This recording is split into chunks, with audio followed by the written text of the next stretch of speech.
Our hero was sitting on the ground while his parents' former employer waved some document in front of his face, shouting that it was time to pay their debts. Death does not absolve one of one's obligations. The guy didn't understand why he should do this. His mom and dad had died because of this company, so let them pay him compensation instead of demanding a debt that didn't exist.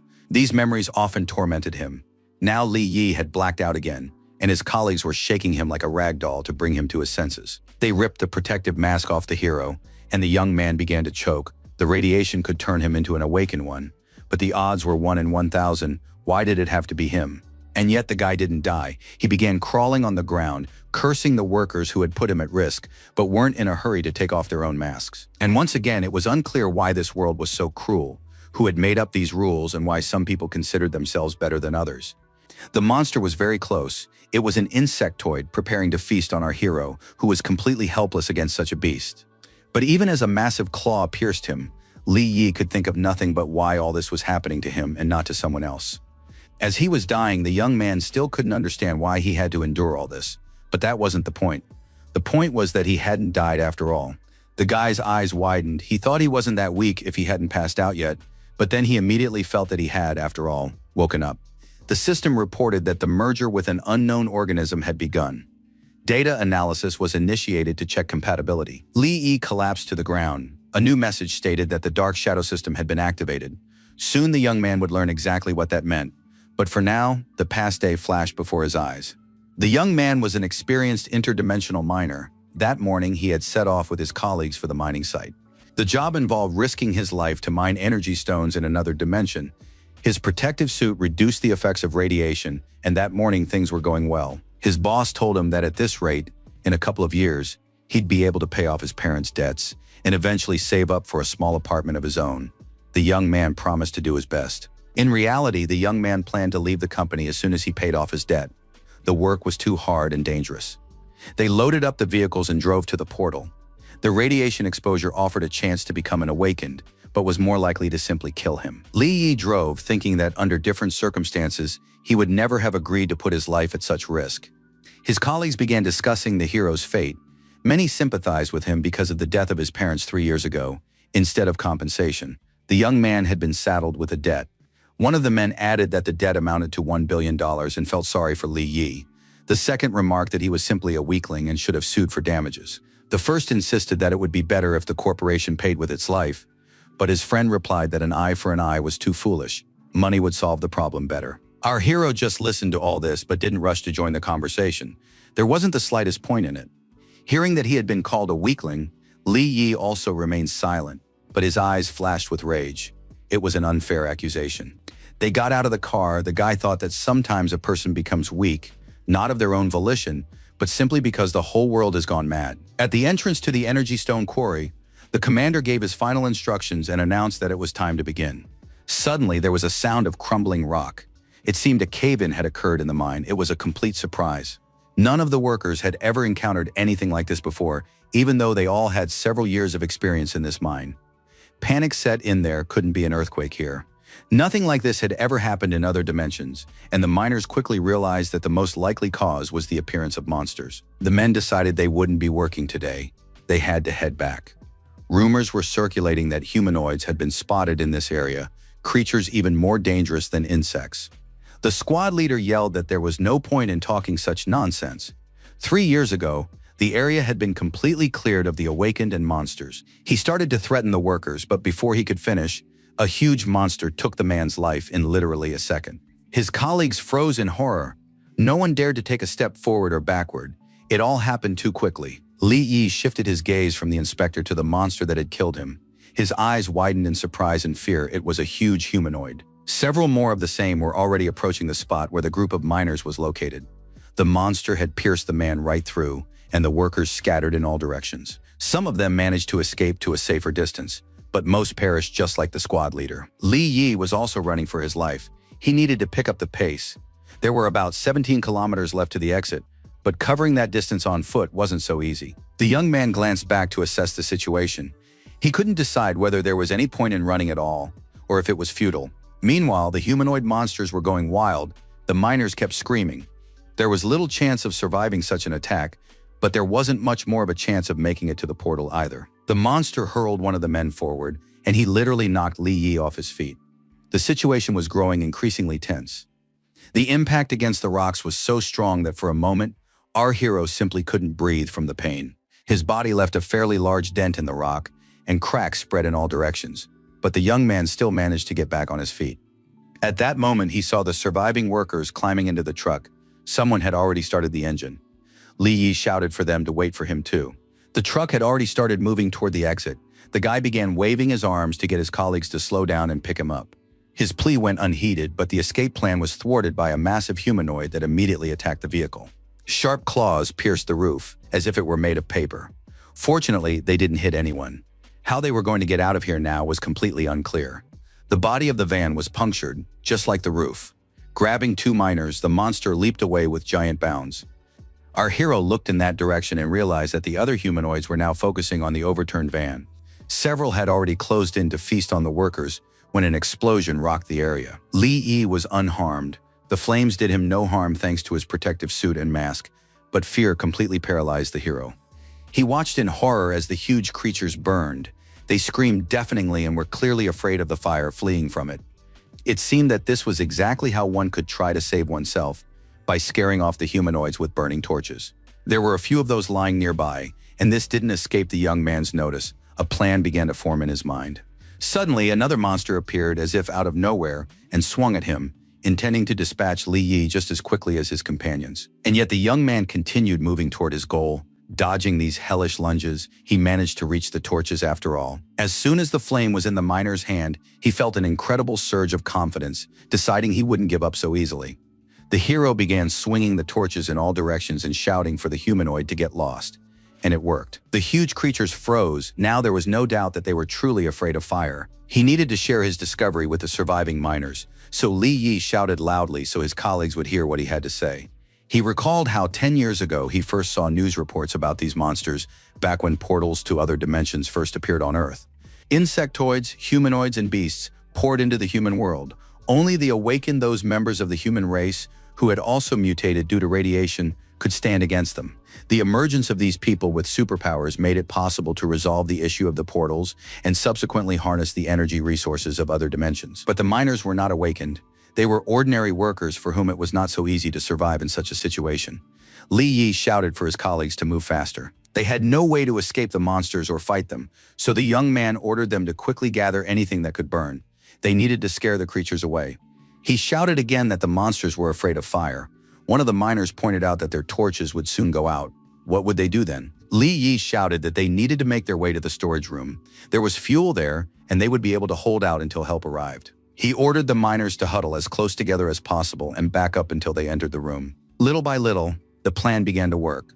The humanoids hesitated to attack people armed with burning torches. When they reached their destination, our hero asked one of the men to quickly pour fuel at the entrance. The man agreed. The miner kicked one of the fuel barrels with his foot. It wasn't full, so it fell easily to the ground, spilling its contents all around. Now, a fairly large pool of fuel separated the people from the monsters. Not knowing what would happen next, the humanoids began to advance into it. Now all the miners had to do was step back and throw their torches to set this flammable barrier ablaze. The fire flared up, the flames rising like a wall, singeing one of the monsters. The rest recoiled in fear. The man who had been helping our hero throughout the ordeal approached Li Yi and thanked the young man from the bottom of his heart. He added that if it weren't for the young man, everyone here would already be dead. The young man replied with a smile that he was always happy to be of service, and if they needed anything else, they should just ask. Then Li Yi looked back to survey the area, and a huge stone statue by the wall came into view. It was massive and very imposing. The young man sighed, saying it looked simply stunning, especially given its scale. His colleague explained that Inspector Wang had found it. Apparently, the deceased had wanted to take the artifact out of here and sell it on the black market, which is why the sculpture was here. Then communication was restored, and the miners were able to send a distress signal. Meanwhile, our hero wondered how old the statue was. It looked ancient. The men reported that they had been attacked by humanoids in Sector 7. They wanted to know when the rescue team would arrive. They were told that help would arrive in 2 hours and to take care of their own safety. That was too long to wait, but the signal cut out again. Several times the man tried to shout that they didn't have that much time, but now no one could hear him. Only static came from the communicator. The surviving miners realized they were trapped, and now they looked at each other in confusion. They began discussing what to do. There was only an hour and a half of power left in their suits. They could try to drive out of there in a truck. No one wanted to die, and many of them had children.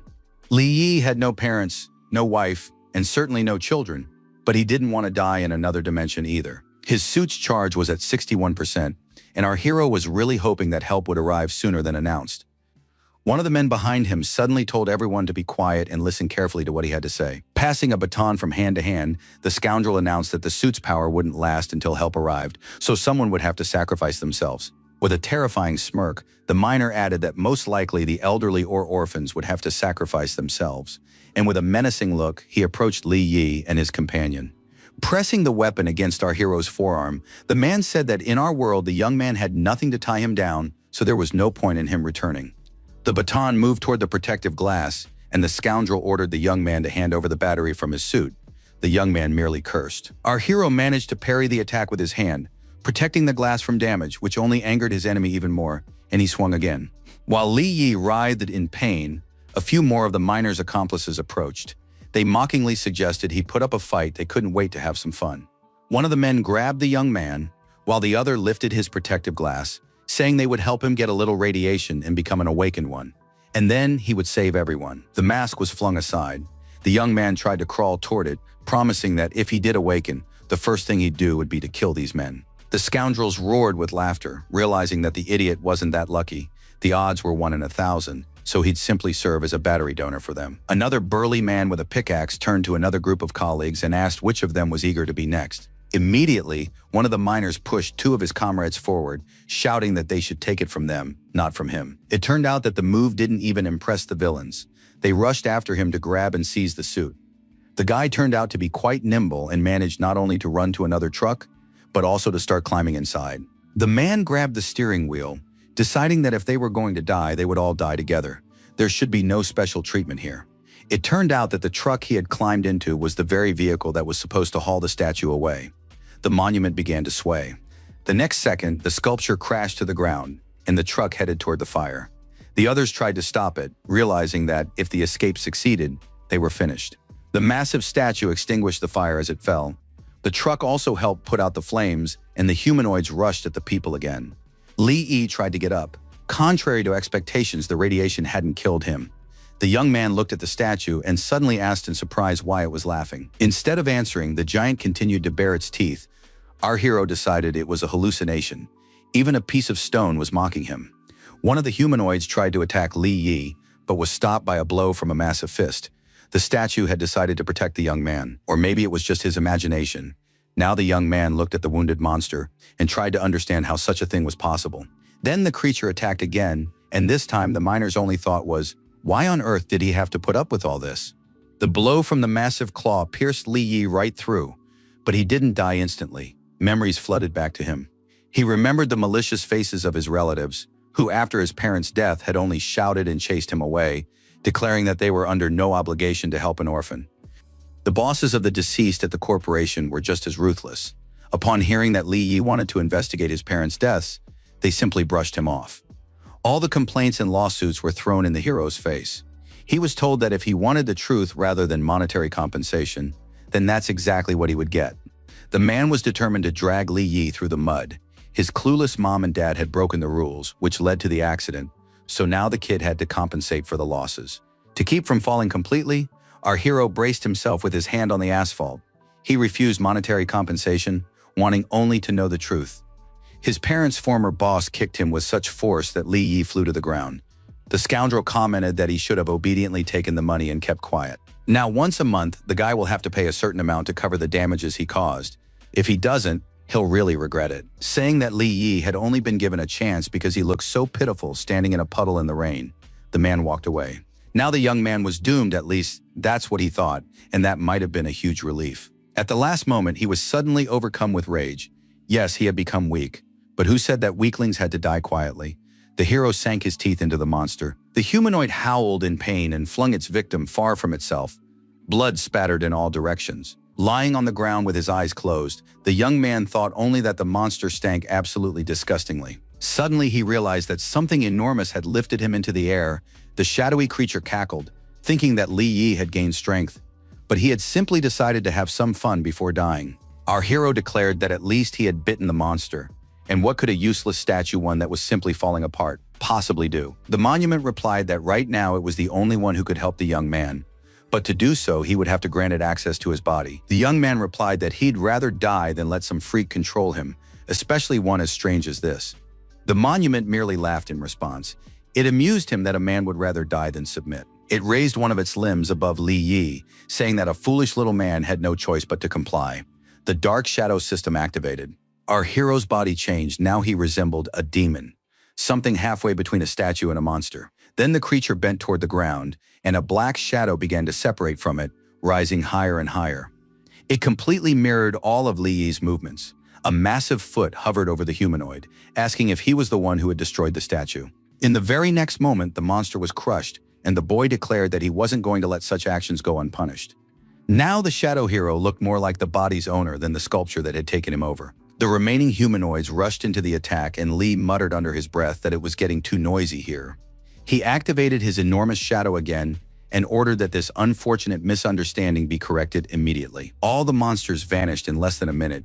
Dealing with them was no trouble at all. All the shadow had to do was click his teeth, and the massive beasts simply scattered into pieces. They really did stink to high heaven. The shadow settled back on the ground. It was time to deal with the scoundrel miners. Li Yi headed toward the enemies, having first cut off their escape route. The men began begging for mercy and making threats at the same time. Then a voice in our hero's head asked what he would do if he gave it control. The young man headed straight for the scoundrels who had tried to kill him. They whined that they were just trying to survive, that it was nothing personal. They fawned, arguing that without their help, Li Yi would never have become an awakened one, so he should thank them for their assistance. This infuriated the guy to the limit. His eyes flashing, he asked how exactly his colleagues wanted him to thank them. The men fell to their knees, saying they didn't need thanks. It would be better to pretend nothing had happened and just let them go. Pulling back his black shadow ropes, Li Yi replied that he would not only release them, but also help them a little. With a sharp movement, he used the shadows to simply rip the masks off his enemies' faces, repaying them in kind for what had been done to him. Blood gushed from the miners' mouths. It seemed none of them had been lucky enough to wake up. The scoundrels had simply perished. After taking the batteries from their protective suits, our hero headed toward the rest of the squad. The men were afraid that the same fate would befall them. The old man shouted that he hadn't done anything wrong at all. Li Yi simply tossed 2 batteries at the miners' feet and told them that now they could use them without any problems. No one would stop them. A shadowy ghost of the monument appeared behind him, and Tio whispered that it would be better to get rid of unnecessary pity and sympathy.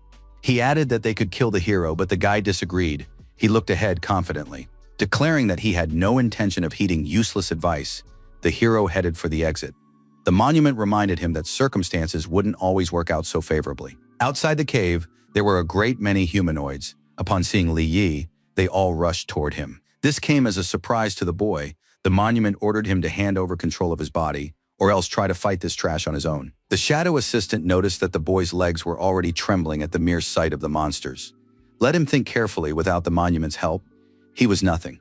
Instead of continuing this tedious conversation, the young man charged at the humanoids. He easily dodged their blows and struck so quickly that he killed the monsters one after another. His speed had improved. His strength had increased just as dramatically. Now the hero could tear the humanoids to pieces with a single blow. He managed to notice every movement, so the creature's numerical superiority was also no problem. It seemed that the guy's vision had become sharper and more comprehensive. Even his field of view had increased many times over. As a result, every one of his attacks yielded excellent results, while the monsters were unable to inflict any damage on the hero. Li Yi thought that he was now like a true awakened one.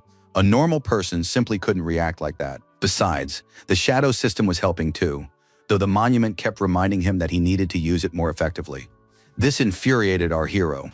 His eyes flashed, his fingers clenched into a fist on their own, and Li Yi roared that he'd had enough. The humanoid was sent flying far back by the blow, and our hero realized with surprise that he possessed a great deal of strength. But to destroy all his enemies, one body wasn't enough. It was a shame the guy didn't have a weapon. As soon as he thought of this, dense streams of black energy from the shadow system appeared around his fist. Li Yi looked at one of the monsters and thought that it would be best to get a sword or a dagger.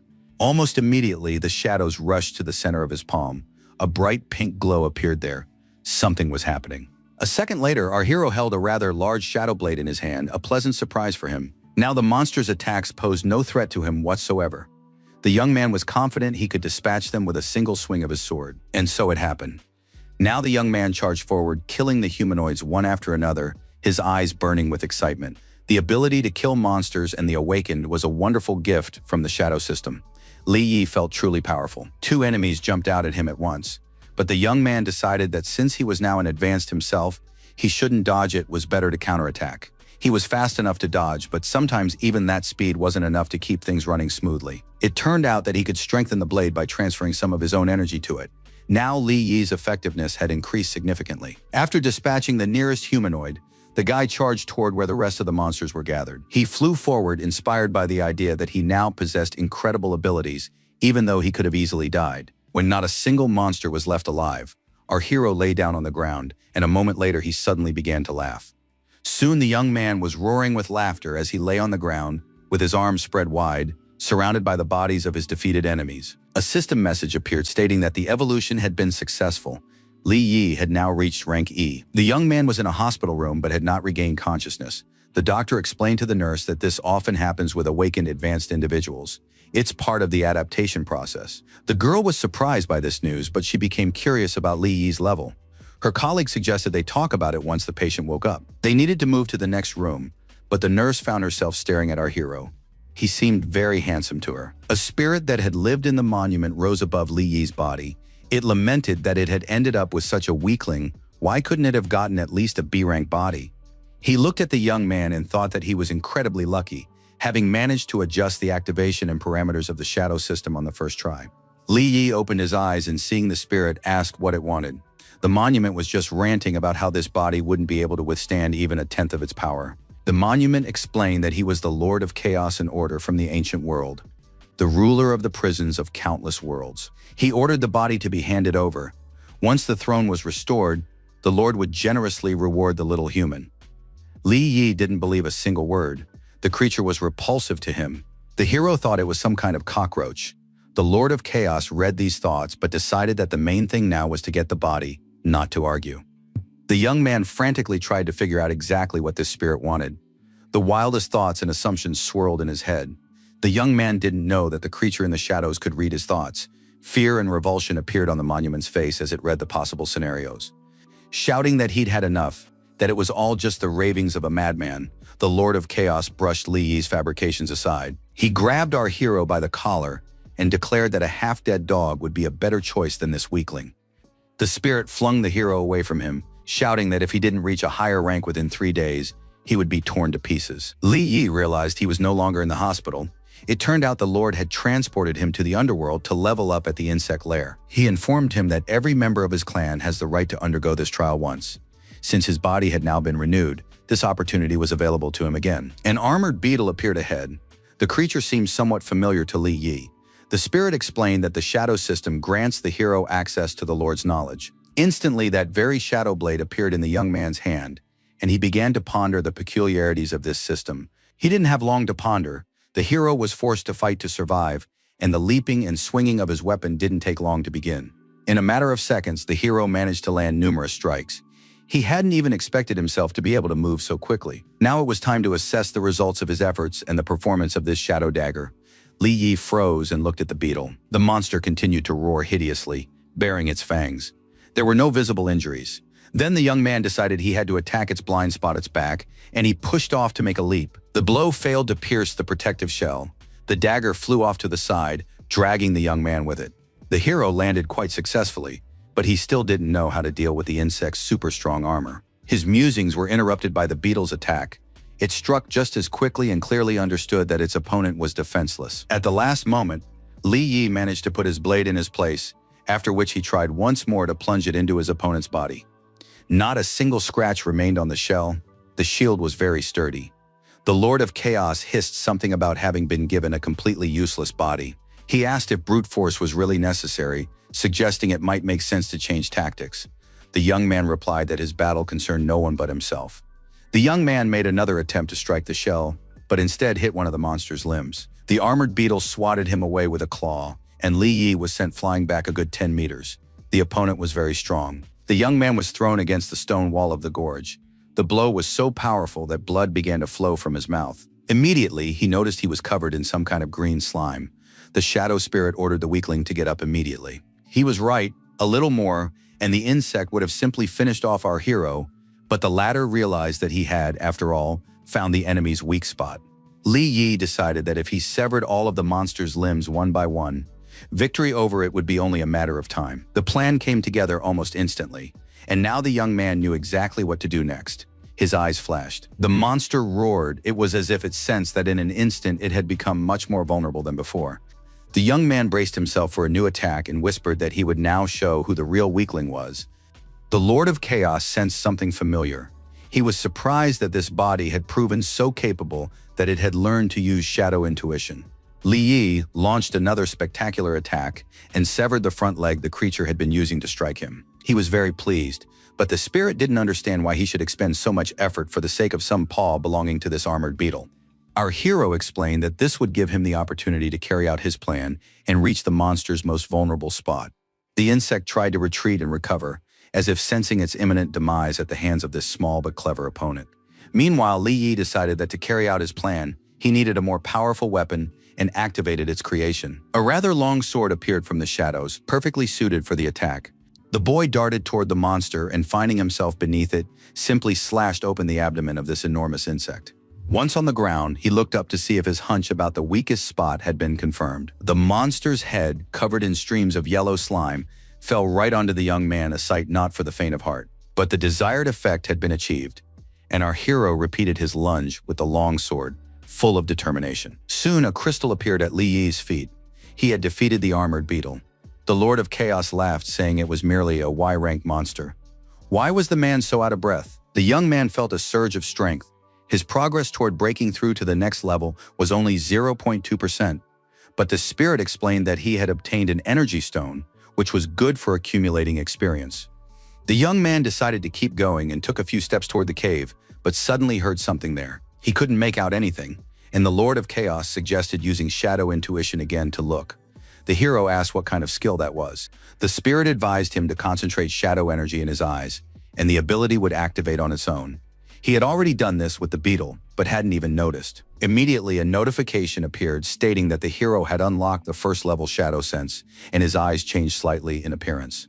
There was another insect ahead, and Li Yi activated the skill just in time. Some spikes were hurtling straight at him. They were accompanied by a pale green glow, and the young man barely managed to jump up. Otherwise, he would have simply died. The spike was large and so sharp that it pierced the stone wall, and a greenish cloud of poisonous smoke emerged from the point of impact. He immediately had to make a few more incredible jumps, but the guy simply didn't have time to make out what exactly was flying at him. He sensed movement around him and dodged intuitively, all the while cursing the skill, calling it completely useless. The very next moment, he had to perform what was practically a somersault to survive. The projectiles themselves remained invisible to the hero. Then he ducked several more times in different directions, straining to see what was flying at him from all sides. The spirit replied that it wasn't a useless skill, but that the man lacked strength. So Li Yi declared that he would increase the amount of shadow energy in his eyes. The spirit remarked that this was getting more and more interesting. Some E rank was masterfully controlling shadow energy like a true pro. Li Yi identified the two monsters, a distortion beetle and a stinger beetle, both E rank. It didn't take long to review the information. The Lord of Chaos noticed that the young man now had the information he needed, and he asked him to wait a little longer. It turned out there wasn't just one or two of these creatures here. There was a whole swarm of them. The spirit noted that there was even a saying about this. If you spot one cockroach, it means the darkness is teeming with them. Our hero readied his weapon again and took a few steps back, preparing to defend himself. The insects advanced with a vile hissing. These beetles looked simply repulsive. He didn't even want to look in their direction. Since the enemies were approaching from both sides, Li Yi took up a defensive stance, which pleased his shadowy friend. The monument praised the little man's intuition. Meanwhile, the young man decided that this time he would use two types of weapons in battle at once. He activated his shadow sense over a wide area and shouted at the monsters that they'd all better get out of here right now or die. A quiet voice behind him whispered that no one had ever unlocked the second level of this skill so quickly. When the shadow becomes your follower, the enemy's heartbeat turns into a funeral march. The worthless E-rank knew how to pleasantly surprise. Along with the new level of the Dark Shadow system came access to the knowledge archive and the ability of shadow manifestation. Meanwhile, Li Yi threw himself into battle with all his might. It even seemed to the young man that the insects had begun to move more slowly, and he realized that this was a manifestation of the new shadow skill. Now the system highlighted all the enemy's weak spots in purple, and for good measure, sent notifications with the information. The second level of the shadow sense worked perfectly. Once the weak points were detected, breaking through the defense was no trouble at all. The hero decided to test the new shadow spikes technique as soon as he realized that all the weak spots of the stinger-bearing bugs were on the underside. For every monster killed, he received a percentage toward a D-rank breakthrough, but it wasn't very much, and the young man grew a little annoyed. He decided to finish this task quickly so as not to waste his time and look for a more effective way. He decided to finish off all the monsters at once and immediately charged forward. His level began to rise more rapidly. Li Yi rushed forward, piercing the beetle's defenses in the abdominal area. Now he didn't even need to aim. Everything happened instinctively. The guy hadn't expected that the second level of shadow sense would improve his accuracy so much, and he was very pleased with it. Suddenly, a new enemy attacked him. The hero dodged, but still didn't understand what that green glow was. It was a distortion reaper beetle. The spirit noticed that the man had good reflexes, but his brain was slow to process things. This conclusion was premature. Li Yi activated his shadow manifestation and instantly immobilized the opponent with a lasso. He immediately began searching for the insect's weak spot, ordering it not to move, or else it would be worse. It became clear pretty quickly. He needed to aim for the monster's jumping leg. Then it wouldn't be able to withstand the attack. At the same time, the guy was attacked by beetles shooting spikes, which complicated the task, but not too seriously. Li Yi activated a sharp rope from the shadows and shouted that the insects wouldn't have as much fun shooting without their butts. He destroyed all the enemies at once, simply by pulling all the rope loops toward himself. His level progress increased significantly. Soon, flying creatures followed his comrades. They all also fell victim to the sharp rope of the shadow manifestation. The spirit caught himself thinking that the man finally looked befitting of the power he had received. Though his poses looked repulsive, he fought with dignity. The gift granted by the Eye of Shadow enhances reflexes and strength, but most importantly, it grants control over shadows. However, this gift consumes a vast amount of spiritual energy. That was the price. Rank E was still too low. It was difficult to control such power. Everything before Li Yi's eyes suddenly began to blur. He had reached the limit of his capabilities. The young man thought that he had only just gained this astonishing power and couldn't falter so easily. He had to keep going. He still had a little time left, and the power of his vengeance was growing with every passing moment. It was time to show what he was made of. Our hero remembered the officials from the company where his parents had worked. They had dared to hide the truth about their deaths. Not only that, but these people had forced him to become a miner and risk his life to pay off fabricated debts. Li Yi was determined to take revenge, and all this simply because the young man was an ordinary person. He began to hack at the insects with relentless ruthlessness, even fury. Over the next 10 minutes, the young man raised his level by half. It seemed there was now no force capable of stopping him. Now that he had gained power, he simply had to develop it and make the scoundrels regret everything. Li Yi fought like a madman. Determined to drag the corporation into hell, he fought as if possessed. By the end of the time limit, he had nearly reached 100%.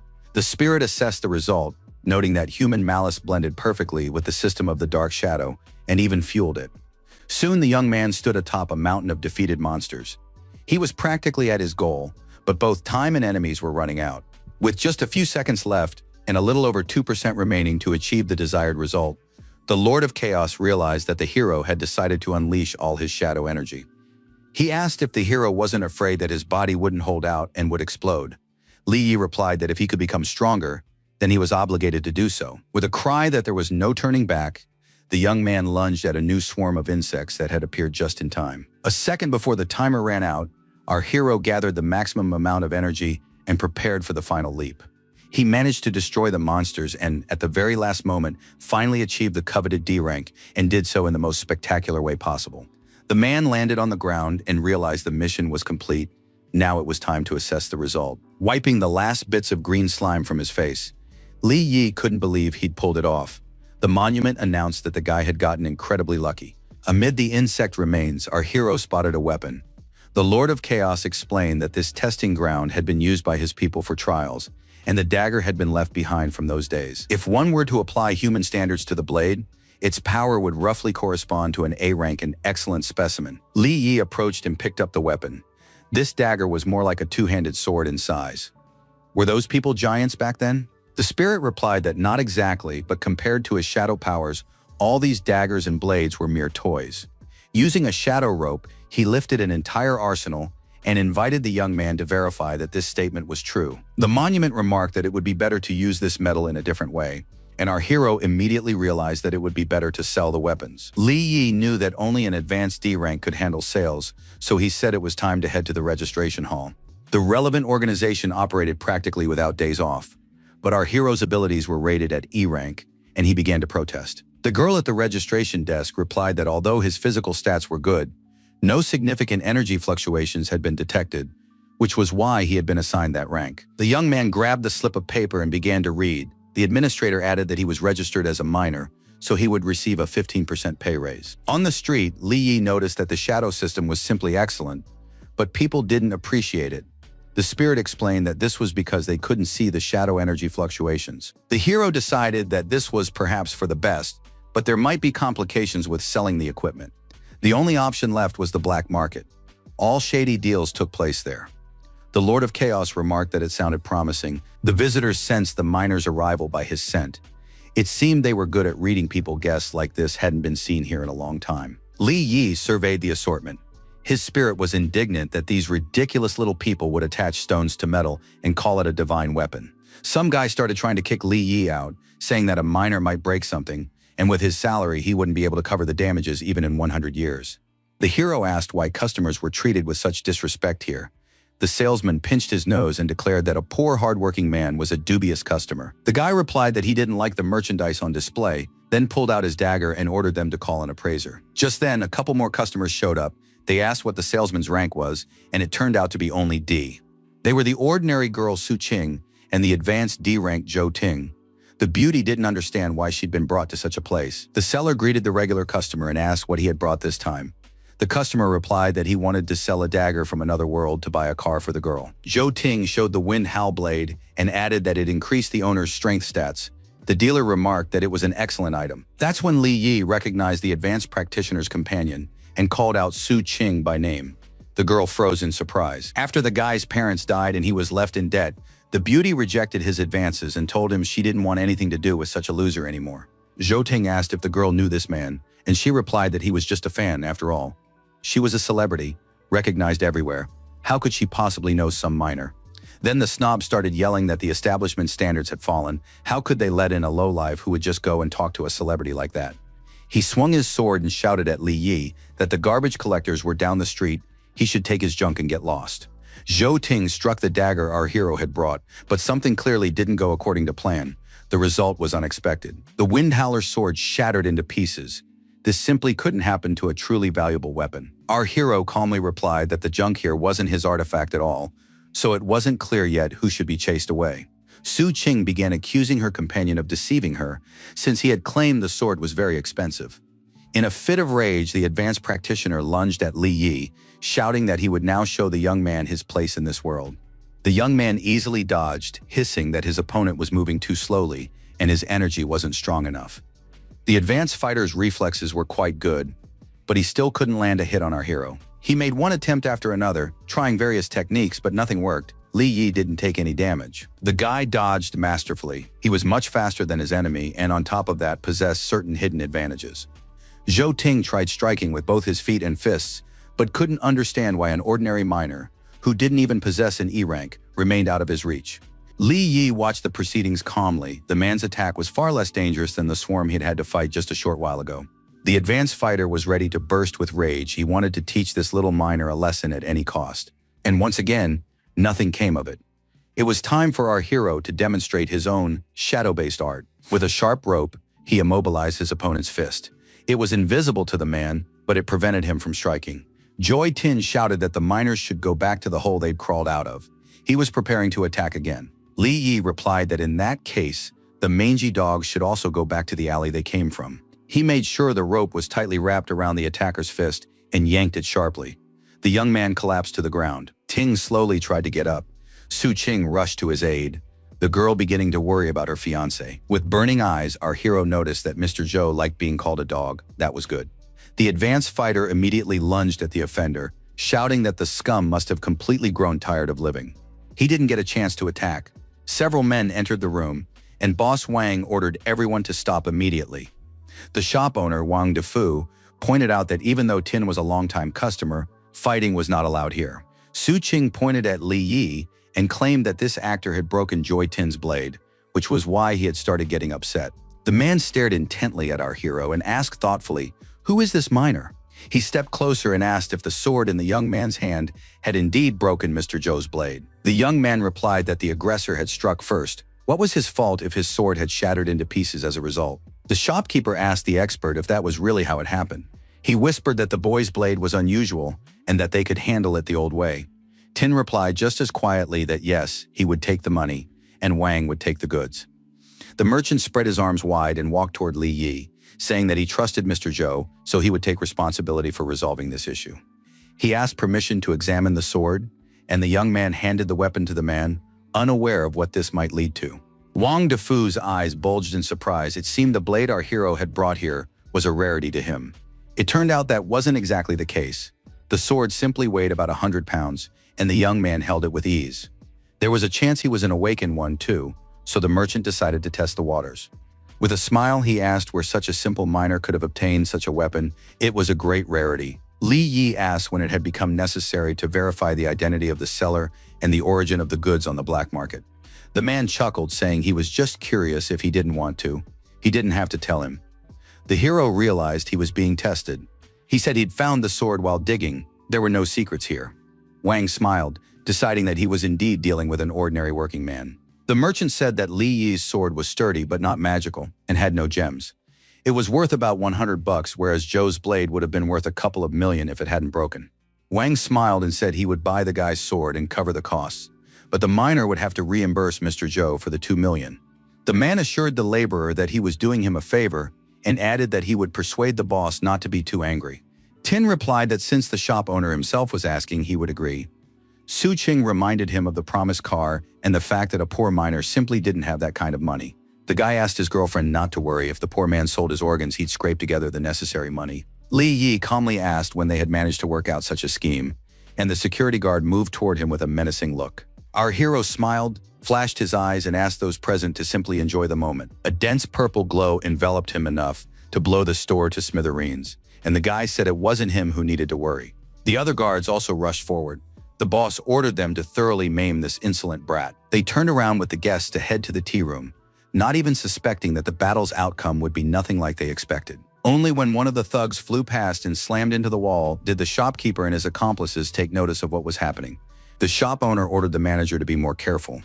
If the miner damaged anything in the inventory, he wouldn't be able to pay for it. Meanwhile, Li Yi was demonstrating to Wan's security guards with sharp kicks how real men should fight. Zhou looked in horror at one of the burly men flying straight at him. It was not a pleasant sight.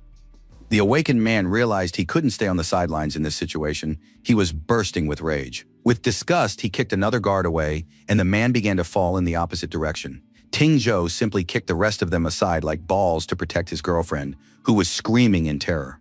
The veteran noticed that working in the mine hadn't been in vain. The kid had some real strength. Li Yi looked him in the eye and told him that now it was Zhou's turn. His opponent realized that while the kid had certain talents that allowed him to beat all sorts of losers, he'd better not be asking for trouble.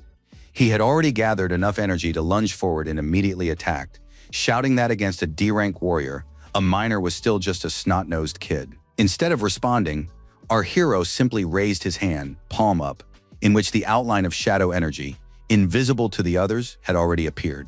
He struck Zhou with such force that the latter didn't have time to finish his attack and simply collapsed to the floor. Li Yi remained standing. A shell flew past his shoulder. A small explosion pierced the air, but the bullet missed its target. With a scream, one that not even his father had ever made when hitting him in the face, the advanced fighter leaped to his feet, vowing to kill this nobody for this. His energy projectile hurtled straight at our hero. The advanced fighter had poured all his energy into it. He was simply enraged. The young man wasn't afraid. He held out his hand again to deflect the attack using shadows. An explosion rang out, and clouds of smoke spread throughout the room. But Li Yi continued to stand calmly in the middle of the room as if nothing had happened. Ting Zhou's jaw literally dropped in surprise.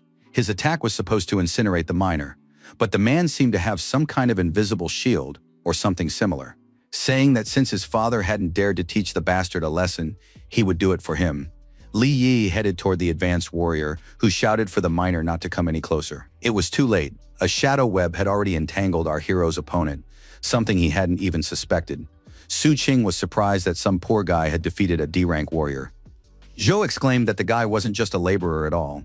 He was an advanced miner, clearly of C or B rank, and he was taken aback. Li Yi replied that he was a certified E-rank miner. Ting whispered that it was simply impossible. Our hero raised his hand to strike, but the advanced miner threatened to complain to his friend Panther, who had his own gang, if he laid a finger on him. The guy knew of several such groups. One was called the Sharks, the other the Black Panthers.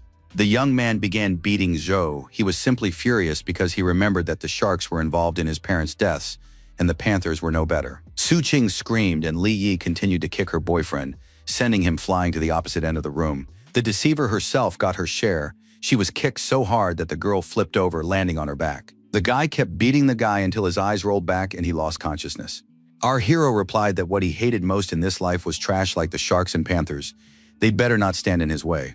He forgot that there was another awakened one in the store, his master, who, shouting for him to go to hell, attacked Li Yi from behind. The attack was not meant to succeed. Using a shadow weapon, the young man easily parried the blow, and the man flew backward, realizing he had lost. Tin tried to settle the matter with money. He shouted that he had 100,000, and it would be better to just forget what had happened. There was a misunderstanding. Li Yi started slapping him again, saying that his thick skin was worth only 2,000 per slap. Tin shouted that it was 5. No, he'd give 1,000,000. Lifting his opponent up, our hero asked why they shouldn't use their own rates, since they were all lovers of high-interest loans. He asked him to estimate the cost of 50 slaps, which were due to the advanced user. The man pulled out a credit card and croaked that he'd give 5 million. That was all he had. Li Yi noticed that the card belonged to the Yanji Group, the very same firm that had killed his parents and saddled him with debt. He could get to them through Zhou. They'd squeezed enough money out of him over the years, so the hero let the enemy go, who assured him that even if the guy beat him to death, he wouldn't be able to pay anymore. Su Qing immediately ran up to her boyfriend and asked if the young man was okay. She still didn't understand how Li Yi had become so strong. Zhou slapped the girl, saying it was her fault. She had convinced everyone that he was just an ordinary miner. The man who had been awakened grabbed his phone, thinking he wouldn't just hand over his money like that. His eyes were burning. The man he was calling had just taken care of a couple of fighters. It seemed that murder was a routine matter for him. Zhu told Panther that someone had stolen the sword he was going to give him, and was even threatening the gang. The leader asked for details, and he was seriously angry. The gangsters had just pulled off a robbery, brutally taking out the security guards. One of them asked who was calling. Panther said they'd done a good job leaving no unnecessary witnesses, and that it was little Tin Zhou calling just in time. Since he'd just remembered that he was part of the gang too, it was time to meet. Whether he lived or died made no difference. After those words, laser beams destroyed the remaining guards. A short while later, Li Yi went to the employment agency. An employee immediately asked how he could help. Our hero explained that he was an advanced E-rank and was looking for a suitable mission. Then 2 rather unpleasant men showed up, saying there were no missions here for trash like him, unless he was a suicidal guy. The others started whispering too, saying that for an E-rank, the kid was way too cocky. He should just sit quietly and be grateful they were giving him food. Everyone immediately started joking that no team needed trash like him. He should go out on the street and look in a trash can for colleagues. The young man calmly listened to all the taunts, but he wasn't about to leave. He had something to say to these bullies. Besides, the 5 million that Zhou had transferred to his account had been immediately deducted by the Sharks as debt repayment. Taking the job was now a priority. While the hero was thinking about this, someone entered the building, and it immediately became so quiet that literally every step could be heard. The more advanced ones tensed up and began discussing how this was what B-rank energy actually felt like. You could sense it even with your back. As the girl walked through the hall, many whispered that they couldn't even move, that it was hard to breathe. It was her aura at work. The beauty looked quite sweet, and just by her appearance, it was hard to suspect she possessed such strength and power. Everyone except Li Yi was frightened. One guy asked hoarsely what an advanced practitioner of such a rank was doing in a place like this.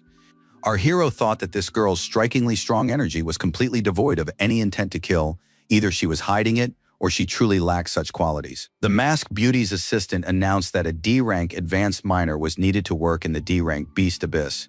Perhaps someone was interested. Li Yi stepped forward, and everyone was surprised that someone with an E-rank could even move while suppressing such a strong B-rank aura. It was simply impossible. The guy gave a sly smile and said that it looked like he was exactly the person they were looking for this position. An agency employee informed Miss Quinn from Longman Street 3rd that they had plenty of D-rank options, but the girl was interested specifically in our hero. She thought the miner wasn't so simple since he'd been able to withstand her aura, so she said there was no need to look further, this miner would do. The agent said that was impossible. The man had arrived late and hadn't registered. He wasn't even in line, which was against the rules. The advance flashed her eyes and declared that she set the rules here and had made her choice. The man bowed and apologized. The girl headed for the door. Li Yi followed her. Everyone else wondered if this was the first time the advanced one had made such a personal visit. They were curious who this miner was. In the Beast Abyss dungeon, right at the entrance, there were countless minotaurs, quite ferocious ones, it must be said. One of the main damage dealers in the party was a bard. He was a sort of support who cleared the way for Queen and Li Yi. Thanks to his flute playing, the monsters' heads literally flew to pieces without any effort on the part of the rest of the group. There were also several swordsmen who finished off the minotaurs that were a bit slow on the uptake. The monsters didn't stand a chance. If any of the beasts dared to attack, they came face to face with the massive spiked shield of the warrior leading the squad. Moreover, the minotaurs didn't realize until the very end that they were facing such well-trained people and continued to charge at the squad. Li Yi appreciated the training and teamwork. Quinn was surrounded by true professionals, and she was the center of it all. It seemed everything was going to go smoothly. But that was only if you ignored the details. Our hero decided to tap into his sense of shadow and get a feel for how things really stood. The squad had been moving forward fairly quickly. Now they had stopped, trying to figure out where to go next, each lost in their own thoughts. The minotaurs were below. This dungeon of the Abyss of the Beast was clearly more difficult than the D-rank it had been classified as. The hero wondered if the others could sense their presence. A spirit appeared and reported that Li Yi's shadow vision had reached the second level, and he could see much more than the trash he'd set out to raid. The squad pressed forward. Our hero decided that maybe the others didn't know about the monsters, but Quinn simply had to sense them. He wondered why she was silent. The bard quietly whispered to the commander that the star crystal she needed was inside. The girl looked at the miner and ordered him to follow her. The guy thought that she knew about the danger and had chosen him, the miner, anyway. The aura was growing stronger, the danger mounting. Li Yi couldn't figure out if she didn't care about their lives or if she was so confident she could protect the team. He stood at the edge of the chasm and realized that the only way to find out was to jump, just as Quinn had ordered. Both heroes plunged downward, though Li Yi looked far more confident than his boss. It seemed she hadn't quite assessed the situation correctly. They landed quite successfully. Now they needed to look around to figure out what to do next. The young man frowned. The monster was right in front of them, and it was clearly the dungeon boss at the very least. A massive D-rank minotaur roared deafeningly. It was ferocious and powerful, and in a highly aggressive mood. Behind the leader, a crowd of ordinary minotaurs gathered, all of them, their eyes gleaming, were just waiting to attack the people who looked helpless and tiny. Li glanced at his companion, who had gripped the hilt of her sword. He was eagerly awaiting the moment when the B-rank warrior would spring into action. Everything around the girl began to glow red-pink. It seemed she intended to pour the maximum amount of energy into the blade. Suddenly, Quinn's expression changed. She was clearly frightened and could no longer hide her anxiety, remaining frozen in place. Finally, she ordered the miner to go first and fight.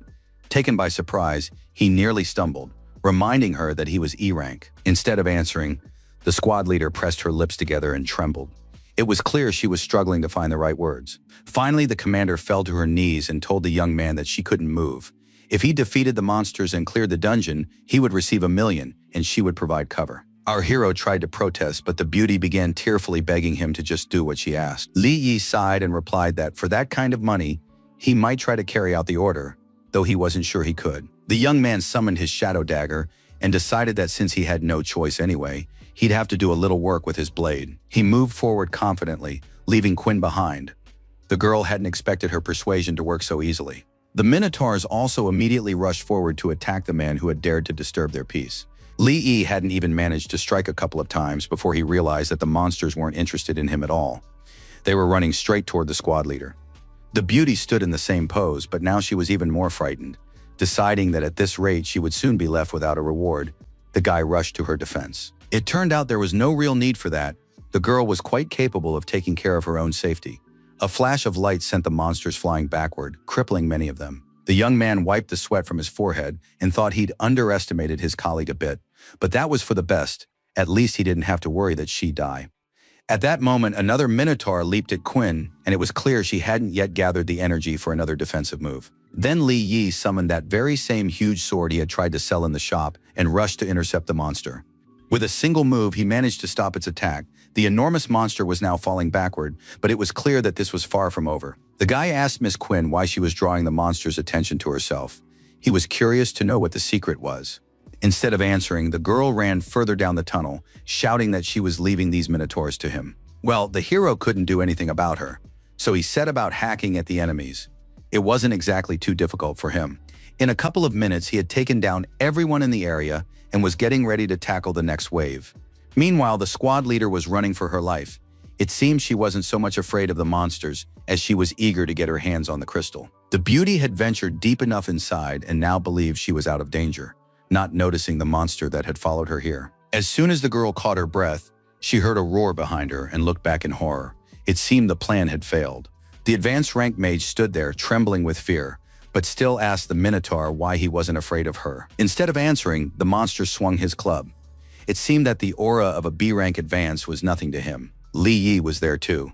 He couldn't understand why Quinn was scared, since she was clearly capable of fighting back against the Minotaur. Suddenly, the commander screamed and raised her hands to her face. The bracelet on her wrist cracked and glowed pink where it had broken. Immediately, the energy flash we were already familiar with appeared, its radius of effect growing larger and larger. This simple trick sent both the monster and our hero flying far backward. The boy suffered no damage, but the monster lost its combat power. Li Yi noticed that the bracelet on the girl's wrist had cracked in another spot and was now simply falling apart, unable to withstand the strain. It suddenly dawned on our hero that the commander was using a protective item, and all these attacks were not her doing at all. He asked if the advanced one really had no combat abilities at all, and she shyly lowered her eyes. The girl asked him to keep this a secret when they returned, and Li Yi raised his sword again and declared that he would charge an extra fee for this. Our hero was also curious as to why the monsters in this dungeon were attacking only his commander, and showing no interest in him at all. No answer came, so the young man was forced to use his shadow vision skill again. Nearby, he spotted a bard. The bard was well camouflaged, so he was invisible to the naked eye. It seemed the Minotaur's behavior was due to his performance. He was snapped out of his thoughts by a girl's scream calling for the miner's help. Another Minotaur was about to attack. Shouting that this was a never-ending problem, the young man swung his sword. He was forced to fight in such a way as not to injure Quinn with a move that had a wider area of effect.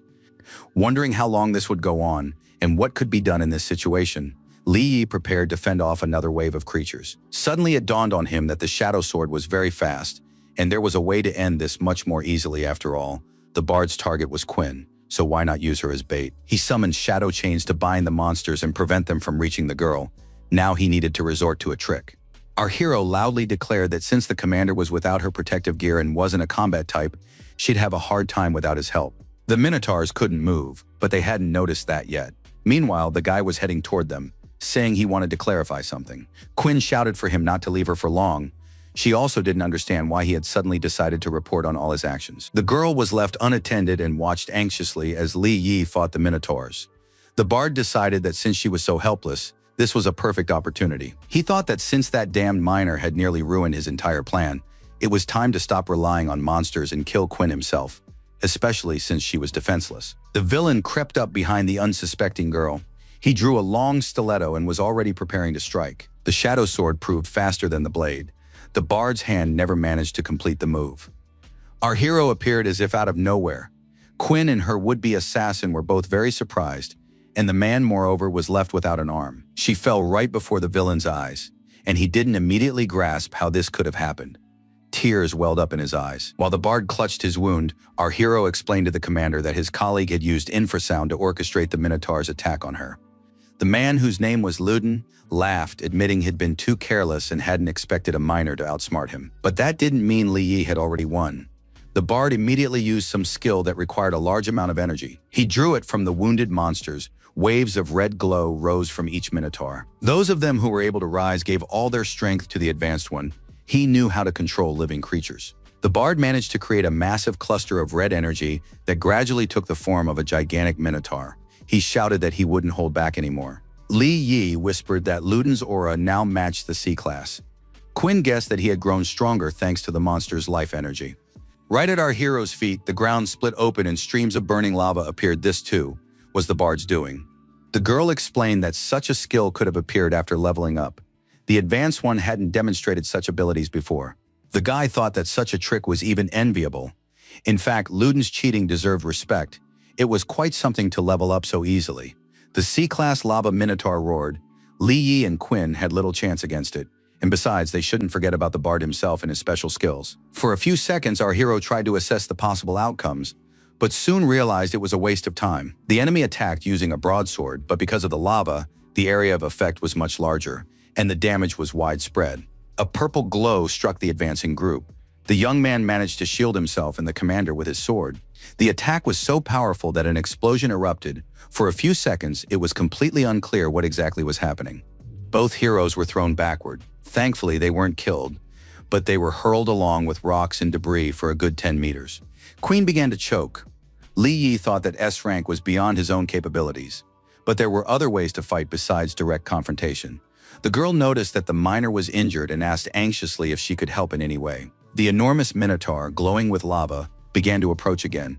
The young people took each other's hands. It seemed our hero already had a plan in mind. He squeezed the beauty's fingers tighter and assured her that everything would be fine, as long as she followed all his instructions.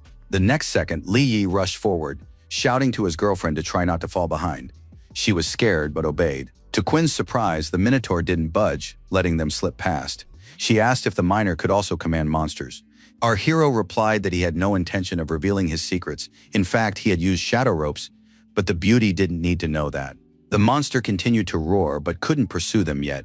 The girl asked what they were going to do now. Li Yi replied that she needed to get as far away from there as possible as soon as she could and hide in a safe place.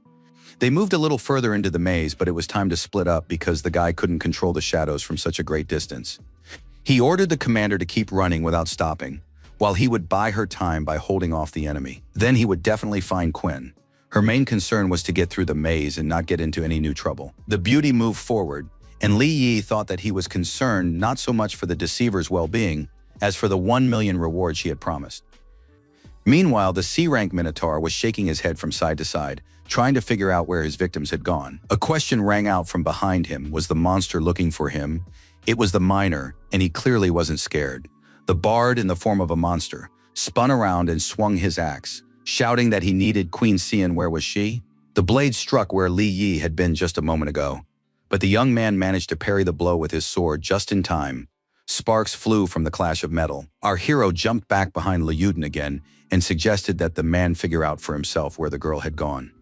The miner intended to attack from behind and struck with all his might, but nothing happened. Li Yi realized with horror that there wasn't even a scratch left on the minotaur's back. Its skin and the muscles beneath it were as hard as rock. To make sure he wasn't imagining things, he struck the monster's leg again, and the result was the same. Liuden turned around and laughed maliciously. This sword wasn't doing him the slightest bit of damage, so the miner found himself in a precarious position. In retaliation, the minotaur punched where Li Yi had been standing. Rocks flew in all directions, and the young man miraculously managed to jump out of the way. Our hero had also pulled out his sword. To his credit, the weapon remained intact and undamaged. He needed time to think. The young man decided to lure his opponent into a more secluded spot and counterattack there. Liuden ran after him, shouting that the miner knew nothing but how to run away like a rat.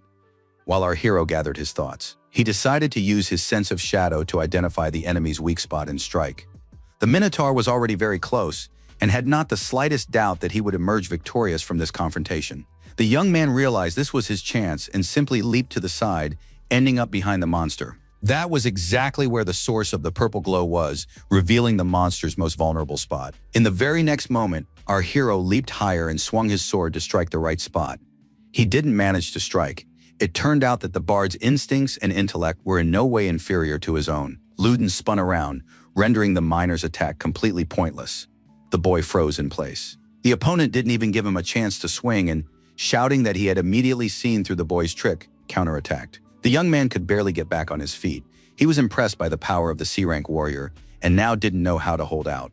There was already a dent in the rock behind him from the blow, and the minotaur had already launched a new attack, shouting that the rat had nowhere to run now. In fact, Li Yi already knew his opponent's weak spot and was now simply biding his time for the most opportune moment. He activated the shadow ropes. The Liuden screamed that it was foolish to hope the dagger would harm him. Liuden attacked, not even suspecting that this time it wasn't a regular weapon awaiting him, but a shadow weapon. When the minotaur was on the ground, it became clear that Li Yi had to act now or never. The gash in the monster's back was quite large, but the lava inside it was too hot. Even for a shadow, it wasn't that easy. Our hero was surprised and still hesitated to strike. He got as close as he could, but couldn't get within striking distance of the enemy. With nothing to lose, the guy jumped down. Liuden turned out to be smarter than one might think and knew exactly how to protect himself. The Minotaur turned around and said he didn't know how the miner had managed it, but the man had indeed found his weak spot. The monster noted that it wouldn't help anyway. 2,000 degrees was too high a temperature. He should tell him where Quinn was and perhaps save his own life. Our hero replied that he would never trust a traitor who had decided to betray his own kind. Shouting that he was asking for death, the monster prepared to attack the miner again. He was furious. It suggested he try the taste of its axe, then struck. The young man managed to dodge, which angered the bard even more. Amid shouts that dodging in his position was laughable, Li Yi struck with his shadow blade, also using the ropes. The strike missed its mark, and our hero laughed, noting that the enemy himself wasn't above dodging attacks. A new loop of the shadow rope shot straight toward the monster's neck, but Liuden had no chance to see it. Soon, a whole swarm of shadow blades gathered around the fissure with lava in the back of the hesitating Minotaur. And once again, the temperature was too high for them to strike the enemy's vulnerable spot. The shadows simply burned up, disintegrating under the heat of the molten lava, not even reaching it, right there in midair. The enemy burst out laughing. All of Li Yi's attempts to reach his target seemed simply laughable to him, and the young man was in no mood for jokes. Meanwhile, the monster swung his axe again, vowing that this time he would kill the insolent youth. Our hero jumped back, but had to use up almost all his shadow energy to avoid being burned.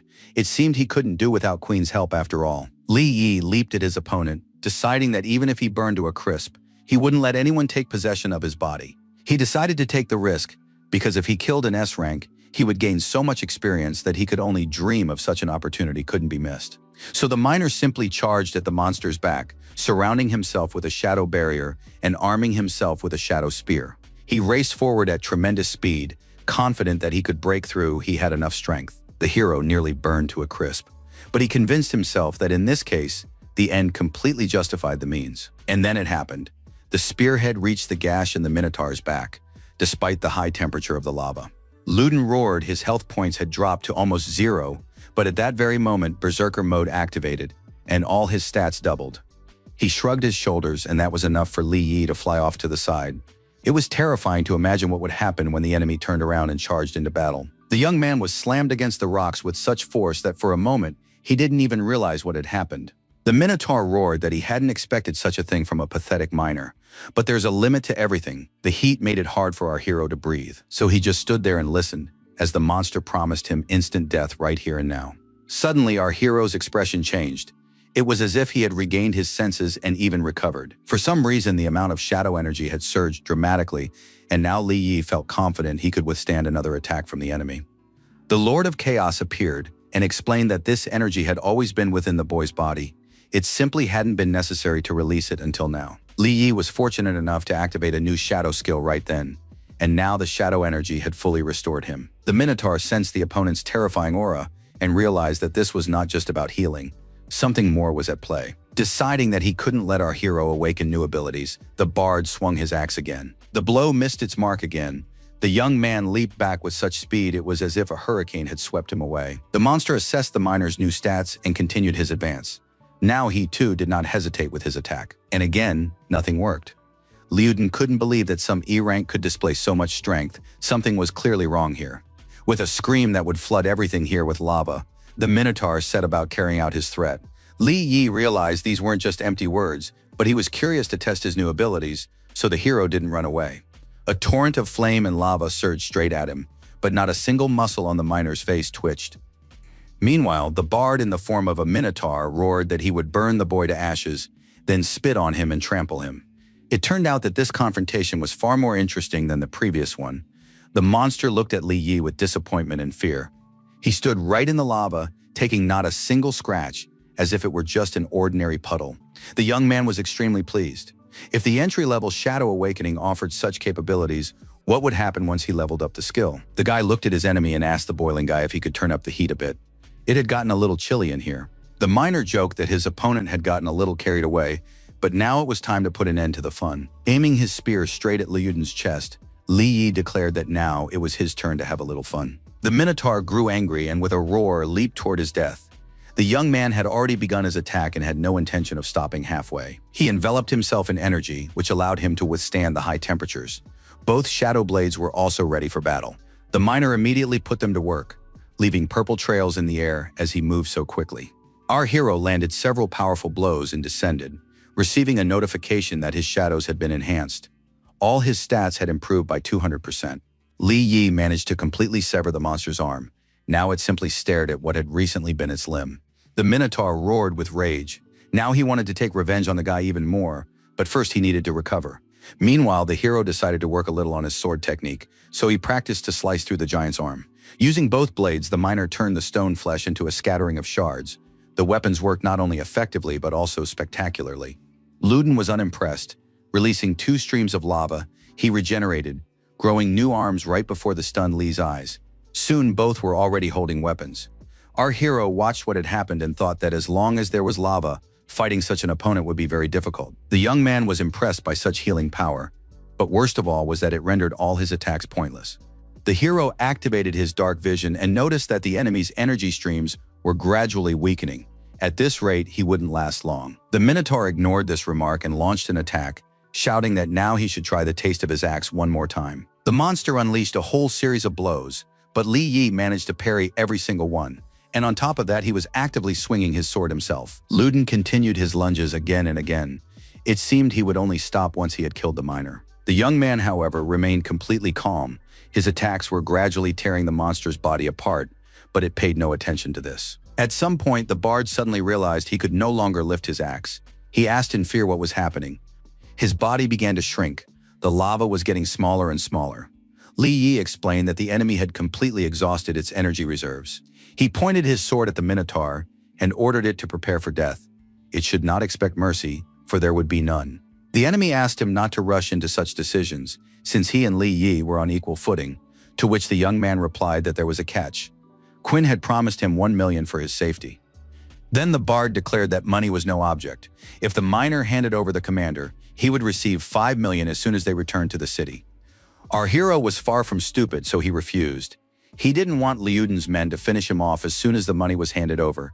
He wouldn't be returning to the city. The Minotaur shouted that nothing of the sort would happen. He wasn't the kind of scum who broke his own promises. In response, Li Yi merely smirked, then thanked the bard for refreshing his memory. Once Qin Xian's father, Shao Shang, got his hands on the man who dared to offend his little daughter, the leader of the Longmen Third Guild would pay him more than 5 million. Luden thought he'd rather die than fall into Shao Shang's hands. Besides, the organization wouldn't spare his family either. He picked up a fragment of a prison from another world, intending to pull off some trick, shouting that no one dared to judge him for such a decision. Immediately, the Lord of Chaos appeared. He was very interested in the object in the Minotaur's hand, or rather, its origin and how the monster had obtained it. Once upon a time, there had been a portal between the Beast Abyss dungeon and another realm, but then it shattered into pieces, and everyone became prisoners of this dimension. Li Yi tensed up. The bard burst out laughing and declared that it was our hero who had forced him to resort to extreme measures, so now he should get what he deserved. It was a mistake to display the shards so carelessly. Using shadow energy, the guy easily snatched the artifact. The monster was left with nothing, but worst of all for him was that the bard had been distracted and lost his vigilance. Our hero not only got his hands on the portal fragment, but also got as close as possible to his enemy's vulnerable spot. With a single flick of his wrist, the miner plunged his shadow dagger in, and Luden howled in pain and terror. He knew it was the end. Li Yi jumped down so that the giant wouldn't harm him in its death throes. The young man moved very quickly. The impact of the monster's body hitting the ground caused the shadows around the young man to waver, but he didn't bother to worry about it. The job was done. After the bard's death, a rather large crystal rose up from the lava. It was almost as big as the miner himself. The young man thought it was no wonder so few energy cores dropped from ordinary minotaurs. They were all here. His level of shadow vision had increased. Suddenly, our hero's expression changed. He heard some strange sounds, and the walls began to tremble. The spirit explained that without the lava minotaur's energy, the dungeon couldn't exist. It was about to collapse. Soon, everyone inside passed through the portal and found themselves back in their own world. They had been frightened by the earthquake. Quinn and Li Yi were there as well. The girl said she was happy that they had both survived and offered the hero a job at her father's company. She was impressed by his skills. The hero declined and asked that his abilities be kept secret. The commander asked the same and gratefully handed over the promised money. Then the young man remembered that he wanted to sell his sword, so he asked if anyone in the guild might need such a weapon. Qin Xian noted that she didn't sense any magical energy, but the material was quite unusual. She would take the blade for appraisal and be sure to contact the miner. Li Yi waved cheerfully in farewell and walked away, adding that he would wait for a call. He understood that the girl must be well-versed in weapons and artifacts. He walked through the city at night, thinking that the beauty could have bought the entire set if she had recognized the sword's true value. But the hero had already received 1 million, so he was satisfied. Back in his room, the young man began examining the fragment of a portal from a prison in another dimension. He found it fascinating. The Lord of Chaos promised that if the man collected all the shards, he would raise his abilities to S rank. The spirit thought he needed to recover quickly. The guy was the key to the gate, and since fragments had started appearing, the spirits might still be alive. One day, all of them, the spirits, would enter the final confrontation and take over the world. But it was too early for Li Yi to talk about that yet. He decided that, for now, the hero must become as strong as possible. Then they would discuss the details. The young man's stats were quite good, and now he had access to the shadow knowledge base, and his abilities had leveled up. Soon Li Yi headed to the territory of the company that had killed his parents. There was heavy security there. The premises were patrolled by several advanced C rankers and even one B ranker. Overall, it wasn't entirely clear why such precautions were necessary. Our hero assessed the situation and realized that, with his current abilities, he wouldn't be able to get to the bottom of things just yet. It was a rift classified as E-rank, nothing special, but for the young man, it was vital to find out what had happened and why he was being guarded. He remembered how after his mom and dad died, the NG groups gave him 200,000 to sign a waiver and keep quiet forever. Since Li Yi didn't respond to the offer, the mustached man decided the amount wasn't enough. A few more pitiful wads of cash appeared before our hero, but he hissed through clenched teeth that he wanted the truth, not financial compensation. The mustached man put his arm around the young man and told him that it had been an accident. There were no other reasons for the deaths of his parents and the other miners. Our hero shouted that this was impossible. Both his parents were awakened S rankers. They couldn't have died like that. He wanted to go there and check for himself. Security arrived and tried to explain to the boy that anything could have happened in another world, which is why entry into the rift is now prohibited. Li Yi wouldn't let up. He shouted that it was just E-rank territory, that he would go there and find out everything as mom and dad might still be alive. The man, like his colleague, decided that the orphan just wanted to shake down as much money as possible, and his fist hovered menacingly in front of the hero's face. Just then, the head of the organization, the high-ranking A-Rang Ning Donghao, entered the room, and everyone bowed in respect. He ordered them to immediately stop laying hands on the boy and shaking him, and let him explain what he wanted in a civilized manner. The head reminded the employee that he had ordered him to comfort the victims' families. Was this what comfort and compensation looked like? Donghao handed Li Yi some money and asked him to take it. It wasn't much, but it would help him get by. The young man replied that he didn't want money but the truth. The manager reached out to help him up and promised that an investigation would be conducted and the orphan would be informed of the results. King Xin, the spirit, took on an energy-saving form and replied that no matter what race you are, there's always a risk of being deceived and robbed. He advised Li Yi to gather all the fragments if possible. This would help determine what had actually happened, since the rift was the entrance through the destroyed portal. The young man sank into deep thought. The last thing he wanted right now was unsolicited advice. The spirit could see these thoughts but tried not to react so as not to ruin everything. Overall, the young man was inclined to do as the spirit had said. Noticing that the Lord was furious, the hero reminded him that he hadn't said anything out loud. Let him deal with it however he wanted. Suddenly, our hero's phone beeped. He'd received a notification about a mission invitation. This was interesting. The administrator asked why the veteran had taken so long to get there. It was a D-rank chemical zone, and the guy was scared, but he lied and said it was a long way to get there. The man nodded and asked him not to delay. The raid would begin soon, and the team was already assembled. Someone called out to Li Yi. It turned out that his Uncle Hao was also supposed to go on this mission. They hadn't seen each other in a very long time. The man hugged the hero, remarking that he'd grown so much in the 5 years since his parents' death, he'd shot up like a weed. The team consisted of advanced C-rankers, and they were unhappy that they had to wait for some E-rank miner. The administrator explained that they would have to dig. Their goal was to find a snow crystal and bring back 60 kilograms of samples. Li Yi thought there were a bit too many high-level advanced members for a D-rank dungeon. Something was clearly off here. Our hero also sensed the presence of other awakened ones beyond the portal. It looked like the mission was going to be an interesting one. He didn't know that someone was watching them. The creature whispered with satisfaction that all the toys were assembled. It was the blood leopard. And now he was looking forward to some excellent entertainment. The game had already begun. The squad members passed through the portal and moved forward. The older man asked why Li Yi wasn't wearing a protective suit, and Li Yi explained that he had awakened. The others heard this and started laughing stupidly. To them, an awakened miner was utter nonsense. Uncle Hao asked him not to argue with the guards, to which his nephew replied that he wasn't that stupid, and besides, he wasn't angry. The young man surveyed the area and decided that the vegetation was perfect for hiding. It seemed as though everything had been arranged specifically for a stealthy attack. Li Yi asked his uncle to walk a little faster, and they pulled slightly ahead. The young man felt a strong urge to kill right there. Finally, their enemy's patience ran out, and he detected their presence. The energy beam was quite dense. The hero tried to figure out if someone was spying on them or had just appeared by chance. The guards behind them were unhappy that they were moving slowly. The miners were now constantly slowing down, sensing trouble. This time, Uncle Hao suggested they speed up. Li Yi thought this was a great opportunity to observe the others and the enemy from the shadows. A plan began to take shape in his mind. The young man grabbed the old man's arm and told him to hold on tight. He intended to use shadow speed. They shot forward like lightning, zigzagging as they went. The guards were amazed at how fast the miner could move. In reality, our hero realized it was time to leave these people behind and think only of himself and Hao. One of the men was about to follow them, but his colleague pointed out that there was no need to worry. If those two died, it wouldn't concern them. From a tree behind them, the blood leopard watched the group. He was trying to figure out whether they sensed the threat or not. The guards showed no signs of alertness, and the assassin thought that if everyone was as dim-witted as these three, the game might get boring. One of the men told the boss that he felt threatened, that they were being watched, and that something was wrong with the mission, to which the boss replied that they were C rank and the dungeon was D rank, so there was no need to get paranoid.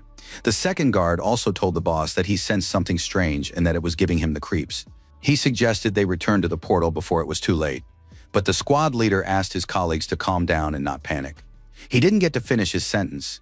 The fears of the other two advanced members were fully confirmed, and now both were terrified. Red lines appeared around the boss's neck. He began to choke, and both advanced members jumped back. The squad leader recognized the bloody leopard. The villain shouted that the game had only just begun, and they were already trying to run away. The man asked to spare his brother, saying they could come to an agreement, but the leopard pointed out that the three of them had been harassing the black leopard gang for a long time, so that wasn't an option. He tugged on the red energy threads. His victim was dead in a second, and the killer laughed, saying that the talks were off. The remaining brothers hadn't expected things to happen so quickly. They froze in horror and could only mumble incoherently. The second brother came to first and lunged at the enemy, shouting that he would beat him to death. The leader tried to stop him. Red energy threads entangled the man's fist before he could land a blow, before he could even get close to Leopard. Soon the entire group was securely immobilized. The killer laughed, saying it was all very pathetic, but he wouldn't fight. In the very next second, the second brother met the same fate as the first. He didn't even have time to scream in pain. The remaining advanced fighter couldn't believe his eyes, but quickly realized that the same fate might soon befall him as well. With a cry for help, he ran off. The killer laughed behind him, saying that now the hunt would be much more fun. Meanwhile, our heroes were far enough away to take a break. Uncle Hao asked his nephew why he had decided to leave the other advanced ones behind. The young man asked if the man had offended anyone lately, or if he might be having problems. The man replied in surprise that an ordinary miner doesn't get involved in such matters. When asked why his nephew had asked about this, the young man replied that this mission was a death trap. No one was supposed to return from this cursed place. Hao exclaimed that this frightened him. Li Yi asked him to tell them if he knew anything, and a surviving guard appeared from the grove. He immediately accused our hero of sensing danger and running away, claiming that because of him, his brothers had died. The miner replied that the boss hadn't been so useless after all and had helped the killer reveal himself. The man yelled that it was unacceptable to speak in such a tone. When asked what was going on, Li Yi made a characteristic gesture and said that the man would die soon. The man tried to protest, but the red lines we've already seen wrapped around his body, and only a raspy sound escaped his throat. The blood leopard stuck out his tongue in delight and remarked that he hadn't expected an ordinary miner to be so interesting. Our hero had already activated his night vision, so the enemy's appearance wasn't much of a surprise to him. The old man recognized the blood leopard. He appealed to him to spare the ordinary miners. What good would more deaths do? Li Yi tried to identify the enemy's weak points, but there were none. Meanwhile, the killer informed him that he didn't have to cross his path to die. He accused the man of getting drunk a few days ago and blabbing about how he had survived. Hao began to assure him that he would take that secret to his grave. The leopard raised his hand and began wiggling his fingers, hissing that he had believed in only one truth his entire life. Saying that only the dead can keep secrets, the killer pierced the old man's shoulder with a red beam. Li Yi managed to shout a warning, but failed to hit the heart. Even such a wound was dangerous. The young man cursed viciously. It seemed now was his turn to intervene. He activated both shadow blades and leaped at leopard to attack. The latter stood motionless. Li managed to dodge the red threads, and the opponent replied that he was pleasantly surprised. Now it was clear how the miner had managed to shut Tinjo up. The assassin then added that he was far more agile than that brat, so this time the kid didn't stand a chance. Their two streams of energy collided, and the shadows did their job. The young man managed to dodge the new attack. The leopard shouted that if our hero wanted to die first, that was fine. Instead of answering, the young man activated a shadow enhancement for defense. They clashed again. The enemy managed to be faster than Li Yi, pushing him back. Even the shadows didn't give the young man an advantage. The blood leopard was very strong. Still, the miner managed to hold off the onslaught, which greatly surprised his enemy. The latter asked how such a thing was possible. No answer came. The villain lunged forward, slamming Li Yi into the nearest tree. The impact made the young man's bones crack. Uncle Hao cried out in fear, but his nephew advised him to stay back. They needed to change tactics. He would definitely lose in close combat. The leopard licked his lips hungrily and told him not to worry so much. They were both going to die today anyway. Reactivating his shadow vision, Li Yi replied that it remained to be seen who would die and who would live. He created a multitude of shadow daggers and immediately sent a whole swarm at the enemy. Dodging them was impossible. But Leopard didn't even try. He created threads and calmly watched as the blades fell to the ground, failing to reach their target. He asked confidently if that was all the miner was capable of. Li Yi was already flying at him with his sword raised and shouting that it wasn't. The assassin remarked with a smile that the kid had some great tricks for a miner, but there was one nuance to consider. The opponent waved his hand and red threads sliced his blade to pieces. After that, Leopard realized that Class E was no match for him. Just then, the ground cracked open, and a bald, advanced-looking figure leaped out, declaring that the bloody leopard was about to be sent to hell. The man's body resembled a snake and immediately coiled around the opponent, who laughed, saying he'd been waiting for him to show up. His eyes flashing, the killer replied that close combat was his specialty, and that all his advantages would now become weaknesses. The red threads once again did all the dirty work for the leopard. His opponent didn't even realize what had happened. Filled with a sense of self-importance, the maniac spread his arms wide in a theatrical gesture. The shreds flew dramatically in all directions. The young man watched what was happening and couldn't understand how this was possible, since the intelligence report had classified Leopard as only a Class C. He grabbed his uncle, shouting that they needed to focus on escaping. Maybe they could return to their world before they died. Leopard laughed and asked quietly if the kid was really so stupid as to think they could go back. Nevertheless, he decided to play along a little longer. The nephew and Hao ran through the night forest. Our hero kept bandaging the wound, but his uncle begged him to leave him behind and save himself, saying he was just wasting time. The boy ignored these words and asked what the miner had done that made Leopard ready to kill everyone here. The man grew serious. He was silent for a moment, then explained that it was because he might have discovered the truth about the hero's parents' death. This information puzzled the young man. He asked him to repeat it, and the hero's lips even turned pale. His night vision kicked in involuntarily, and Lee asked again what Hao had just said. The young man calmed down quickly too. He needed to extract every bit of information he could from the old man. The old man replied that at first he wasn't sure, but after Leopard showed up, he realized that Kui Shi Hao was clearly involved. It was that mustache guy from the NG group. The guy's father had told Hao that he was conducting dangerous experiments, after which he died, literally the very next day. Li Yi grabbed the old man by his clothes and asked why he hadn't told him anything sooner and had done nothing for so long. The old man began to cry, saying he had made a mistake, but that he was just a simple miner and had to feed his family. The young man loosened his grip, and the uncle fell to the ground.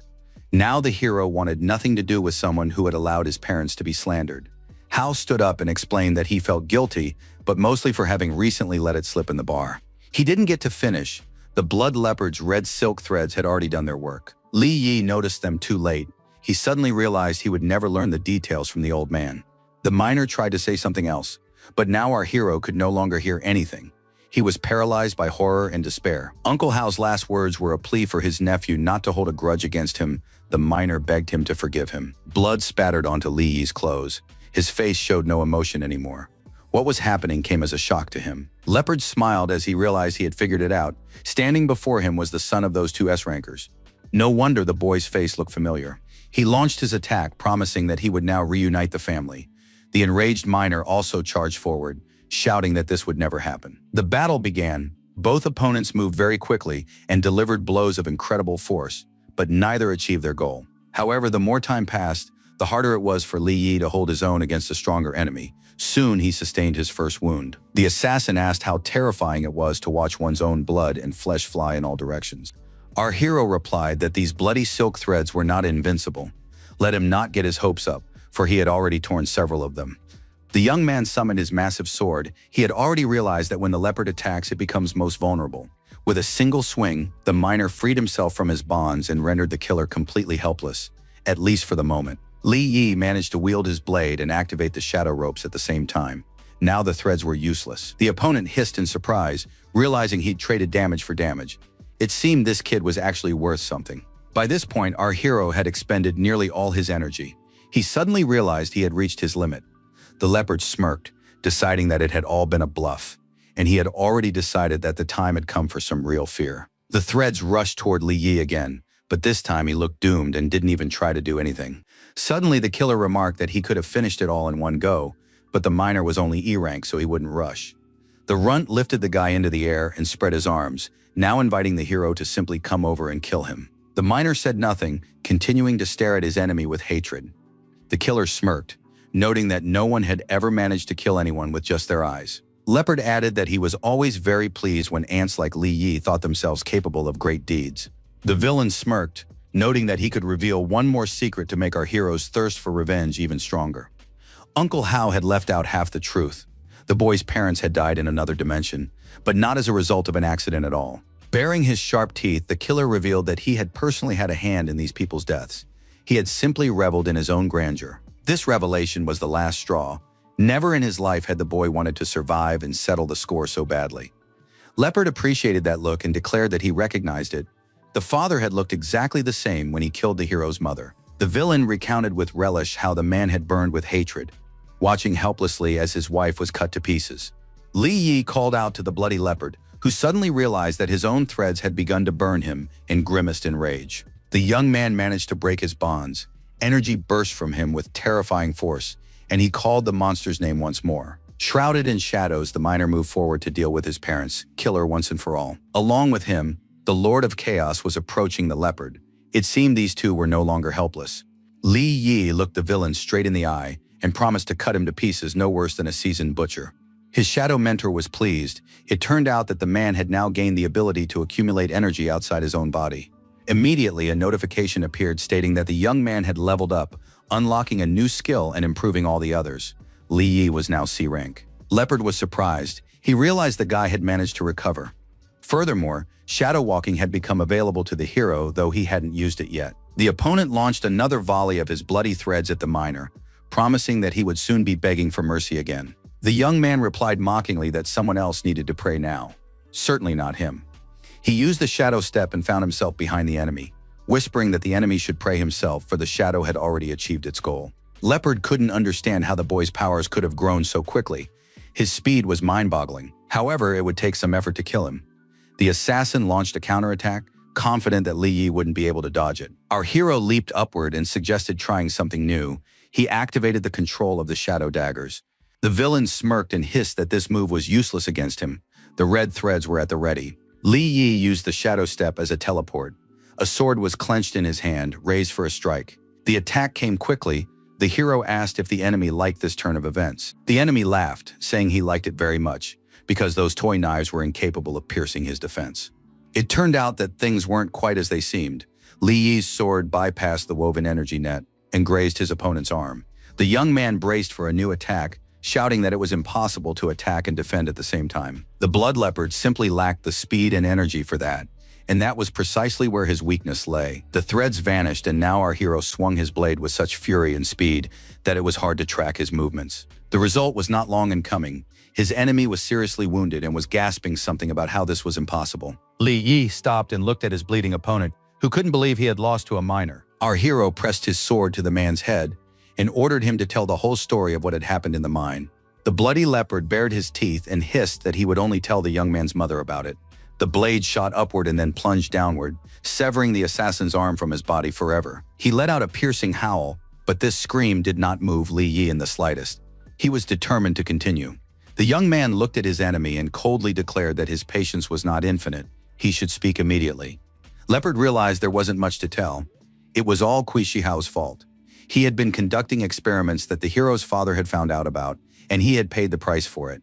An assassin had been hired, and the incident had been disguised as an accident. Upon hearing the culprit's name, the young man felt an overwhelming hatred. Leopard burst out laughing and asked if now that the kid knew the NG group was behind it all, he'd dare to do anything about it. The villain added that he was certain Li Yi would let him go, but those words had already left his lips by the time his head was severed from his body. Li Yi walked away without looking back, promising that the same fate awaited everyone involved in his parents' deaths. It wasn't long before our hero found himself at the headquarters of the company implicated in the murder. In the pouring rain, he watched the entrance. Kui Shihao emerged from the building. It seemed he intended to go somewhere, so Li Yi had to follow him. A spirit appeared and reminded Li Yi that even though he had now risen to C rank, he shouldn't go to his certain death. It explained that an A rank was somewhere nearby, and the young man simply couldn't help but sense it. He nodded calmly. The young man explained that the head of the NG groups, the advanced A-rank Ning Donghao, had also gotten into that car. The hero explained to the Lord of Chaos that he wasn't crazy enough to confront his enemy right now. Li Yi sped along, chasing the car. He added that he wasn't entirely sure he could trust the information he'd received from Leopard. It needed to be verified. Leaping across rooftops, the miner thought that he simply had to uncover the truth. Blood debts must be paid with blood. Even if a rang was involved, Ning Donghao would answer for everything too. The car arrived at the Black Panther's warehouse, and Li was very curious about what Kui Shihao had left here at midnight. The gang leader shouted for the boxes to be unloaded carefully. It was experimental equipment. The mustached man asked if that old miner, Hao, who talks too much, had been killed. The gangster glanced back at him with displeasure. He explained that there was no information on the whereabouts of the blood leopard, and the fragment of the portal to the otherworldly prison that he had used had vanished, so the question remained unanswered. Shihao asked how that was possible. Wasn't the killer an S rank? He was told that this time, the mission was guarded by as many as 3 S ranks. Anything could have happened. The mustached man shrugged and ordered the equipment to be set up as soon as possible. They were in the final stage of the experiment, and a mistake was now unacceptable. The thug asked if the money was ready and was told not to worry about it. Li Yi listened intently to every word. He realized the killer hadn't lied, and that Kui Shihao was indeed involved. A surge of energy revealed the young man's flash of hatred. This did not go unnoticed. The leader of the Black Panther's gang glanced in the direction where the young man was hiding. The man immediately attacked with a burst of flame, asking who was there. Fortunately, our hero was skilled in shadow movement and shifted out of the way just in time. The mustached man asked what was going on. The gang leader noted that he had sensed an intent to kill, but it could have been his overactive imagination. Hiding behind a nearby box, Li Yi sighed, realizing he'd nearly been caught. He could only hope that his C-rank abilities would be enough to survive and get his revenge. The next day, our hero headed to the Queen Group Association, which ran the organization from Longmen 3rd Street. The spirit asked why they had come here instead of looking for available work again and signing up for a mission. Li Yi explained that he intended to obtain the 3rd portal fragment, so he shouldn't get too clever. They needed a weapon. Right at the entrance, an administrator met the guy and asked how she could help him. The miner said he wanted to see Qin Xing. The girl replied that if he didn't have an appointment, it would be difficult to arrange. A couple was walking by. It was Su Qing again with yet another date, and the girl shouted that the miner didn't belong there, and certainly shouldn't be calling the young lady by her first name. The girl asked young Master Qin to throw this laborer out of here. He stinks, and he gave the order. Li Yi wouldn't let himself be pushed around and asked loudly if this was really how guests were supposed to be greeted at such a respectable organization. Su Qing laughed, saying she didn't see any guests here. Her companion muttered something about how even the dogs in his family were more noble. Our hero thought that if all members of the Quinn family were so despicable, there was no point in meeting Qin Xian. He turned and headed for the door, realizing that if he were to leave the building under these circumstances, it turned out no one was going to let him walk out of here just like that. Young Master Quinn gave the order to beat the insolent man, and the guards, their eyes ablaze, rushed after the young man. He used his shadow step. It would be foolish to let them hurt him for no reason at all. A second later, Li Yi had the boar by the neck, lifting him up as Su Qing screamed loudly. The girl threatened that if he didn't let go of the young master, he wouldn't leave here alive. The young man's patience snapped. He hurled the insolent man straight at the pesky beauty, saying she was making too much noise. The young man headed for the exit, saying that he would forgive the insults today, but only out of respect for Qin Xing. Her brother leaped up, flames blazing around him. In a rage, the young man shouted that the minor had gotten too big for his britches. He immediately rushed into the attack, declaring that he would kill Li Yi right here and now. The young man merely smiled and prepared a shadow counterattack. Their eyes met. It was obvious that a fight to the death was about to begin, the outcome of which was still completely unclear. At the last moment, the young men were separated by a masked man, Queen Xian's assistant, whom we already know. She appeared herself, saying that someone was making too much noise, which was unacceptable in an organization like this. The beauty's brother yelled at the minor that he was a dead man, that no one dared cause trouble for his sister. The girl tensed up slightly. She ordered them to leave the guy alone, but that was not at all part of the angry daddy's boy's plans. So the girl asked them to throw him out. And it wasn't Li Yi at all. The assistant grabbed his cousin Qin Xian by the collar, who still hadn't figured out what was going on. The young man started babbling something about family ties and how one shouldn't jump to conclusions. Su Qing was out of luck again. She tried to explain something about the dirty minor, who had dared to call the lady by her first name, but she just looked pathetic. Her eyes flashing, the girl realized that this man was her friend, so why shouldn't he address her as usual? Qin Xing ordered the guards to throw that vile couple out of the building and never let them back in. Su Qing began begging her not to do this again, since she had only been trying to defend the family's honor, nothing more. The beauty threatened her cousin that if he disgraced their name with such relationships again, he would pay dearly for it. He nodded, indicating he understood. Then Queen Xing finally turned to Li Yi, saying she hadn't expected his visit, after which she smiled and invited him to sit down. She apologized for her distant relative's behavior, and our hero reassured his friend that you can never be sure of other people's sanity, but that everything was fine. The secretary met the girl at the office door and told her that the president wished to see her. The girl apologized and promised she would be back soon, asking Li Yi to wait for her there for a moment. He nodded with a smile. Qin Jian asked the assistant the reason for the visit, and she replied that the gentleman hadn't explained. He had simply ordered her to summon his daughter immediately. The door closed behind them, and immediately our hero felt a burst of colossal energy, very powerful. Someone entered the room and called out to the young man. It seemed that this energy was part of his aura, nothing more, nothing less. Intelligence reports indicated that this was an A-rank individual with a host of advanced skills, Mr. Quinn himself. Seeing the ability to paralyze with fear and the ability to restore energy from natural sources, Li Yi was impressed. His eyes flashed. A mental attack was already coming at the boy, one that was difficult to resist even with the help of shadows. The hero explained that there had been a misunderstanding. He was just a minor. The man was surprised that this kid wasn't feeling the proper effect of inner fear, so he wasn't in a hurry to believe him. He intensified the pressure, saying that it seemed as though things weren't so simple. The young man was clearly downplaying his status. A torrent of yellow energy engulfed Li Yi so completely that he was practically invisible, leaving only a silhouette. The boy had no choice but to demonstrate his abilities to survive. Mr. Quinn informed him that one must be at least B rank to withstand his attack. Father Jian roared that he wouldn't allow anyone to deceive him or his daughter. He demanded the young man immediately reveal his purpose for coming and why he'd concealed his identity, or else he'd regret it. Just then, the girl burst into the room and accused Qin Shaoshang of deliberately sending her away to test her friend. This was unacceptable, and she grabbed her father by the ear. He tried to persuade the beauty to behave appropriately and give him a chance to save face. But Jin Yin wouldn't hear a word of it. She was seriously angry. Li Yi felt uneasy that the head of such a powerful organization couldn't control his own daughter. The girl returned to the hero and apologized, explaining that Quinn always checks on her inner circle. He replied that it made sense, as he was worried about Xian. These words surprised the beauty, as if the guy had known her father for a long time, even though that wasn't the case. Li Yi explained that he could hear the man's thoughts without much effort. Quinn had raised his little princess for 18 years and wouldn't let anyone harm her. Xin grew even angrier and shouted at Shaoshang to leave her and her friend alone for at least a few minutes. The girl handed our hero a card saying it was a deposit. The sword was made of a special material and the client was still examining it, but had already transferred 1 million. The young man thanked her but said he hadn't come for that. Then he showed her a shard of the portal and asked where he could find one. Xin reported that there used to be quite a few such fragments, but recently someone had started buying them all up, so now the artifact could be considered a rarity. She added that their organization would soon hold an auction, and Li Yi could try his luck there. Most likely the lots would include fragments. Our hero thanked her. The spirit behind him was indignant, Some man had decided to stand in his way. I wonder what purpose he has in collecting the fragments. The assistant handed his father a dossier on Li Yi. He was unremarkable, had recently awakened and attained E rank, but no energy had been detected in his body, so he remained a minor. The man couldn't understand how the young man could then withstand his attack.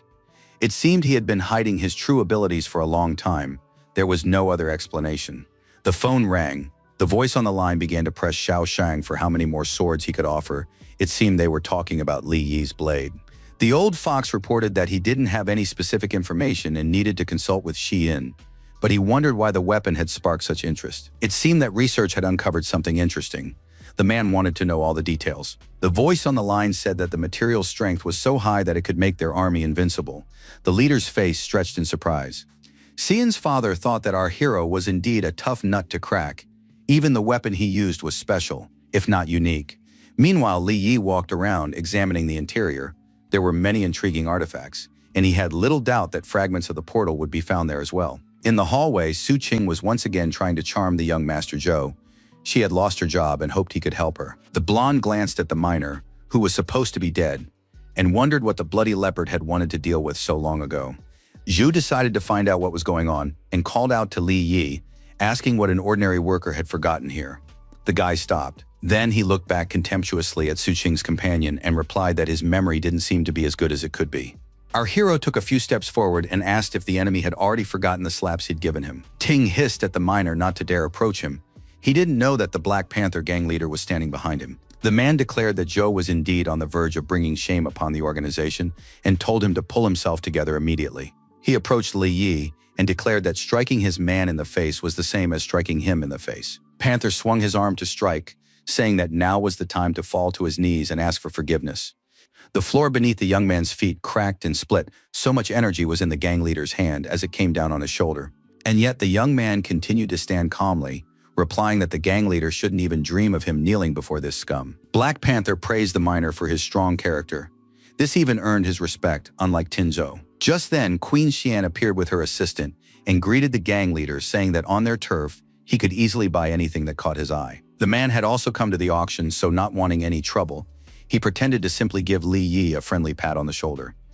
The girl understood everything and added that he could spend money here, but if he wanted to fight, he shouldn't expect any leniency. Panther smiled, replying that he was glad to see her, and continued to act as if nothing had happened. He and his companions headed toward the entrance to the hall, while our hero made his way over to his girlfriend in a stunning red dress. Sin asked if the guy was okay, and he nodded. It seemed nothing could spoil our hero's mood today. Panther asked Zhou who this guy was and how they tracked him down. Zhou replied that he was a miner who'd brought the precious sword that had caught the boss's interest. Tin added that the guy had apparently taken care of the blood leopard. Upon hearing this, the man began shaking him like a rag doll, demanding to know if it was true. Just then, another man approached them and asked what they were talking about regarding the leopard.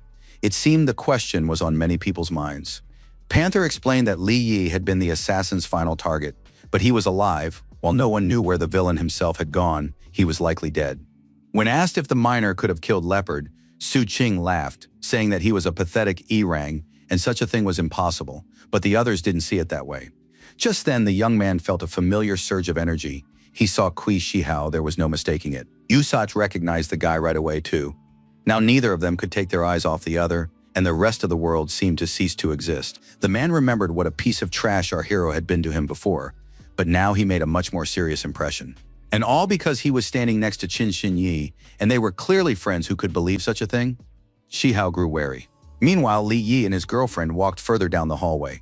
The guy asked where the girl was taking him, and she replied that her father had asked to see him. The miner asked fearfully if he would have to endure another panic attack, and the beauty smiled, saying that her father wouldn't dare do such a thing with her present. Shihao blocked Li Yi's path and whispered that he hadn't expected to run into him at an event like this.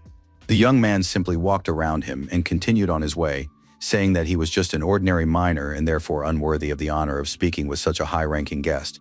Suddenly, the mustached man raised his hand and said that the young man's parents had been eliminated by order from above. He had wanted to help them, but in this case, he was powerless. Li Yi replied that one could try to wash away dirty hands, but the knowledge of the truth would remain in the heart forever. The hero added that Uncle Hao had sent him to deliver a message. Paper can be burned, but knowledge cannot be destroyed. Black Panther remarked that the boy was asking for a beating, but the mustached man stopped him, noting that they were on Queen Shaoshang's territory and therefore couldn't afford to do such a thing. The villains agreed that they would find a way to eliminate the boy, since he knew so much and wasn't afraid to speak up about it. Meanwhile, Zijin brought our hero to her father, who was watching the auction opening on a screen. The girl told Li Yi that she would go to the auction, and if an interesting lot came up, she would call for the hero. He thanked her. The young man greeted him and asked why Mr. Quinn wanted to see him. The man didn't beat around the bush, and immediately asked if the young man had any more weapons like the sword he'd given to Xian. Li Yi thought the boss seemed very interested, but decided not to reveal his hand just yet. He replied that he had one blade available right now and could get 2 more a little later. Mr. Quinn clearly intended to get everything at once. He announced that on top of the promised 5 million for the sword, he would add another 40 million to acquire all the weapons. The hero replied that 15 million for a blade was a perfectly reasonable price, but they both knew that swords weren't just for trade, sometimes they saved lives. When asked how much the miner wanted then, he replied that 25 million for each sword would suit him. It was a high price, and the friend's father didn't expect his guest to dare suggest such a thing. He looked at him in surprise. The old man slammed his fist on the table, realizing that this was too much when Xian appeared, saying that the item our hero was interested in had been put up for sale. The girl urged her father not to delay, and he meekly agreed to transfer 70 million to the account immediately. Xian led Li Yi to the edge of the balcony, saying that the item the young man wanted to buy was right there, or at least that's what she thought. By then, the first bids had already been made. Someone offered 65 million, and the next bidder raised the price to 100 million. A blue crystal, a fragment of the portal, was indeed lying on the red cloth. Someone shouted that they were willing to pay 150 million. Li Yi was surprised to realize that his friend was right. Well, he had enough money to buy at least one fragment. When the next lot appeared, our hero bid 30 million for it. For a start, the price was quite reasonable. In the neighboring box were his enemies, who didn't like the fact that the youngster was going to buy one of the fragments. The mustached man immediately raised his paddle and nearly doubled the price. He wanted to see how much money the young man had. In response, the young man added another 10 million, but that was practically all he had. Mr. Quinn and his daughter noticed that the lot wasn't worth that much money. Surely Li Yi didn't want to spend everything he'd just received on it. That wasn't reasonable. Li Yi didn't answer because all his attention was focused on Kuai Xinhao and on preventing him from getting the fragment. Suddenly, an interesting thought occurred to our hero, and he asked what the relationship was between the Quinn organization and the NG group. Xin didn't comment on the question, so the guy slyly asked which of the two companies had deeper pockets. Mr. Quinn replied that there was no doubt about the correct answer, but why should he help our hero? Li Yi replied that it was simply because he had something. Immediately, ancient swords made of that very ultra-durable material appeared in the room as if out of thin air. The man said he would buy these 2 blades at the agreed-upon price as well, but that still wasn't enough to compete with other buyers. The hero had promised more. Shin's father stared intently at the young man, trying to figure out if he was capable of keeping his promise, since the origin of his weapons remained a mystery. The auctioneer struck the gavel twice, and then Xian intervened again, shouting that if her father hesitated, she would cover Li Yi's expenses. Was that really what he wanted? The girl took the young man by the hand and dragged him into the hall, saying that they couldn't let the villains buy the fragment. Our hero followed her. He still couldn't fathom how people lived for whom 70 million was comparable to pocket change. Nevertheless, he raised his paddle and shouted that he was willing to offer 100 million for this lot. Xiao Hao knew that without this shard, their experiment was on the verge of failure, so he doubled the bid exactly. The guests in the hall began whispering that these two had lost their minds, raising the bid higher and higher for a fragment that clearly wasn't worth such sums. Black Panther asked the mustachioed man what they would do if the kid won the auction. The villain replied that he didn't have the necessary knowledge anyway. And yet the villain got scared and decided to take control of the situation, raising his paddle and shouting that he was ready to pay 1 billion. Now everyone present began to break out in a cold sweat with anxiety. What if this portal shard really was that valuable? Sin whispered that the villain was probably just provoking them. Li Yi thought the mustachioed man wasn't reckless enough to risk that kind of money without good reason. The girl's father asked the young man to think it over carefully. The price was already 1 billion. Could he really bring him weapons worth that much? The daughter shouted for him to stop interfering. She would personally cover all the expenses if necessary, so he shouldn't spoil the fun, and our hero should place his bet as soon as possible. He didn't have to repeat himself twice. The young man raised his paddle and announced that he was ready to pay 2 billion. Now Kui Shihao looked annoyed, while Li Yi looked at him cheerfully with the gaze of a winner. The auctioneer counted to 2, and the Black Panther couldn't figure out where the kid had managed to get so much money. The villain's eyes flashed. He decided that his rival, Qin Shaosheng, was involved. There was simply no other explanation. After counting to 3, the auctioneer banged the gavel and announced that the lot had been sold for 2 billion. Jin was very pleased with herself and pulled Li Yi into the room. He couldn't understand why the beauty was so happy. He asked what was going on, and the girl replied that she simply loved watching the bad guys lose. Her father wasn't quite as pleased because the price of this victory turned out to be substantial, and he wasn't the type to throw money around so easily. He asked again whether our hero could actually obtain enough weapons to cover that amount. Li Yi replied that the more valuable the blade, the higher its price. He could bring something more interesting to compensate with quality rather than quantity. Then the young man added that he could do the opposite, after which he snapped his fingers loudly. The room filled with swords. Now it looked more like an armory. Jinyin began looking around in fear. There were over 100 blades here. Mr. Quinn was delighted. This more than covered his expenses. Li Yi's strength of character simply amazed him, and he immediately began thinking about how to make use of the young man. Besides, his abilities clearly went beyond the E rank. The man decided to broach the subject gently, but his daughter beat him to it. Xian asked the young man to call her the next time something interesting happened. Her father immediately grew nervous, realizing that this was dangerous. He said he would walk his daughter home, and she waved goodbye to Li Yi. The young man thanked Mr. Quinn. The man replied that he had some parting advice.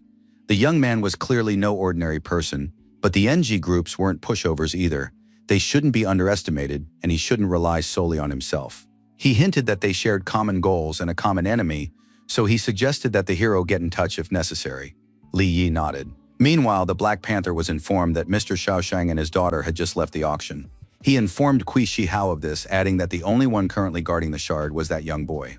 The mustached man replied that they should wait until the boy left the area of Longmen 3rd Street. It was dangerous to attack here. Panther smirked, saying that just in case, he had ordered his assistant to summon 3 C-class experts. Li Yi headed home. On the way, he spoke with the Lord of Chaos, sharing his hunch that Shaoshang had gathered quite a bit of intel on him. Otherwise, he wouldn't have given such advice. The young man added that he wasn't opposed to such a patron at all, to which the spirit replied that Mr. Quinn was merely an A rank, while he was offering the hero the chance to become an S rank by collecting the fragments. The young man didn't reply. It was clear he didn't trust his shadowy companion very much, and the spirit began to get indignant. Our hero's stream of thoughts was so dense that it simply drowned out all of the Lord's own thoughts. Then Li Yi noticed something strange ahead. He instantly sensed a threat and grew wary. It turned out that the apartment he had rented was on fire, and the residents were rushing to leave the building as quickly as possible. Everyone was running away, frantically trying to find their loved ones, while the young man just stood there staring at the house where he lived. The phone in his jacket pocket began to ring. It seemed that what had happened was no mere coincidence. Li Yi answered the call. It was Mr. Kui. He reported that he had noticed Black Panther's men following the young man. The hero thanked him and said they had already proven themselves. The man suggested he hide while he sent backup, but the young man thanked him again and refused, saying he could handle it on his own. 4 advanced agents were approaching him from the building. One of them was Tinzhou, whom we already know. He declared that now our hero had only one way to save his dog's life, to fall to his knees and beg him for forgiveness. Li Yi replied irritably that the Black Panther had clearly underestimated him by sending these wretches to their certain deaths. Tin laughed, saying it was a pure bluff. An E rank couldn't stand up to 3 C ranks, so the only corpse here was the kid. The young man cheerfully asked why then the blood leopard hadn't managed to kill him. Perhaps there were some theories. One of the more advanced ones suggested that the guy was hiding his true strength, but Joe mockingly explained that he was just an ordinary miner. Someone shouted that Li Yi definitely had no combat skills, after which the opponents rushed at him. The man with the sword was already reaching for the young man's neck to slit his throat, but the young man continued to stand calmly. The young man vanished at the last moment using shadow teleportation, and the assassin failed to carry out his plan. He didn't even realize how Li Yi had ended up behind him and counterattacked, saying that he really was just an ordinary miner. The remaining 2 C rankers began to panic. They had already realized that there was a hidden meaning behind our hero's words. Zhou ordered them to calm down and attack together. This would be a difficult task for the enemy. The guy dealt with the attackers in a matter of seconds and didn't let Tin escape, noticing that he too was in a different world. So why was he afraid of a simple miner? He looked closely at the advanced fighter's face and asked why he had felt the need to play with fire. Zhu was gasping and wheezing. All he wanted right now was for Li Yi to take his hand off his neck, and as soon as possible. Our hero flung him away from himself, saying that Kui and the Black Panther wouldn't let Tina go just like that anyway. He was doomed. The throw landed in the burning apartment, engulfed in flames. Joe tried to figure out where the miner got such strength from. His mind simply refused to accept this fact. Li Yi added that the same fate would soon befall the rest of the enemies. Xian and her assistant were already running toward him. The girl, out of breath, asked if everything was okay, to which he replied that everything was fine. He just felt like having a little something grilled. The beauty asked what he would do now, and our hero replied that since the enemy had made his move, it was now his turn. Xian declared that in that case, she would help him, and this decision was not up for discussion. The scoundrels had to get what they deserved. Li Yi was surprised by this turn of events. He wondered why his friend was so eager to help, and she replied that the Black Panther gang had crossed her path long ago. Then she added sheepishly that they had dared to hurt her friend, and she didn't have that many friends. Realizing that she was referring to him, our hero smiled. He was pleased that the girl considered him a friend. He declared that in that case it was time for them to figure out exactly how to kick those vile scoundrels' asses. Xian led the guy into the house, noting that there were plenty of empty rooms. He could take any one of them until he found a new place to live. Li Yi chose the first door he came across and replied that this room would suit him just fine. The girl immediately declared that he could take any other room, but not this one. She tried to stop the young man before he went inside, shouting that something was wrong with that room. It turned out that the interior was decorated in shades of pink and littered with stuffed animals. The miner simply sighed admiringly, saying it was very girly. The hero added that it was very cute anyway. The beauty explained sheepishly that she didn't want anyone to know she hadn't said goodbye to her childhood. Li remarked in surprise that he had always considered it normal for girls to decorate their rooms that way. He added that it was way cooler than pretending to be a cold, aloof girl. The beauty was stunned. No one had ever thought of her as cute and cool before. Muttering that it was time to pick out a room, Xian tried to push the guy further down the hallway. He giggled, to which his friend grumbled that she was starving from dealing with him and that this was no time for laughter. In response, the guy simply reached out and literally plucked a decent little assortment of food out of thin air. Saying that this should help, Li Yi handed the food to his friend, who was shocked by how quickly he solved problems. She began to examine the miner from all angles and ask where he had gotten the food. Not only were there weapons there, but food as well. An interesting combination. The young man replied that he knew a few magic tricks, and Xian immediately asked him to teach her too. Suddenly, the guy sensed they weren't alone. A Rang's presence was clearly felt. The girl's father was nearby. So Li Yi headed for the window, noting that they would talk about the tricks a little later. For now, he needed to take care of something. The guy pointed out the girl's father, who was hiding in the bushes, and asked her to do something about it. Otherwise, he wouldn't be able to sleep. The girl preferred to influence her loving parent with a scream. This time, every single neighbor heard Xiaosheng's name. Before drawing the curtains, Li Yi thought that he probably didn't need to fear any enemies here. This was Queen's territory. The spirit was right there. They now had 3 fragments, and the time had come to unite them. The connection formed on its own. The fragments seemed to strive to merge into a single energy field. Something resembling a portal to a prison in another world appeared, but without the remaining fragments, opening it wasn't so simple. The Lord of Chaos had his own way of doing this, and he called Li Yi to follow him. The hero asked first to explain what kind of other world they were heading into. They found themselves in a desert, and the young man asked again why there were so many insectoids, humanoids, and other monsters here. The spirit replied that they were all prisoners of this prison. One could consider this other world whatever one liked, but that would not change its essence. Trying to shield himself from the wind, Li Yi continued to question his shadowy mentor about the prisoners in the prison. He didn't understand who had created it. The Lord of Chaos replied that the boy would receive more information once he obtained and pieced together all the fragments. They approached the foot of a huge black tower, bound in chains as if it were a prisoner itself. The spirit explained that this was the Heavenly Tower, the greatest structure in this world. Nothing else like it existed. It was intended for training, so if our hero was determined, he could take the risk, but the price was his own soul. Li Yi nodded, and they went inside. The young man was curious about what the training entailed. It turned out there were 6 floors, and the first was the easiest. The spirit warned that he would have to defeat a shadow wyvern. The miner asked what was special about this monster. They entered the next hall. The young man couldn't figure out where the enemy was. He didn't sense the monster's presence. Then his gaze caught something interesting by the wall. It was a small creature, its tail and paws resembling those of a gecko. An orange eye stared intently at the tower's visitors. The gaze was rather heavy and suspicious, but the monster's size made Li Yi laugh. It really was more of a gecko than a dangerous wyvern. The young man was about to pet the cute little creature, but the spirit advised him not to. Soon the hero would have nothing to laugh about. And yet the boy kept reaching out to the cute little monster. He didn't think it could do him any harm at all. Something made Li Yi stop at the last moment. He looked the wyvern straight in the eyes. It returned his gaze with equal intensity. The adversaries seemed to be greeting one another. The next moment, an explosion of shadow energy sent our hero flying into the air, nearly turning him upside down. The young man instantly jumped up and looked up to see what the wyvern looked like now. After awakening, the monster became C rank, with all its stats increased sixfold. The Lord of Chaos informed him that he had highlighted the weak spots, but Li Yi didn't quite understand how he should proceed now. He asked if the enemy's stats had increased so much, how could he defeat it? The spirit replied that the monster's level was adjusted to match the trainee. The wyvern had already opened its toothy maw, but our hero still hadn't managed to do anything. Only after the monster attacked did the young man snap out of it and leap upward, landing above it. He prepared his shadow ropes and shouted that a larger size meant more blind spots. The shadows rushed after the wyvern, and Li Yi prepared to carry out his cunning plan. His attack failed. The monster's skin was very tough, and it was also immune to shadow damage. The training had to continue, and the young man decided to get closer to the enemy. He crouched down, intending to attack the wyvern from below. Perhaps the creature's belly was less well protected. Both shadow blades were at the ready. All that remained was to close the distance as much as possible, and that wasn't too difficult. The spirit noted that he could only ascend to the next floor after victory, so he'd better give it his all. Li Yi rushed into battle, landing blow after blow, but the monster took no damage at all, merely grinning menacingly, its smile growing wider and wider. Soon the monster's claws grew larger, and it became clear that it had grown tired of the pesky opponent and would soon put its weapons to use.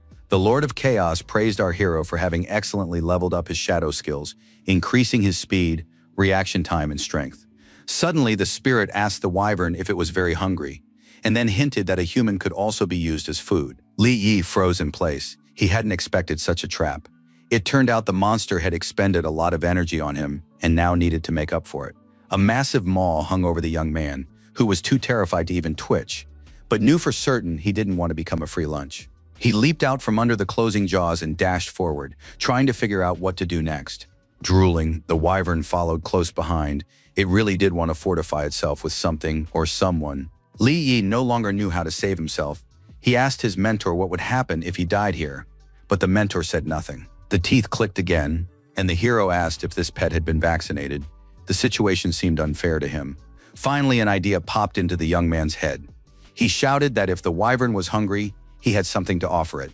Claiming it was his unbeatable technique, the young man summoned a multitude of roasted chicken legs and sent them straight into the monster's mouth. Without a moment's hesitation, the wyvern lunged for the largest one. Now it showed not the slightest interest in the man. The prey was instantly in its jaws. Now he had to figure out what to do next while the beast ate. The process was rapid, and the new drumsticks barely had time to reach its teeth.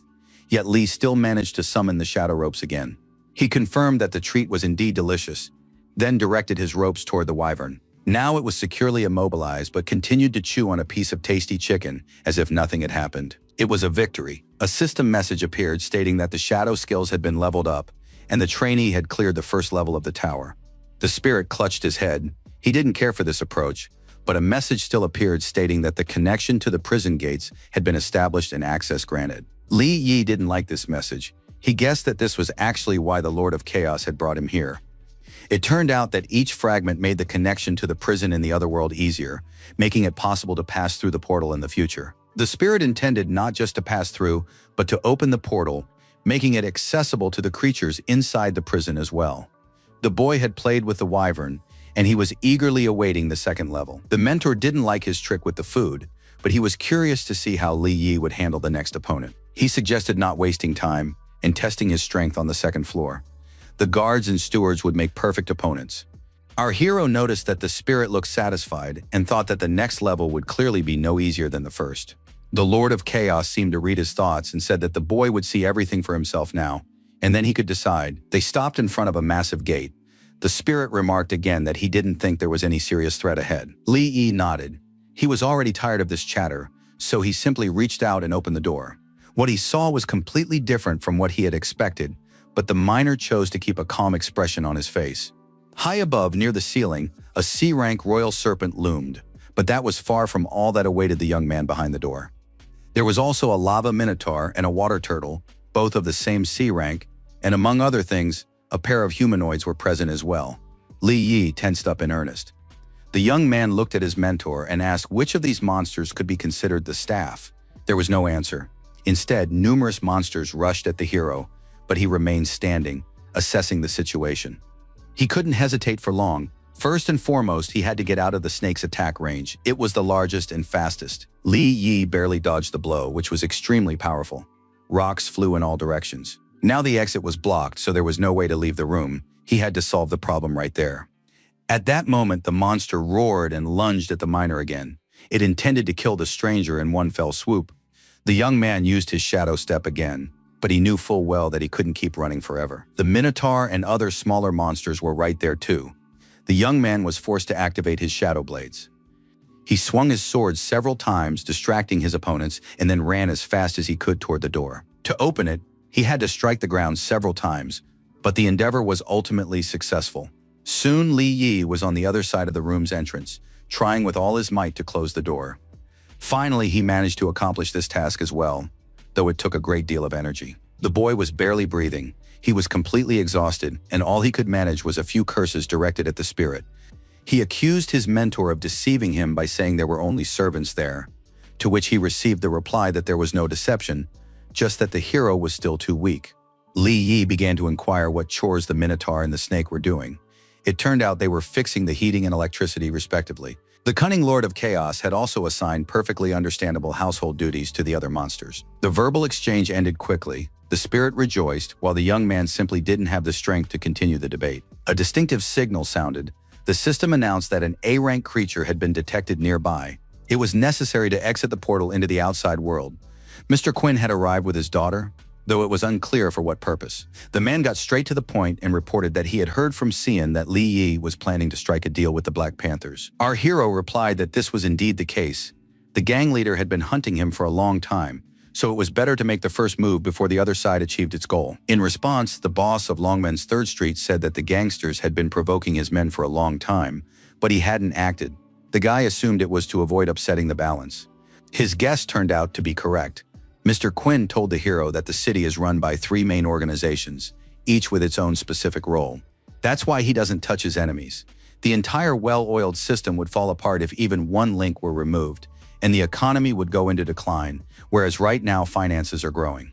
You can act openly in your own interests. Every organization leader would like to rule over everything, but that requires a delicate game of power. Li Yi realized that President Quinn simply didn't want to drag his family into trouble and was waiting for the enemies to destroy each other. He voiced this thought, and the man snorted loudly. It seemed the young man appeared too naive to him.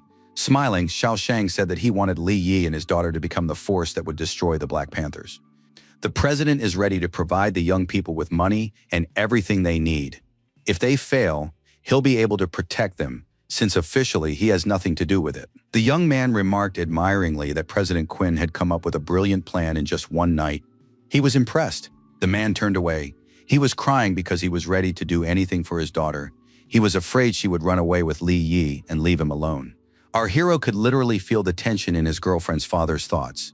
He even wanted to ask him to calm down a little. Cian was also bothered by this mood, and she hurried to usher her father out of the room so they could talk properly. Slamming the door shut, the girl's first question was what Li Yi intended to do next. The young man replied that he was going to take on a new assignment and go on a mission. He wanted to explore the entire alternate dimension. The beauty gave him a sly look and smiled cheerfully, saying she could certainly arrange that. The guy thought that as soon as he gathered all the pieces, the darkest day in the history of the Black Panther gang would arrive. After a while, the assistant introduced Li Yi to the Shadow Gang. That's what he called the specially selected guys they could rely on. The warriors lined up in 2 rows and loudly greeted their leader, Cian. The girl nodded. She turned to her friend and told him she had chosen a name for the unit based on his skill. The young man thanked her for the consideration. He used his sense of shadow to get a better look at these guys. He needed to gather all the information. All the guys in the gang turned out to be C ranks, which significantly expanded their capabilities and scope of activity. The only thing that was a bit concerning was that they were all wearing masks. Cian explained that they had to hide their identities to avoid threats. The girl laughed and added that it actually looked pretty cool, didn't it? Li Yi confirmed that she was right. The beauty asked what they would do next and was told that the first thing they needed to do was get a job or steal one. Our hero explained that he planned to take over all the positions held by the Black Panther gang. and Cian remarked that that was a ton of work. To this, the young man replied that he intended to take only the worthwhile, profitable jobs. He had other plans for the rest. A few days later, a whole stack of papers was thrown at the administrator. The boss was yelling that they shouldn't have let the Shadow Gang take all the available assignments. The leader of the Black Panthers yelled that now they were out of work, which meant no income either. Couldn't they have negotiated with those insolent newbies? The leader grabbed the man by the collar, and the man whispered that 5-6 advanced C ranks had been sent on each mission. It was impossible to refuse. The Panther sighed. His team didn't have that many C ranks, and he couldn't figure out where this new group had come from. He shoved the administrator away, realizing that these people were buying up missions to handle their own business in another dimension. All the remaining slots had also been bought up by various people who wished to remain incognito. Panther yelled that the employee could do whatever he wanted, but he had to provide missions for his people too. The man rushed off but promised to do something about it. Li Yi and Xian met again in the room he had chosen. The assistant reported over the phone on how things were going, and the beauty was satisfied. She reported that just as our hero had suspected, Black Panther's people had bought out their spots on the missions at an inflated price. It was interesting how he had known that would happen. The young man explained that their enemies didn't want to miss a chance to get rich during the most profitable time of the year. Seeing the girl's puzzled look, he explained that there are unspoken rules in the mines that only a few people know about. It turns out that all valuable artifacts recovered during missions are stashed away by special handlers, then secretly transported out and sold at the end of the quarter. In the past, the Black Panthers charged for guarding, transporting, and selling artifacts on the black market. Sometimes they simply robbed the workers during loading. The leader made a hefty profit.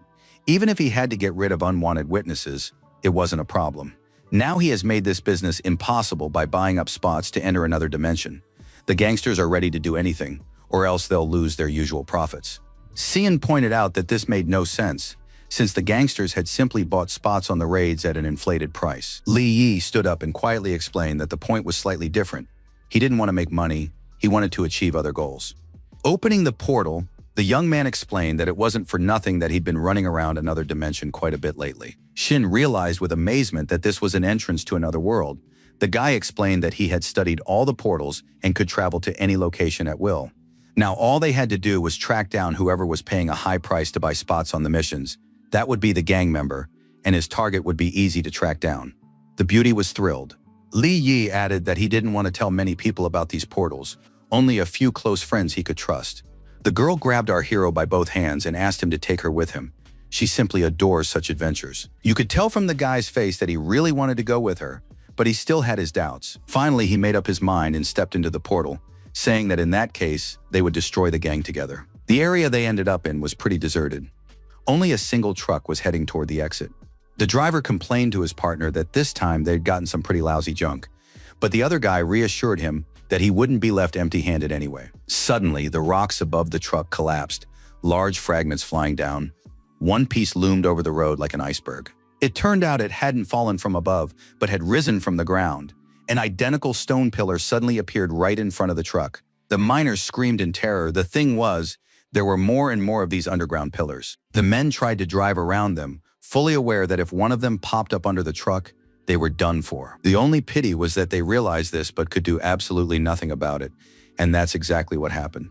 The truck tilted so much that the people and cargo nearly fell out of the bed. Fortunately, everyone was still unharmed. A second later, the truck crashed into another pole that had appeared right in front of it. Sparks flew from the impact. The miners, or rather the hired workers pretending to be miners, jumped out. They needed to check if the cargo was okay. A guy without a protective suit appeared in front of them and reported that the cargo was fine. He raised his hand and added that they would soon have problems of their own. A multitude of stone pillars were already preparing to rush toward their target. His hand dropped, and the projectiles flew straight at the men. They ran in the opposite direction, hoping to escape. They had to move as fast as possible. Most of these people had never even encountered the advanced ones before. The villain laughed, saying that the scum wouldn't be able to escape anyway, but he wasn't here just to waste time. Li Yi watched what was happening. He whispered that he'd play with the thug since the guy didn't want to be bored. Our hero used his shadow step and in a split second was behind the robber. The scoundrel bared his teeth, hissing that he hadn't called a dog here to ruin his fun, so he should get lost while he was still alive. Li Yi launched his attack, shouting that robbing people wasn't exactly an honorable occupation, so he should find another line of work. It seemed that the former miner was no stranger to such incidents, and the hero felt in complete control of the situation. He reached out toward his opponent, who was terrified by the young man's speed He didn't even have time to cast a stone attack. Our hero had already grabbed the enemy's face, declaring that he wouldn't let anyone play with people's lives here. He dragged him across the rocks, leaving a rather deep trail with his skull. It was brutal but justified. Nevertheless, the enemy didn't sustain any serious injuries and quickly got back up. Realizing that Li Yi was acting foolishly, the area was teeming with his fellow bandits. Cian and the others appeared, and our hero asked if the robber was referring to the D ranks they had already neutralized. Taken by surprise, the veteran even shouted that this couldn't be someone had dared to disrupt their operation. Miss Quinn asked her friend what to do with all these criminals, just kill them, or were there more interesting options? Li Yi replied that killing them was indeed too simple. He had a better idea that would hurt the Black Panthers much more. He placed his hand on the scoundrel's face again. The man screamed in fear and began demanding to know what was going on. Our hero ordered the robber to go to his boss and tell him that everything that had happened was the work of Li Yi from the Shadow Gang. From the raid, the thug went straight to the hospital. The doctors spent quite a bit of time getting him into relatively good shape. When the gang leader heard that everything that had happened was Li Yi's fault, he flew into a rage. But he was even more enraged by the news that the Shadow Gang and our hero were connected. The man once again wondered how this damned miner had managed to become so strong. The assistant reported that all their men looked relatively normal on the outside, but had numerous minor bone fractures all over their bodies. Recovery would take a year. They were also discussing financial matters. The figure was 5 million, 6 at most, when a new message came in. Somewhat embarrassed, the man reported to his boss that their other two teams had also failed to retrieve the artifacts, and Panther flew into a rage. He grabbed his assistant by the collar and demanded to know who had done it. The answer came quickly. It was Li Yi. The gangster hissed that it was impossible. The distance between the locations with the cargo was enormous, and even if the miner could fly, he wouldn't have been able to get there that quickly. The assistant had video proof that our hero had personally participated in the raids. One of the survivors had managed to film him. The young man and his team, working with the utmost professionalism, were clearly visible on the screen. Then the guy looked straight into the camera, as if posing on purpose. His gaze was heavy. He walked toward the person filming and asked if the recording was clear enough. The man shouted for the miner not to come any closer. He was scared to death. Li Yi brought his face close to the camera and addressed Black Panther, saying that his men didn't know how to fight at all. Maybe it would be better for him to come himself. He added that you could insist on maintaining the chain of command for years, but sometimes it was better to just show up and throw a punch. The gang leader bared his teeth. He crumpled the phone as if it were made of paper and hissed that he would personally kill that runt Li Yi. A little later, our hero, Sin, and her assistant arrived at some strange place that looked like a warehouse. The girl looked around in surprise and finally asked why they were there and what they were going to do. The young man replied that he had once followed Kui Shihao. These were the Black Panther's warehouses, and since they had ruined their plans, it made sense to pay a visit here in person. The beauty guessed that the hero intended to carry out a raid, while the gang members were dealing with the problems he had created. The guy nodded. Just then, his cell phone rang in his pocket. He wondered who it could be, considering that not many people knew this number. The observer reported that the gang leader had just left Zone 3. The young man thanked him and ordered him to continue surveillance. Li Yi informed Shin that the Blood Panther had decided to personally lead the next mission, just as he had expected. He was planning to go there himself, but his girlfriend suggested taking her assistant along, since the gang boss was a B rank. The hero replied that there was no need for that. The guy explained that he was going to fight one-on-one, so it wouldn't be right to bring anyone else along. He opened a portal and added that if anything went wrong, he could always return here using it. In the other dimension, goods were being loaded. Workers were scurrying back and forth with boxes under the watchful guidance of the main boss. This time, the cargo was indeed very valuable, so the men were trying to be as careful as possible. Everyone was confident in the success of the operation. Since Panther himself was here, Li Yi and his shadowy gang wouldn't dare stick their noses into their business. The boss was pleased with himself, even with the support of the C ranks. The miner didn't stand a chance against him, at least that's what Panther thought. Then a flash from the portal caught his attention. It looked like something interesting was about to happen, and the villain grew wary. For a while, everything was quiet, but suddenly the man spun around. He sensed someone's presence. One of the henchmen let out a blood-curdling scream. An invisible shadow rope had tightly wrapped itself around his neck. Li Yi appeared, remarking that a B-rank's intuition deserved praise. The thug had sensed his arrival immediately. Immediately, the other gangsters prepared to defend their boss, while the young man continued to hold one of their accomplices aloft. The man was already choking and begging his boss for help. Our hero advised him not to struggle too much, or he would suffocate completely. Panther realized he had no choice but to kill them both, so he fired a fireball at them. Li Yi continued to use the unfortunate guy as a shield. Deep down, he even felt sorry for him. The fire didn't harm our hero. It was clear he was about to launch a counterattack. The young man moved using his shadow gate and declared that a bad leader doesn't protect his people. Is that not a weakness? Panther, enraged, attacked again, calling Li Yi a vile rat who cowardly hid behind others. The fire flared up, but for some reason, once again, everything happened quite differently from what the gang leader had expected. He burned another one of his own men. The unfortunate man's last words were a reproach that the boss had missed his mark. Li Yi was standing behind him again. Next to him was Panther's assistant, who nervously asked his master not to rush the attack.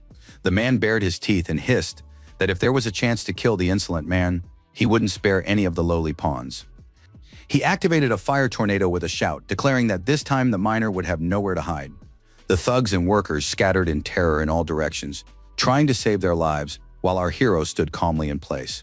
Burning people ran past him, but the shadows protected him well. All that was left was to watch the events unfold with interest. The young man wasn't afraid of the flames or the rocks flying at him, but decided it would be wise to hide from prying eyes for a while. Panther was furious. He began demanding that the young man stop hiding and come out to fight him.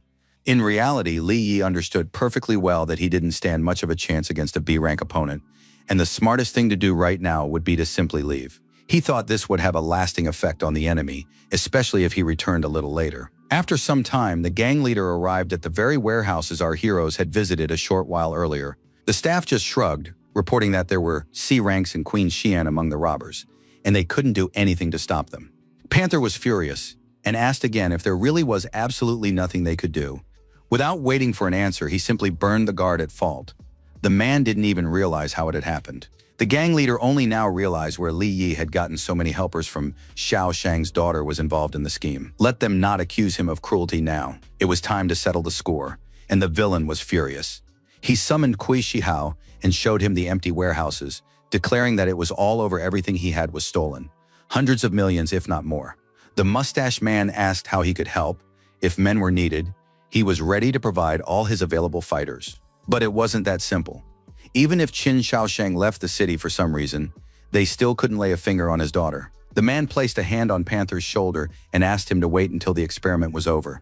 This was a critical moment, so he should be patient. The villain pushed him away, saying that the worst possible thing had happened, so he wouldn't wait and would simply kill Xin and Li Yi. It turned out that going against Kui Shihao's will was very dangerous.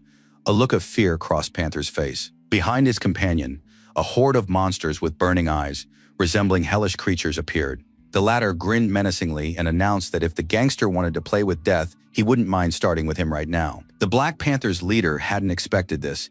He could barely stand, having lost everything and now facing betrayal on top of it all.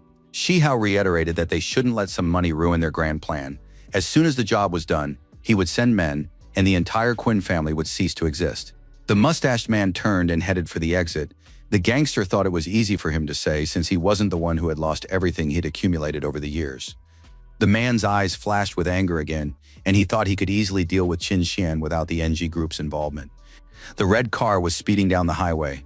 It was going as fast as it could, and it seemed the passengers were in a hurry. Inside were Jin and her assistant. The girl was sharing her impressions of Li, and she was delighted by his sharp mind and cunning. The assistant didn't say anything but asked the driver to go even faster.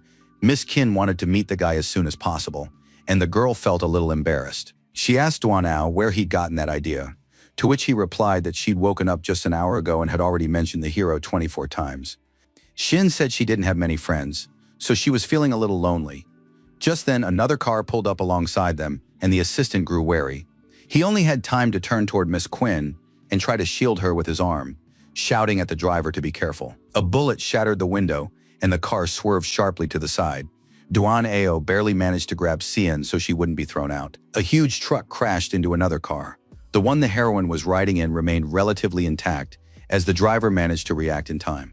Water gushed from the truck's tank. The car crash was clearly just the beginning of what was to come. The passengers got out, and soldiers from the Shadow Group immediately ran up to them to make sure the young lady was all right. The girl assured them she was. Water poured down from above like rain. Everyone's attention was fixed on the tanker, while footsteps could be heard behind them. Jin clearly sensed the presence of a B rank and grew wary. She began to realize that things weren't so simple. Panther appeared before her, an assistant holding an umbrella over him. The man declared that he was glad to see Xiao Shang's eldest daughter. Duan Ao immediately ordered his men to protect their mistress at the cost of their own lives, and the guards blocked the gangster's path. The girl remarked that her enemy was far too overconfident, daring to attack her with just a handful of men. Just then she felt a strange dizziness, accompanied by a magical sensation. The assistant reported in fear that it was all because of the water. It was emitting some strange energy. Panther hissed that he would never have dared to oppose her without being certain of success. The liquid that had been poured on them was the venom of a giant spider. Even Uranus wouldn't survive more than a few hours upon contact with it. The guards could barely stand. Sin and Duan Ao themselves still felt somewhat more confident, but not by much. Noticing the effect of his words, the thug rushed into the attack. All the assistant managed to say was for the young lady to run away. The next second, the enemy's hand grabbed him by the throat with such force that his vertebrae cracked deafeningly. He remarked in surprise that the man was surprisingly resistant to the poison. Apparently, his resistance level was high enough. However, that wouldn't help him survive. A loyal servant always dies for his master first, and flames engulfed Duan Ao. The girl couldn't run. She sat on the ground and reached out to her faithful assistant, who was burning alive. Li Yi was in his room at his girlfriend's house. He needed to sort out the cargo and take care of a lot of other things as well. After that, the young man decided to practice his weapon skills a bit. He needed to stay in good physical shape. He prepared himself and activated the corresponding shadow skill, then sprang into action, practicing his attack. The young man with the shadow blade moved very quickly. He could only be tracked by a black wave of energy. The guy raced forward, his eyes burning, his hand relentlessly delivering blow after blow with the sword. As a result, all the training posts were sliced to pieces. Our hero literally cut them into neat slices in a split second. The spirit appeared and praised Li Yi's progress, noting that he was now using his skills like an adult. The guy reminded him that he was now C rank. Just then he noticed his phone vibrating. Queen Xing's number was lit up on the screen, so our hero hurried to answer. The Lord of Chaos remarked that C rank wasn't all that great. It was just an ant with a few extra abilities. As soon as Li Yi answered the call, he dropped his sword, which plunged into the ground with a loud clang right next to his foot. Panther was holding his girlfriend by the hair and suggesting they take a look at who was there. It wasn't a pleasant sight. The girl's eyes were closed. It seemed she had lost consciousness, and the thug was grinning smugly and menacingly. The young man's eyes flashed, and he asked what Panther, in his opinion, was doing right now. Panther replied that the course of events now rested entirely on Li Yi. The young man could bring a ransom of 1 billion, and then the girl's life would be spared. That's the first option. There's a second one. He'll watch as the girl is tortured to death. Cian opened her eyes and whispered not to trust the villain. It's a trap. Our hero said he would bring the money. Let him tell him where and when the deal would take place, and he would be there. The leader of the Black Panthers said he would wait for the miner at his warehouses for an hour. The miner must arrive alone. If any of Queen's men are spotted, Cian will die. The call ended, and a spirit appeared, declaring that he didn't advise Li Yi to go there at his current level. It would be certain death. The young man's eyes flashed, and he declared that he couldn't abandon his friend. Besides, it wasn't yet known who would actually die. Half an hour later, the young man was at the warehouse entrance. He wasn't too worried about himself, but he was more concerned for Sin. Inside sat the gang leader with his crew. He praised the hero for his courage and asked where the money he'd requested was. Li Yi replied that he wanted to see his girlfriend first and make sure she was all right. The villain laughed and ordered Mr. Quinn's eldest daughter to be brought there. He looked as pleased as could be.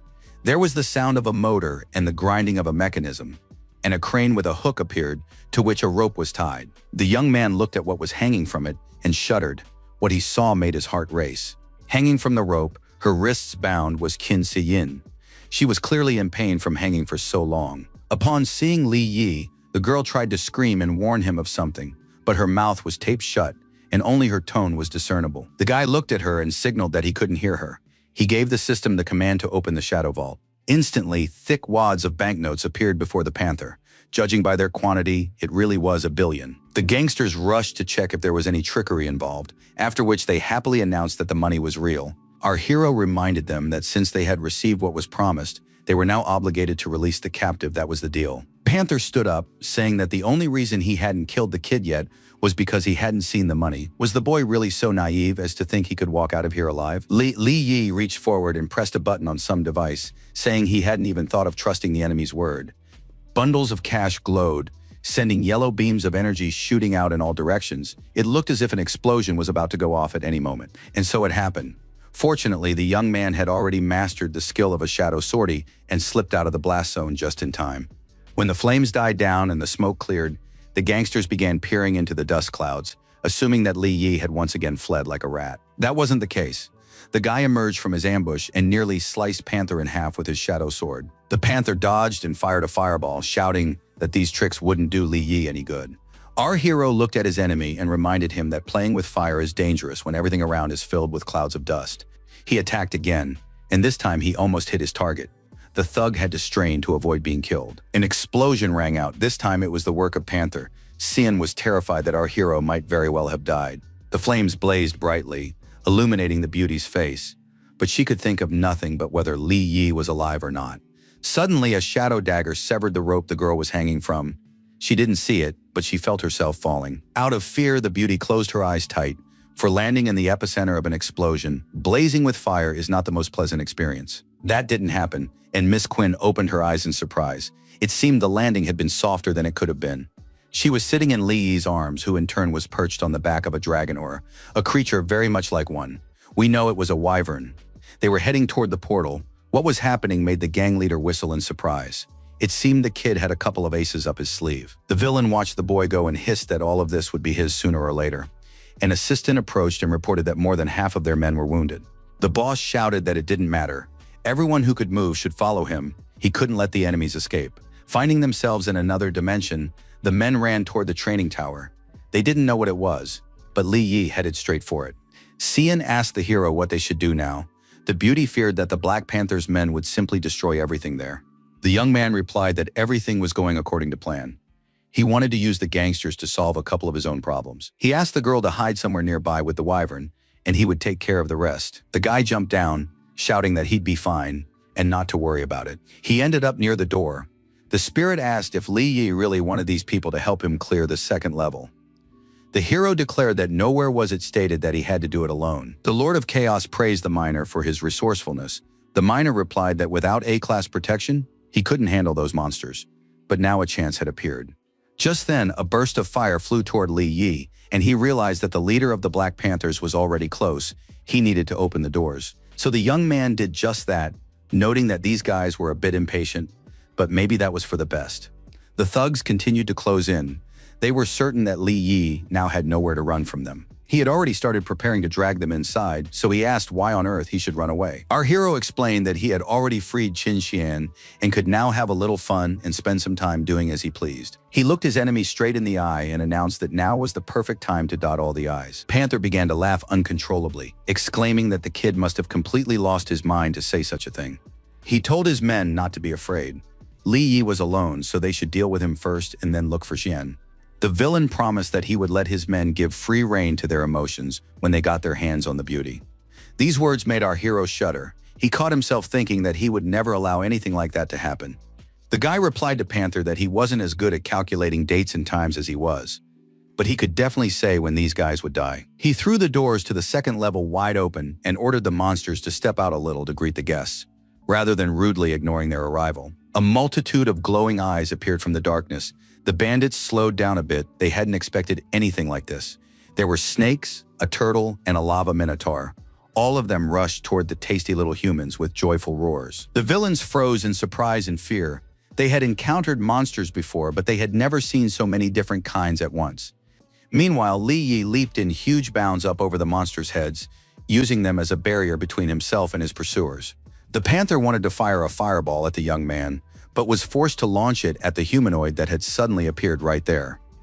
The monster slowed down slightly, but its skin was thick enough to protect it from fire damage. The man hoped that the flames would at least scare it off and prevent it from attacking, because he didn't have any other weapons yet. For a while, he managed to hold off the monster's onslaught, but then another one joined in, and the task became more difficult. Li Yi didn't want to take the heat for someone else either. He wasn't afraid of the panther's attack and moved close enough to engage in combat. But first, he had to wait out this barrage of fire unleashed by the enraged villain. The guy decided he would need a formidable weapon and activated his shadow transformation skill. Instantly, a huge hammer appeared in his hand. Its size was just enough to deflect the fireball. Shouting that now the panther would explode instead of him, our hero deflected the attack back at the one who had launched it. The blow was so powerful that the hero could barely hold onto the hammer in his hand. Still, one shouldn't underestimate B ranks. And yet Li Yi managed to carry out his plan. Now he watched the fireball's flight path with satisfaction. The panther moved closer. He could see that the young man was barely standing, leaning on his hammer. The man smiled. The hero had managed to parry one of his attacks, but what would he do with the next one in this condition? Li Yi had indeed exhausted all his energy. He was even staggering slightly and looked utterly pitiful. And yet the young man raised his head and declared that there would be no next attack. If he didn't believe him, he should just look back. This was no joke and no bluff. The second-level monsters of the tower had already dealt with all the members of the criminal gang and were now closing in on its leader. The man followed the advice and looked back. What he saw clearly didn't bode well, and the villain cursed. The monsters had already surrounded him.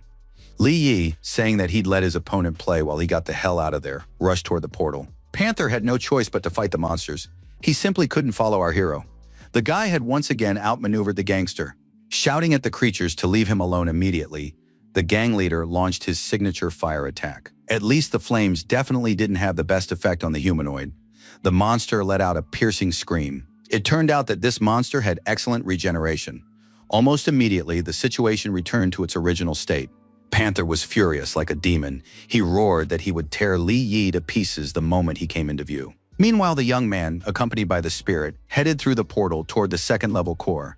The monsters were busy, and the floor could be considered cleared. Our hero asked if the Lord of Chaos had lied to him again about there being armor here capable of withstanding rank attacks. The spirit replied that he had no reason to lie. Suddenly, the young man stopped. He had spotted something quite interesting. It was a humanoid kneeling on the ground. The spirit explained that this was Ji-Mi, a second-level steward who apparently had simply died of old age. He asked Li Yi to give this creature a proper burial, since the matter with the Black Panthers had been resolved, and Li Yi agreed. The young man was ready to get started right away. His shadow patron thanked him for his responsiveness but noted that it would be better to do it on the way back. For a while, both were silent. The Lord of Chaos looked intently at the steward, as if expecting something. After a few seconds, he suggested they move on. The promised armor must be ahead. Suddenly, Li Yi heard something strange. His face took on a wary expression. He couldn't fall into a trap again. Right in front of them, a knight hovered in the air.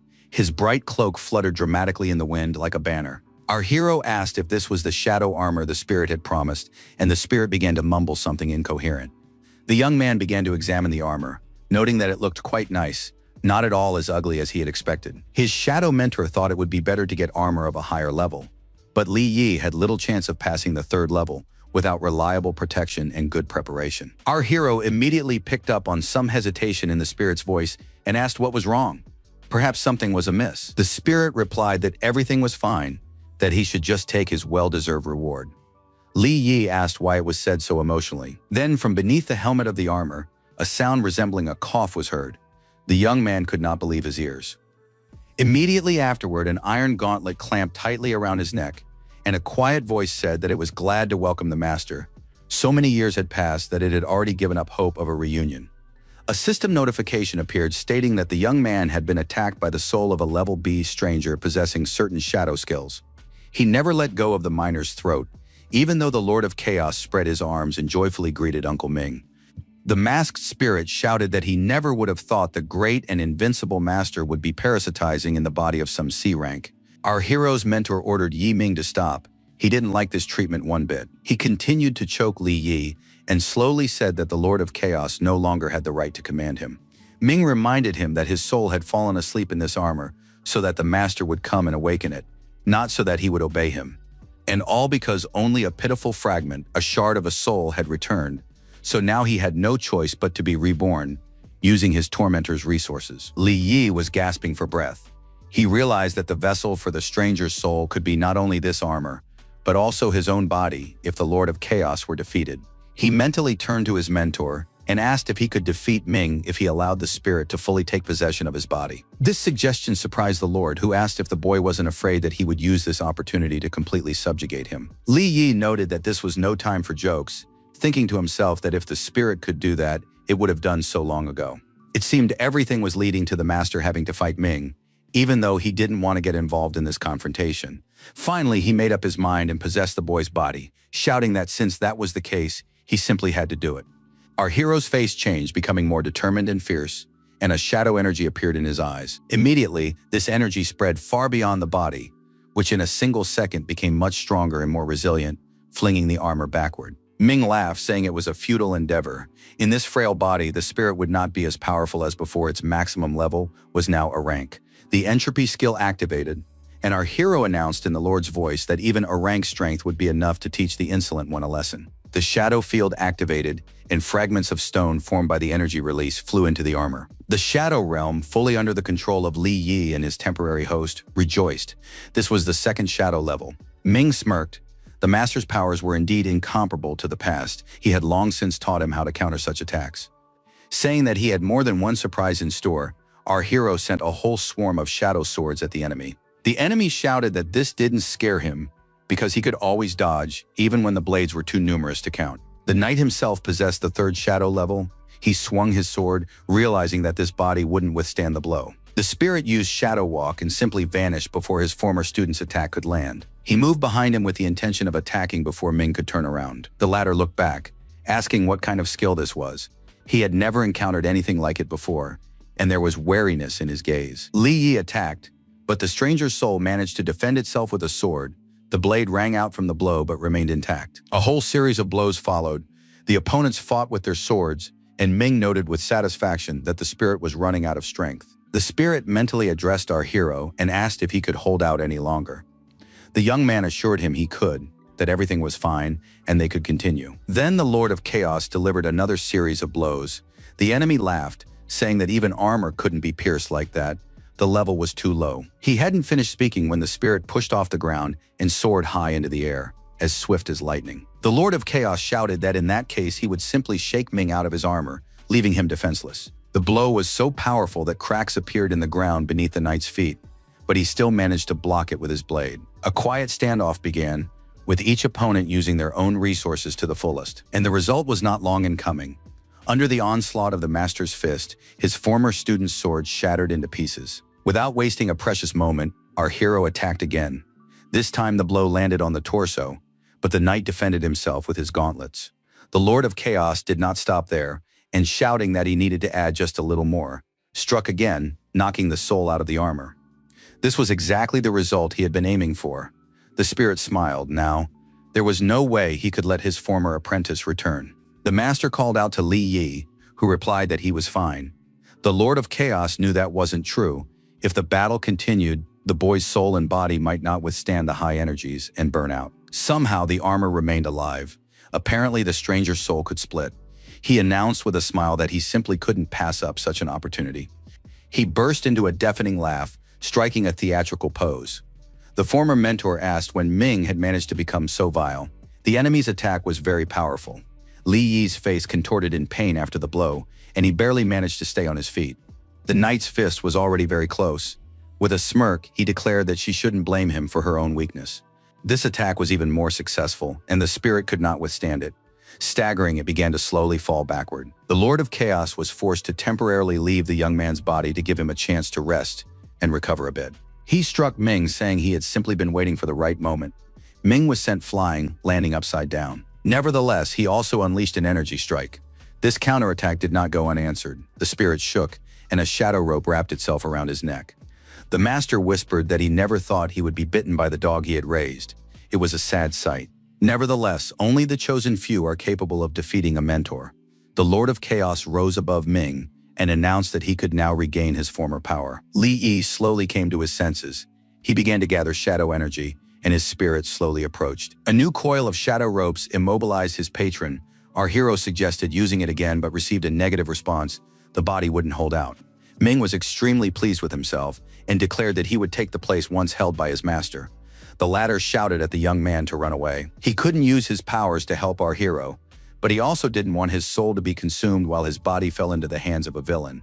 Instead, Li Yi rushed to attack the knight, shouting for him to immediately release the Lord of Chaos. This caused an uncontrollable fit of laughter in the enemy. He understood perfectly well that the man's strength was incomparable to his own, but he still noted the man's loyalty. The hero prepared to strike, while Ming tried to demoralize him by pointing out that the Lord was simply using the young man for his own purposes. He called the guy an ant who dared to attack a tree, and anger slowly boiled up inside the knight.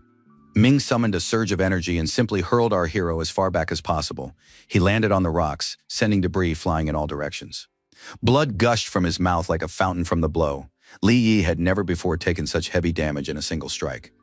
The Lord of Chaos shouted that it was time to get out of there. The miner was only C rank and would die in vain if he didn't flee. The young man was determined and clearly very angry. He shouted that from the very beginning, the spirit had treated him like a slave. It had forced him to fight and win constantly in order to level up and strengthen his body. What he had become now, step by step, had been shaped by his mentor's hands and under his careful guidance. His memories shattered into fragments. But it wouldn't be like that anymore. He would decide for himself whether to leave or stay at the very least. He had earned the right to choose. With those words, Li Yi gathered all his energy and charged forward at the enemy.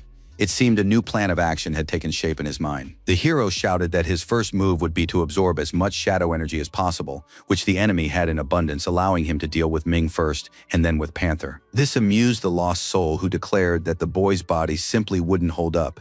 He didn't stand a chance of absorbing such power. Li Yi had already activated the corresponding skill and was drawing in the shadows like a sponge. He shouted that the state of his body was nobody's business but his own. The young man reached his limit and let out a piercing scream. It felt as though cracks were spreading throughout his entire body. The hero felt as if he were about to fall apart into pieces. There was no time to hesitate, and he raised his fist to strike. He was closing in on the knight, but even as he did so, he began to dissolve into his own shadows like melting ice. Watching this, Ming burst out laughing again. The foolish creature had been too short-sighted and had sacrificed himself in vain. The Lord of Chaos turned to Li Yi and asked him to stop the fight. It was a perfectly understandable move. The knight laughed, having just received an excellent source of energy for himself. The spirit had disintegrated just like the boy. With a satisfied look, he clenched his hands into fists, as if testing how much power he had gained. The result was excellent. All that remained of Li Yi was a black smudge of shadows, like a wet footprint. His enemy could not contain his joy at having won so easily. Suddenly, he noticed a black vortex in the distance. Shadows were gathering into something resembling a hurricane, and it was clearly no small thing. The villain tried to figure out what it was and what was going on at all. He looked, to put it mildly, perplexed. He fearfully surmised that this was Eternal Night, the Eternal Night provoked by the Lord of Chaos with his eternal shadow realm. The knight couldn't believe that his master and Li Yi had turned out to be stronger, but it was precisely in this unity that the main secret lay. A voice behind him grimly remarked that he should have listened to his words back then, at the very beginning. He would be eliminated, no matter how much he flattered his own ego. It was all just ripples on the water and empty dreams.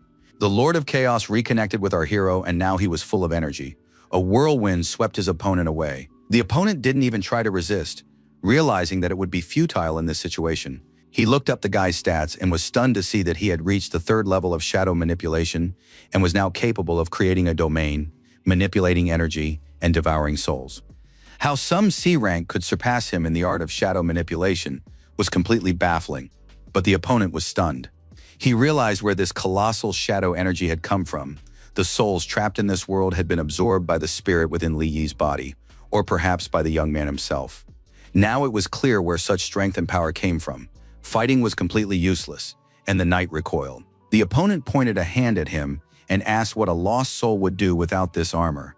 It needed to be tested. He attacked with a surge of energy of incredible power. That should be enough to drive the essence out of the armor. Watching this deadly wave rush toward him, Ming froze. He whispered that he hadn't expected this. The enemy was thrown back. The armor began to slip off him. Coming loose, there was no way to resist. Li Yi moved behind the knight and reminded him once more that it was time to get out of that shell. It wouldn't help.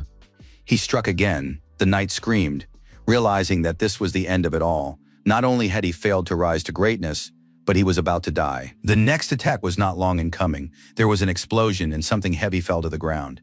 The armor turned out to be tougher than expected. The opponent got to his feet and asked spitefully what good was a 3rd-level mastery of shadows if Li Yi himself was still only C rank. Our hero replied with a smile that if the armor was too much for him, he should attack what was inside it. He charged forward. The knight shouted that this was utter madness, certain he could withstand one more attack. But why wait for a blow when he could strike first? The knight tried to reach the young man first. To his surprise, the guy simply vanished into the shadows, for he had activated his domain and could now take any form within its limits. The villain screamed that this was simply impossible. He was once again seriously frightened, while at the same time feeling deeply disappointed. Our hero began his shadow attack, slipping beneath the armor. His enemy screamed louder than ever before. That scream would have made his blood run cold if he had any. and Ming's soul began to crumble. In unbearable agony, he shed his knight's armor, trying to escape certain death. The armor remained below, and it no longer looked as though it could withstand an A-rank attack. The Shadow's black hands picked up the helmet. Now he could try it on himself or give it to his mentor. It became clear why Ming had been hiding behind the armor. It could absorb shadow energy, protecting the soul from harm. If you tried to draw out this creature's energy, you wouldn't get any stronger. The harsh reality hit him unexpectedly. But there was still hope for the heavenly fortress, a refuge where strangers could not enter. The villain perked up slightly and rushed upward toward salvation. Li Yi shouted that he wouldn't give him a chance to escape. Our hero's shadow chains rushed after Ming. In the very next moment, the enemy was completely immobilized and securely bound. It even became difficult for him to speak. The stranger smirked, saying that his soul was bound to the heavenly repository, so it could not be destroyed without harming himself. The young man reminded the enemy not to forget that souls are also shadow energy, and within the domain, he and he alone commands it. The Lord of Chaos left Li Yi's body. Without the protection of his armor, it was no trouble at all for him to completely destroy his former disciple. He smirked, stating that Ming would become a source for his restoration and growth, or rather, for Li Yi's growth. The young man intended to absorb the essence to improve his skills and rank, as well as his mastery of shadow manipulation. The Lord of Chaos told the former knight that he had underestimated the young man's thirst to become powerful and strong. Only the villain's head remained, but he hissed discontentedly that he shouldn't be mocked. It was insulting. He asked if it wasn't foolish to hope that, once he became great by devouring souls, his comrade would be spared and left alive. After these words, his face began to dissolve into the shadows, but he had managed to sow a seed of doubt before his death. Compared to the thirst for power, any moral principles would fade into the background. Li Yi covered his ears so he wouldn't have to hear it. He completely devoured the soul and screamed from the immense amount of energy that filled his body. Now the boy stood at the epicenter of the explosion, cracks spreading out from him across the ground, while the Lord of Chaos watched the events unfold from above with interest. Soon it was all over. An alert sounded, and the spirit looked intently at Li Yi below. Li Yi stood there, completely pleased with himself. He felt an incredible surge of power, all because he was now a B rank. He looked at his mentor and said that now he was interested in the heavenly fortress, a new goal, new means. Shadow ropes wrapped around the spirit. He froze in surprise. Had the boy really decided to change his role? Li Yi announced that the time had come for the Lord of Chaos to play a role in his new play, and he continued to entangle him with the ropes. The mentor hadn't expected this, but he didn't condemn a man who had tasted power and might. Our hero announced that he now understood what Yi Ming had meant, and he had absolutely no desire to put up with it. The young man continued to hold the Lord, intending to put armor on him. This would allow him to no longer surrender his body to the spirit.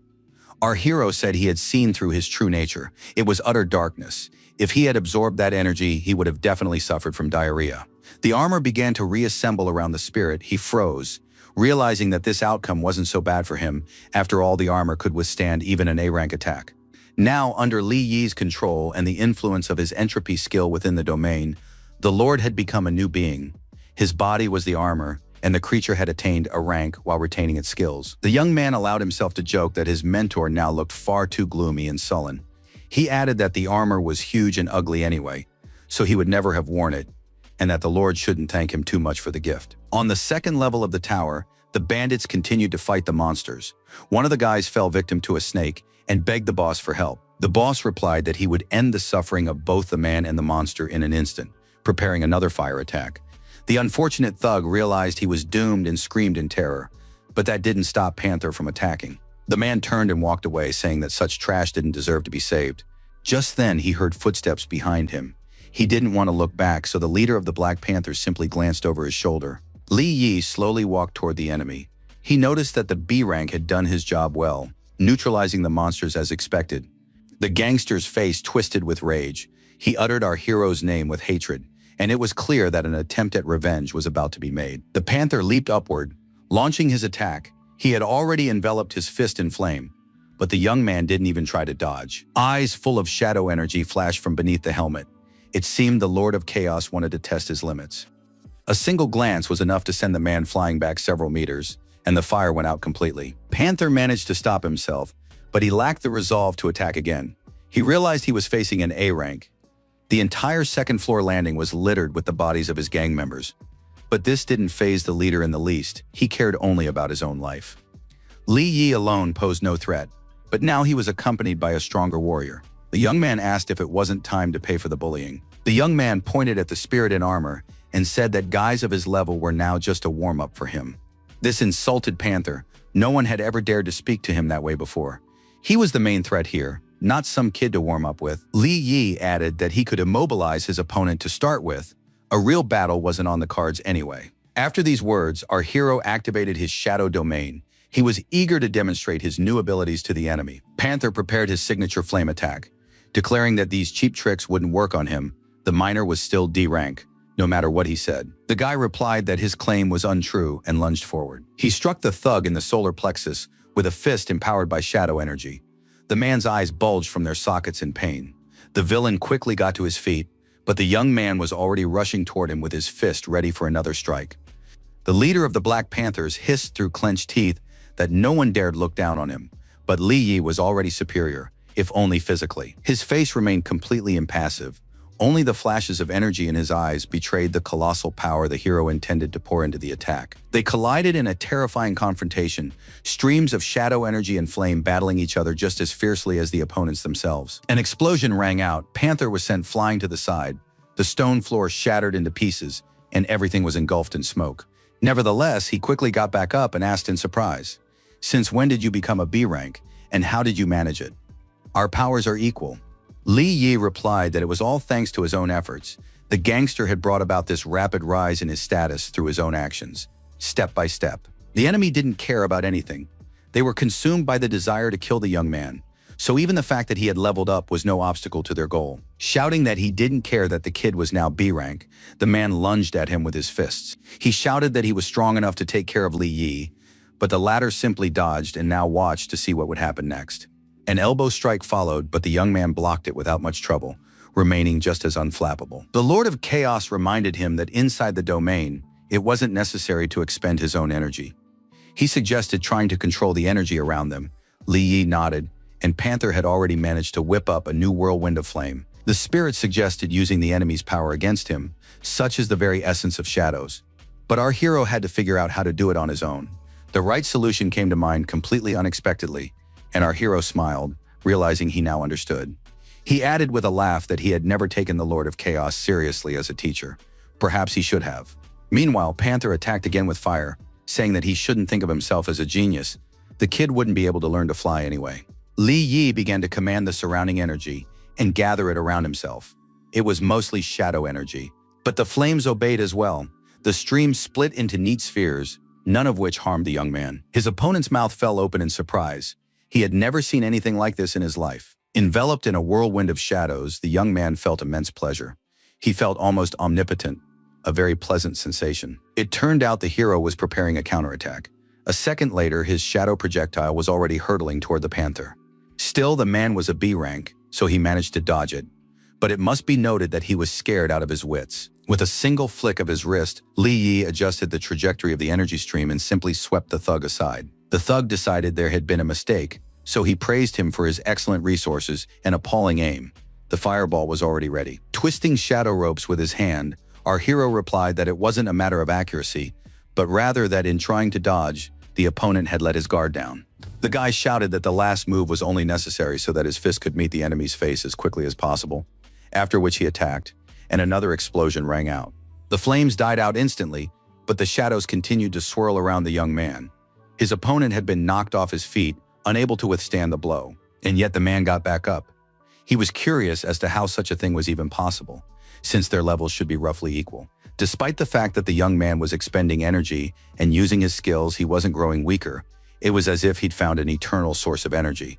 This struck Panther as the most astonishing thing of all. Our hero approached him, saying he had expected more and was now even a little disappointed. He glared at his enemy and announced that the game would end right now, his eyes glowing with an otherworldly light. Panther literally exploded with rage and shouted that he would take Li Yi with him. He wasn't going to die alone.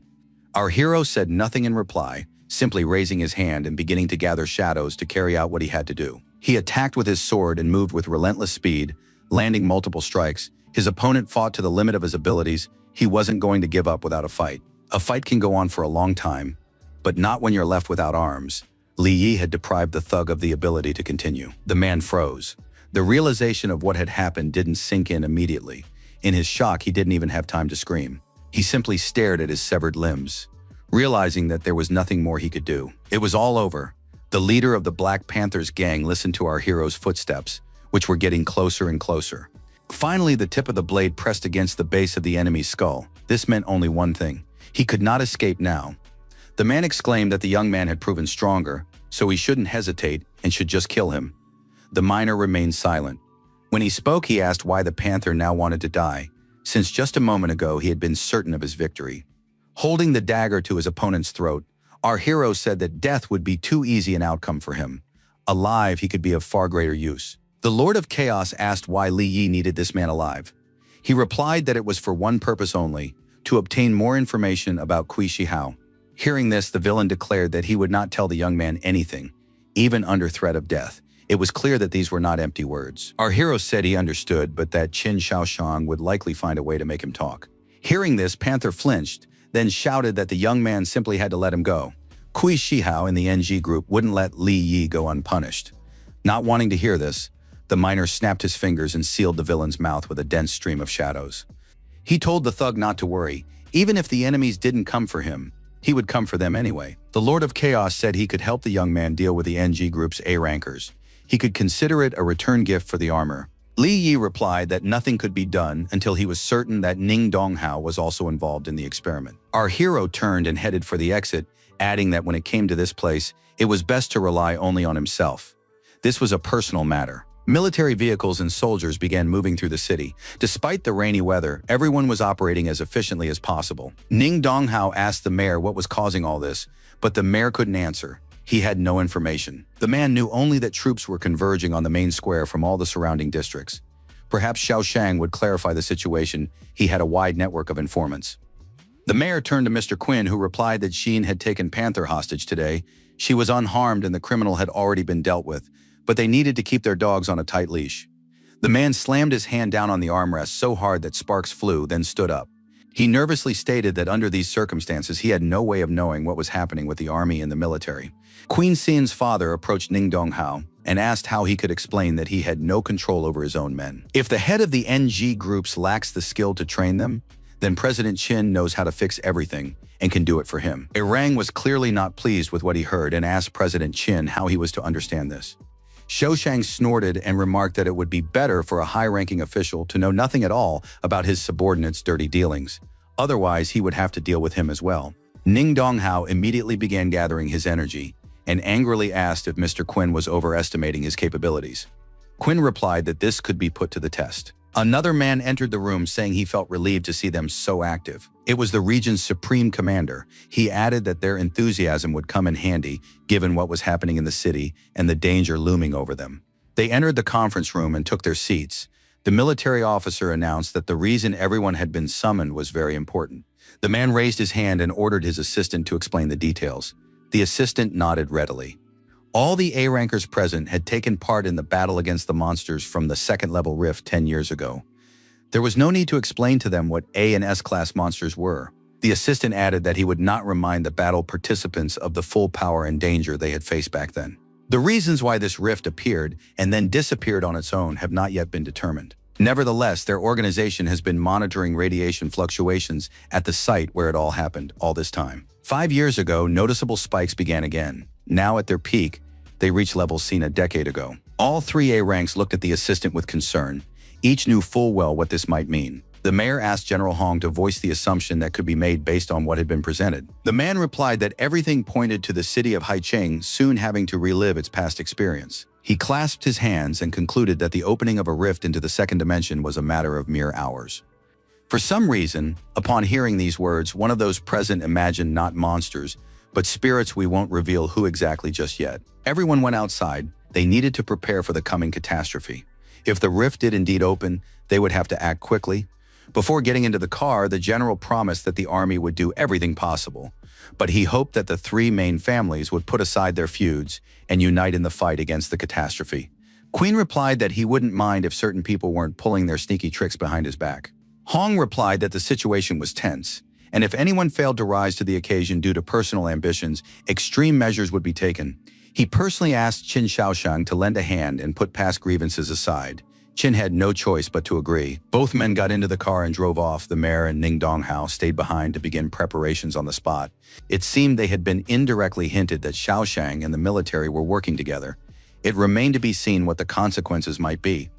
The mayor reported that they now needed to be more cautious with the Black Panthers. Because of them, Mr. Chin had fallen out of favor. Donghao asked, looking surprised, what this gang had to do with him personally. The mayor replied that he wanted to believe there was none, but that further developments would clarify a lot. Donghao returned to his office. His secretary immediately offered him a summary of the latest news, and the man dialed a number and called Shihao. He stated that he had long turned a blind eye to his dealings with the Black Panthers. But now there was an army in the city, and all because the gangsters had dared to kidnap Miss Quinn. The news reported that the hostage had been released and the gang members were on the run, so it would be best for Kui not to be involved in this. The mustachioed man assured his boss that he would never have dared to act without his approval, so he had nothing to worry about. Dong Hao ordered him to secure Xian's forgiveness by any means necessary, even if it killed him, and to cut all ties with the Panther, because otherwise even he wouldn't be able to protect Shihao. The call ended there. The villain crumpled the cell phone in his hand in a rage, furious that a stupid thug had acted behind his back. Meanwhile, Li Yi and Suin went to the hospital to visit Duanao. He hadn't regained consciousness, but he was still alive, and the doctors assured them there was a chance. The girl sighed and decided to pray for her assistant's recovery when someone else entered the room. It was Kui Hahuo. Spreading his arms in greeting, he shouted that he was glad to see Miss Quinn was all right. Panther had signed his own death warrant by daring to lay a hand on her. Li Yi looked at his enemy in surprise. Did he really not know what Panther was up to? Or was he just pretending? Xiao Hao assured the heroes that his ties to the gangsters were purely business-related, but that was over now, and the NG group would help find and arrest the gang members. The young man asked what that had been sincere remorse, or had they simply decided to sacrifice a pawn to save the queen. Usopp reminded the guy that you have to know when to stop. What he stole from Panther would ensure a comfortable life until old age, and he was wrong to decide to fight to the end. Our hero replied that he had asked purely out of curiosity. All he wanted was his enemy's life, not money. Xiao Hao turned to Miss Quinn and asked if all members of her family shared this view. He looked grim. The beauty folded her arms across her chest and looked the scoundrel straight in the eye, then suggested he guess for himself.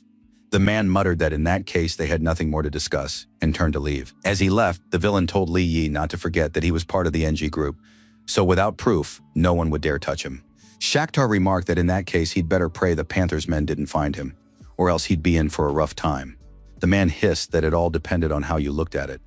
In the secret laboratory, an order was given to inject the surviving members of the Black Panther gang with a drug codenamed God's Blood. The lab technician filled a syringe and approached one of the men. He was tied to the bed and asked what was going on, saying they worked for the Panther and must not be harmed. No one listened to him.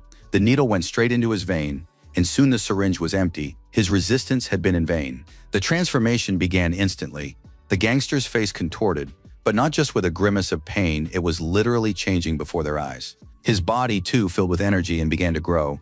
Now the guy had enough strength to rip the straps apart with a single twist of his torso. The same thing happened to the other members of the Black Panther gang. They turned into mutants. Xiao Hao didn't end the call even after the order was carried out, and a roar echoed through the receiver. I wonder what the news will be like tomorrow morning. There were two possibilities. Either the Panther gang had gone berserk after taking drugs, or the gangsters had turned into berserkers to avenge their boss. The mustachioed man had completed the call. Meanwhile, Xian's father and the general were driving in a car. Quinn asked why Hong was so eager to meet Li Yi. He pointed to the young man's rapid progress and access to special weapons. A creature clearly endowed with superpowers was catching up to the car. The men noticed it too late. The military man thought he wasn't the only one in such a hurry to see our hero. He frowned, trying to figure out what to do. Meanwhile, Mr. Quinn reported that after examining Li Yi's swords, he was disappointed there was nothing special about them. Hong assured him that wasn't the case. He would soon see for himself. He began to describe the incredible combat power of this material, which only met with disbelief from his companion. The soldier noticed that Arang had become too relaxed and had lost his former sharpness of perception. This did not bode well. The car stopped right in front of him. On the road was Li Yi. The young man was clearly expecting this visit. The young man asked only how such a humble hero as himself could have piqued the interest of such influential guests. Hong smiled and said he was surprised that Li Yi could still recognize him after so many years had passed. Our hero joked that even 9 lives wouldn't have saved him if he dared not to recognize the general. The general smiled and asked if the young man would invite him inside, since that was the case. The young man smiled awkwardly, saying it would be an honor for him. but the two of them had arrived at a rather inconvenient time. Hong asked him not to worry, saying the military would take care of everything. This puzzled Li Yi a bit, and the situation was heating up. Without a second thought, he invited the visitors inside. He didn't really have a choice anyway. The men were determined. They settled into the observation room. An aide entered and reported to the general that the troops were fully prepared. Li Yi respectfully noted that he didn't sense the presence of anyone powerful nearby and didn't understand why the soldiers were there. The man replied that this was true, but he would allow ordinary soldiers to face those who had evolved. Hong decided that the guy was holding his own well and wasn't pestering him with questions. Our hero wondered if the man really didn't care about the soldiers' lives. The general sighed loudly and gave the order to begin the operation. His aide nodded, showing that everyone had been waiting for the command. The capture team and the drone team took their positions and reported full readiness to command. The silhouettes of the bandits emerged from the thickets. Li Yi thought they looked strange, and besides, they had fully recovered after the fight with him. The spirit appeared and noticed that their condition had definitely been affected by an external factor. He assumed it had something to do with a drug. He didn't say which one, adding only that he simply couldn't allow such a thing to exist in our hero's world. The command to begin the attack was given, and the machine gunners immediately opened fire on the bandits. An ordinary person had no chance of surviving such a barrage. The first line of enemies fell to the ground, but others were lurking in the treetops, ready to attack from above. And these were no longer ordinary people. Their eyes glowed, and their abilities allowed them to use energy to attack. Noticing the glow, the soldiers prepared to fire into the sky. They needed drone support to ensure they didn't miss. Now all that remained was to take aim and hit the multiple targets above before they attacked first. Every move the evolved gangsters made was tracked. The surveillance team was doing an excellent job. But the Black Panthers could see all the aerial objects too, so they didn't waste time waiting for the right moment. They opened fire, but fortunately, the general had also taken care of the soldiers' protection in advance by activating the shields. They needed to regroup and take out the aerial targets before they launched another attack. The shots pierced the mutant right through. The bullets penetrated his armor with little effort, which was unexpected. Everything went smoothly, and the capture team received orders to advance at the fastest possible pace. Watching the events unfold, our hero realized that the protective shields and the bullets capable of striking even S ranks were made from the material he had sold to Quinn. Father Cian had the same thought and asked the general if the sword materials had indeed been used. The general confirmed his guess, adding that he wouldn't have sent the soldiers without it. Li Yi laughed, noting that the soldiers had proven to be exceptionally strong, an excellent result, and he was pleased. After saying this, the young man looked up and added that despite this, there was still work to be done. A fire flared up there, indicating that the soldiers were continuing their sweep quite successfully. But there was still a rather big fish that had managed to slip through the net, so to speak. Hong laughed, saying that wasn't quite right. It wasn't a matter of someone being more agile or quick. This fish had been left untouched specifically for the young man. Li prepared a shadow dagger, its sharp spikes already hurtling toward him. Li Yi easily parried the attack and asked why it was necessary to so blatantly demonstrate his presence here. Let the enemy show himself at last. The very same thug who had mutated first appeared. He was clearly stronger than the rest and announced that our hero would now meet his death. The man's face was utterly deranged, as if he had lost all his humanity. All he wanted was to kill. A new volley of stone spikes flew at the guy. The glass was shattered, but he continued to stare calmly at his opponent. The enemy decided to demonstrate the full extent of his capabilities and prepared a simply gigantic stone spike. Li Yi decided that if he didn't leave the Cian villa, it would simply be destroyed, so he rushed outside as fast as he could. The tip of the dagger met the point of the stone spike. Few could boast such precision. The projectile shattered into pieces, and the young man moved forward to attack the evolved bandit. The bandit jumped back a little, but clearly had no intention of ending the confrontation so easily. He was merely increasing the distance between them. Hong muttered that the kid's abilities were on the verge of advancing from rank B to rank A.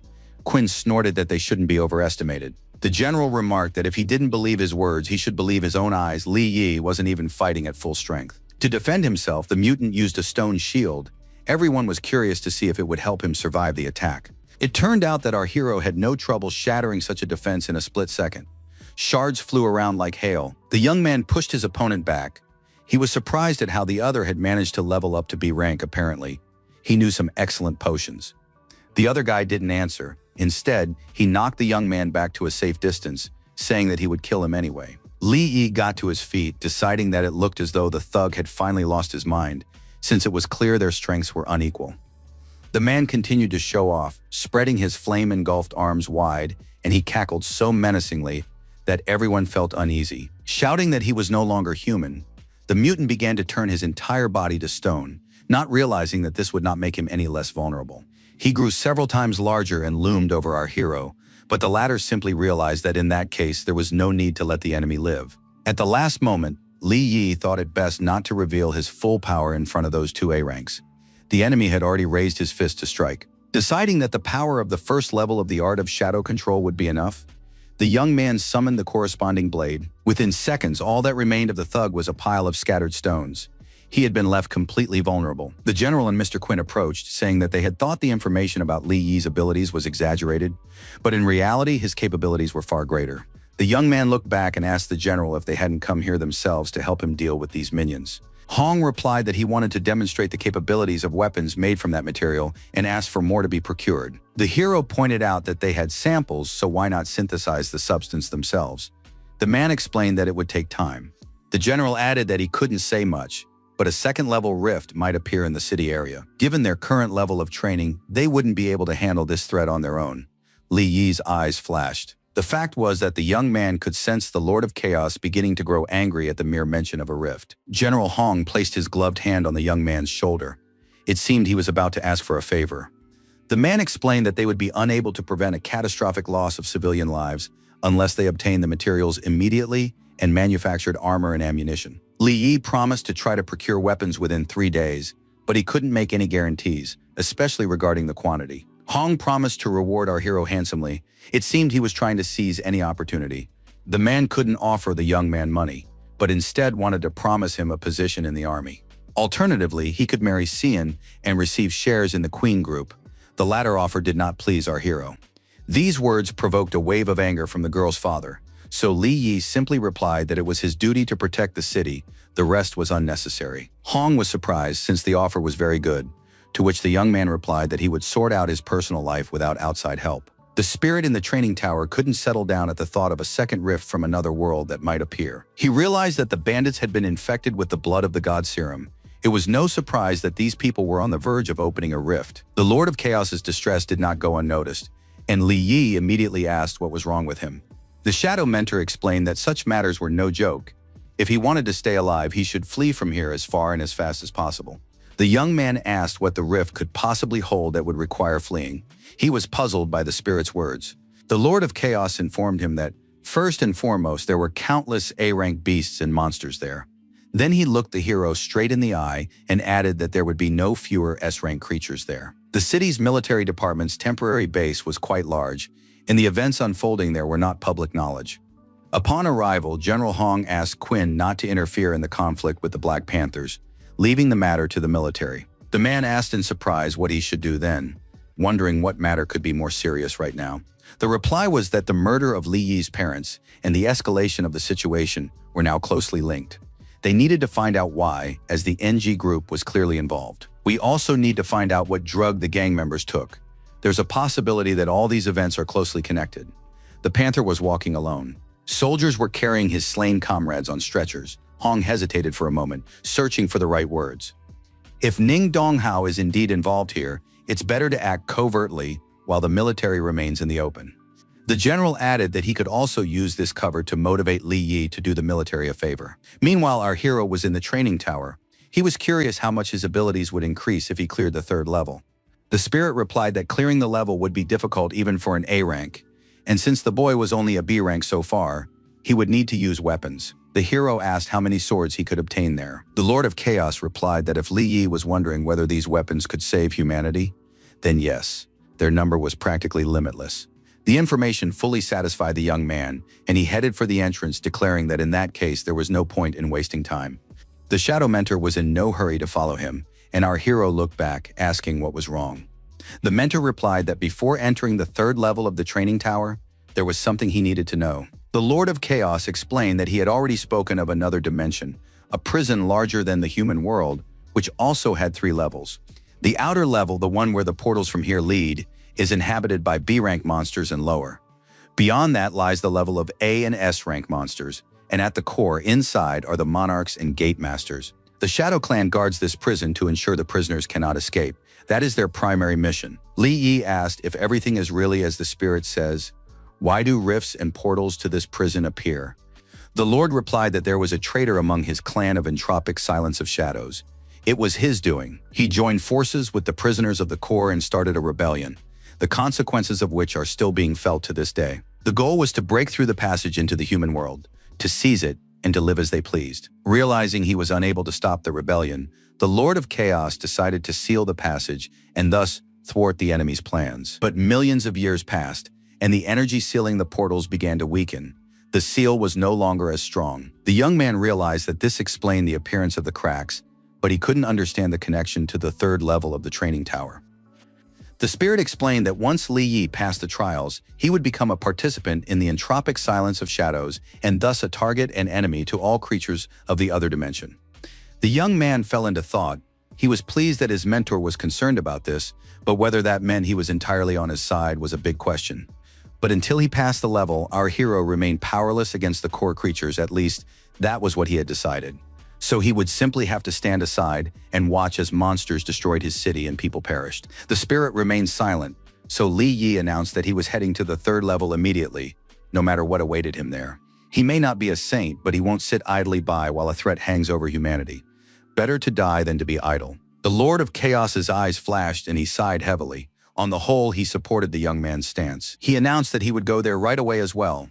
Whatever awaited them on the third level, the training tower hadn't changed in millions of years, so there wouldn't be any major surprises. Our hero stepped resolutely through the portal, completely unaware of what might await him beyond. The spirit explained that the third level was an inner world called the Sea of Souls, the core of the tower. He told Li Yi that all these souls were warriors from the Engi clan who had perished in the great battle against evil. Until he defeated every single one of them, he would not pass the level. It would also grant the ability to master the second shadow skill. The young man was intrigued by this possibility, though he didn't know what it entailed. The spirit explained that this is the ability to awaken after the soul has been properly tempered, but everyone awakens differently. For example, the Lord of Chaos can create a shadow clone. Even if he himself perishes, he will remain alive as long as the clone lives, and so on ad infinitum. The main body ceases to exist for a time, but the stronger the clone, the greater the chance that life will continue. Li Yi asked if this meant that what he was seeing before him now was not the true essence of the Lord of Chaos, but his clone. The Lord replied that he didn't know what had become of his true essence.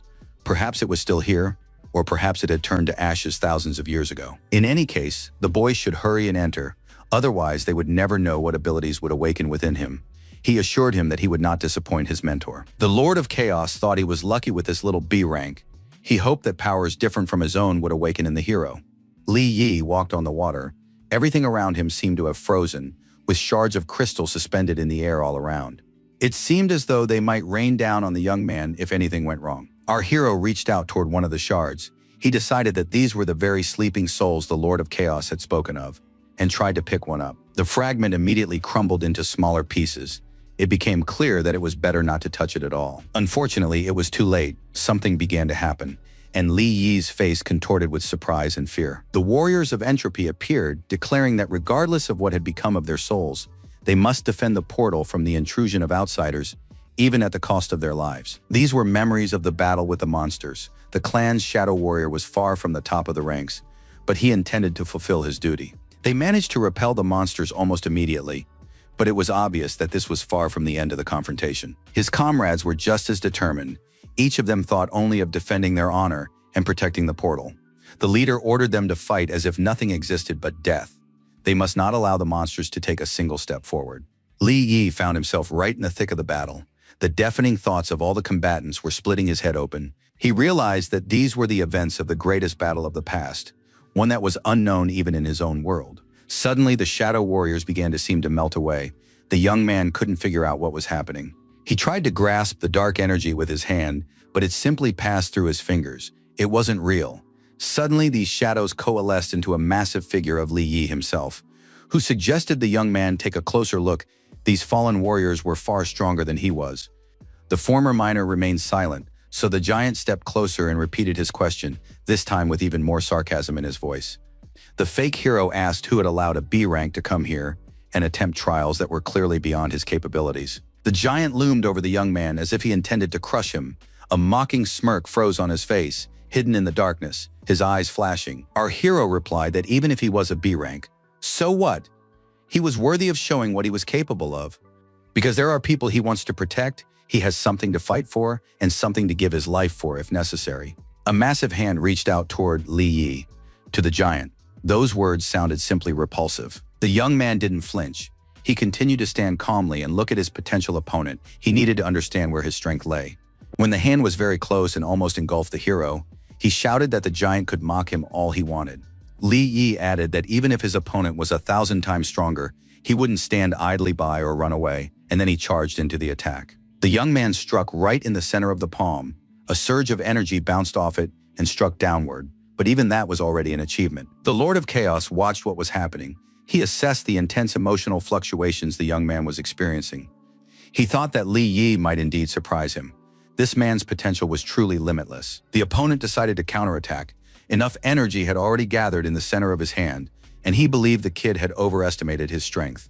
Realizing that he simply had to dodge now, the hero began to calculate the trajectory of his jump. The choice was made. The young man managed just in time to avoid being instantly destroyed. He leaped high into the air and then landed to the side, planning his next moves in case the attack was repeated immediately. The giant swung his fist to strike, declaring that his power was based on Li Yi's fear, so the latter would not be able to withstand it. The young man froze. He realized that his first priority was not to think about attacks, but about his own mental state. The enormous hand was very close. He had to immediately figure out how to resist it. Then it dawned on our hero. He sensed that he wasn't alone. All the soul fragments were on his side, which meant he could harness their energy. The two fists collided. The young man poured all the strength of the heroes who had sacrificed themselves for a greater cause, just as he was doing now into the blow. He managed to leave a dent. The efforts of those who had once been real heroes helped Li Yi. He suddenly realized that his opponent was merely his inner demon, which meant that defeating him was entirely possible. The young man's next blow completely shattered the giant fist. As soon as he had figured out the enemy's true nature, everything fell into place. Don't think it was easy, but the former miner wasn't afraid to take a risk and emerged victorious. Looking at the shards of souls around him, our hero whispered that nothing lasts forever under the moon. But there are things that simply pass by without touching the essence. Suddenly, the crystal fragments began to turn into shadows. Li Yi thought that these were the souls of the Entropy clan taking on their true form. A message appeared stating that he had reached the second level in the art of shadow manipulation and had acquired the skill of soul protection, something like a blessing. Shadow figures materialized around him, many of them bowing respectfully to the young man. The soul protection skill allowed the commander to boost the strength of all team members, protect and heal them, summon weapons, share his abilities, and so on. The voice of the Lord of Chaos rang in Li Yi's head. He reported that the little B rank had truly managed to surprise him. An arch and a portal appeared ahead. All the clan members respectfully knelt, and our hero asked what kind of door it was. The spirit explained that it was the entrance to the Entropy clan's arsenal and medical storehouse. If he wanted, he could go take a look. The young man asked how much was stored there. There was no reply, and it became clear that the clan's resources were practically limitless. The Lord of Chaos said there were enough weapons to face an army of 100,000, or perhaps even more. He should just go and see for himself. Li Yi said it felt like he'd hit the jackpot. He was curious about what was on the 4th and 5th levels, which turned out to be a prison simulation, but they'd discuss that later. Then the young man asked about the 6th level. If they were preparing him to face the core monsters, it was clearly for a reason. The spirit replied that the hero wasn't ready to find out what was there yet, and besides, it would be better if he didn't have to figure it out the hard way. The young man thought he wouldn't be surprised if there was nothing at all on the 6th level. His mentor did not take kindly to such thoughts. Meanwhile, Mr. Kui Shihao was informed that all members of the Black Panther group infected with the drug had been captured or killed. This was the work of the military. The mustachioed man was very surprised and immediately asked how Li Yi had managed to secure the army's support.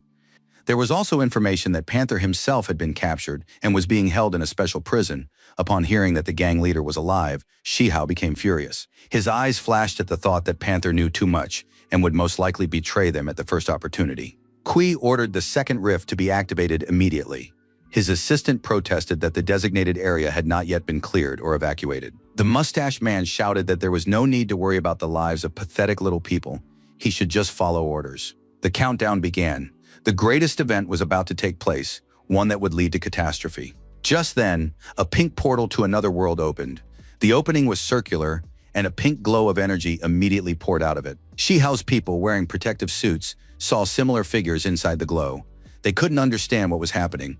It turned out that the radiation levels were off the charts. The sensors immediately began beeping, warning of mortal danger. The workers stared at the numbers in horror, refusing to believe it wasn't a mistake. Under these circumstances, they simply had no chance of survival. Those who remained outside the portal recoiled, but wouldn't let their colleagues leave the area. The men began screaming and begging for help. Someone suggested running, but none of that mattered anymore. Those who were closer to the pink glow managed to turn around and run back, urging their colleagues to follow their example. The assistant reported the incident to Shihao. The radioactive zone now spanned a 10-kilometer radius. He ordered that it be kept secret so that not a word would leak out. When asked what to do if the radiation spread further, there was no answer. At this rate, it would reach the city in 36 hours. Kui asked only how much time remained until the second fault line fully opened. The assistant reported that it would be 48 hours. Then the mustachioed man asked that they ensure no one found out anything during those 2 days.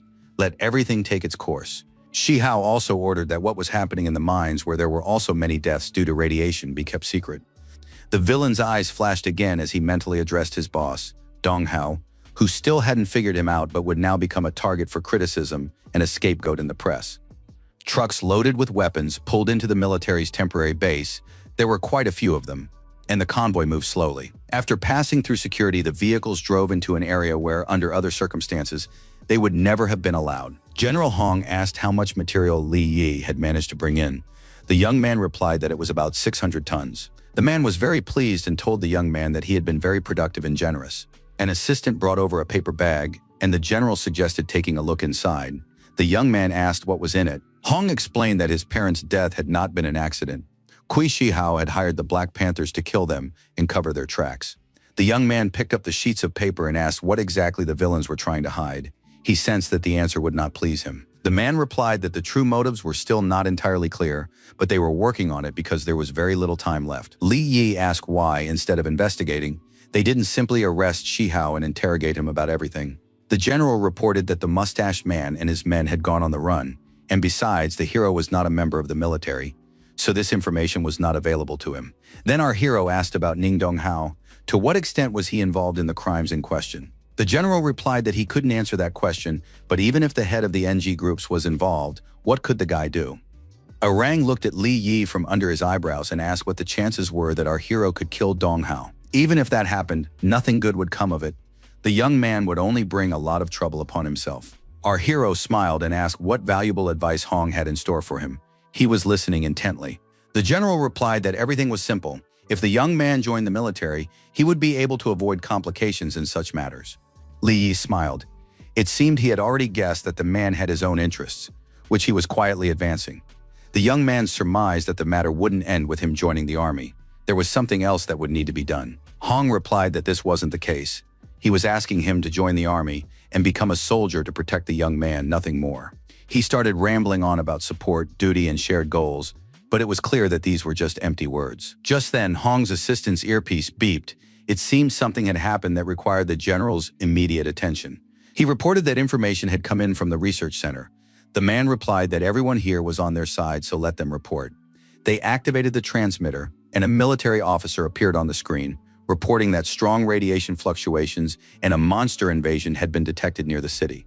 He presented a map marking the areas where similar events had also occurred. Our hero's eyes widened. He saw familiar names. He had to warn his friends. Longman Hospital was listed in the danger zone, the very hospital where Xian's assistant was. He had to evacuate Duanao and the girl who was right next to him immediately before the monster showed up there. Li Yi's contact lit up on the screen. The beauty apologized and answered the call, sensing that it was important. The girl greeted him with a smile and asked what was going on. A huge insect was already flying outside the hospital window. Our hero shouted for her to get Duanao out of the hospital as soon as possible, but Jinyan couldn't hear him anymore. The monster smashed the window and burst inside. A security guard shielded her from the shards and ordered the young lady to step aside immediately. The man managed to grab the insect. Zijin and Duanao had to run away as fast as they could before the monster gave chase. The girl helped the patient to his feet, but he was still too weak to walk at the necessary pace. Miss Quinn wasn't the type to give up easily. She did her utmost to lead her friend to a safer place. But even in the hallway they had entered, there were already insectoids. Patients and doctors were frantically trying to flee toward the exit. Duan Ao suggested leaving him behind and escaping, but Xin refused.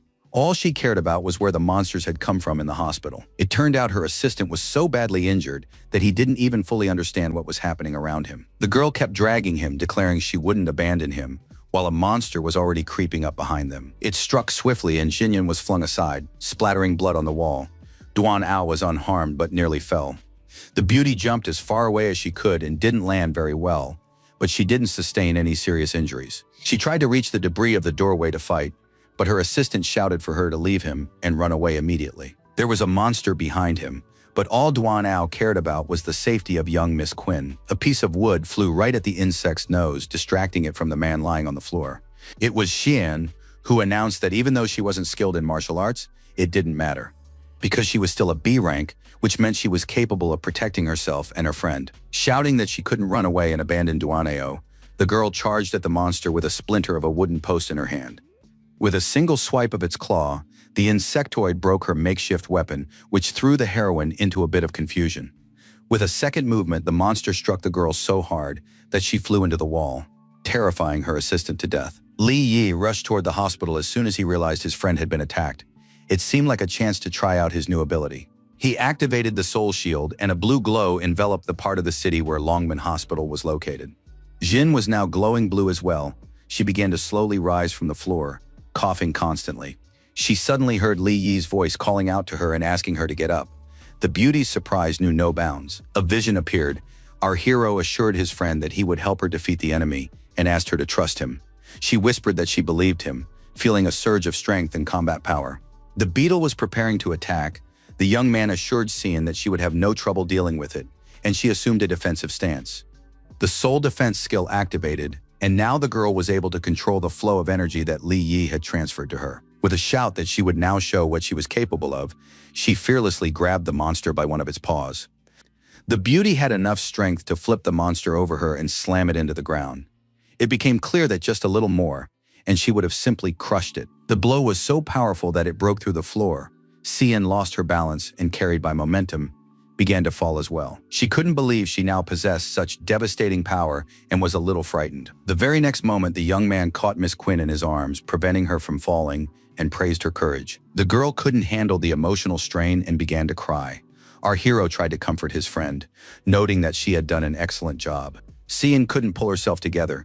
She admitted that she was afraid of dying and never seeing Li Yi again. Tom felt a little uneasy upon hearing this, but the hero promised that he would always protect his girlfriend. Just then, an assistant appeared and asked for their help, saying they could show their affection a little later. Both of them blushed deeply. Soon, all the monsters in the hospital had been cleared out, and the patients and staff evacuated. The building was left with gaping holes from the monster's attack. In addition, Li Yi handed out healing potions he had obtained from the Entropy clan's vault. Everyone drained the bottles immediately. Jin and Duan Ao also used the potions. The effect was simply amazing, and both of them were almost completely restored. Just then, a hospital worker ran up, saying that it wasn't over yet. A group of staff members was trapped in Sector 7, which was literally swarming with insectoids. Shin reported that this sector belonged to the NG group and the mines there were supposed to have been cleared of monsters. Li Yi said he knew the place, it was nearby, and it seemed that was exactly where the monsters had entered the hospital. The girl replied that it sounded very likely. The three of them rushed toward the indicated sector to see how things were going in the NG group's territory. The portal was cordoned off with tape. The military wouldn't let anyone inside, even though many of the evacuees were shouting that their relatives and friends were still trapped there.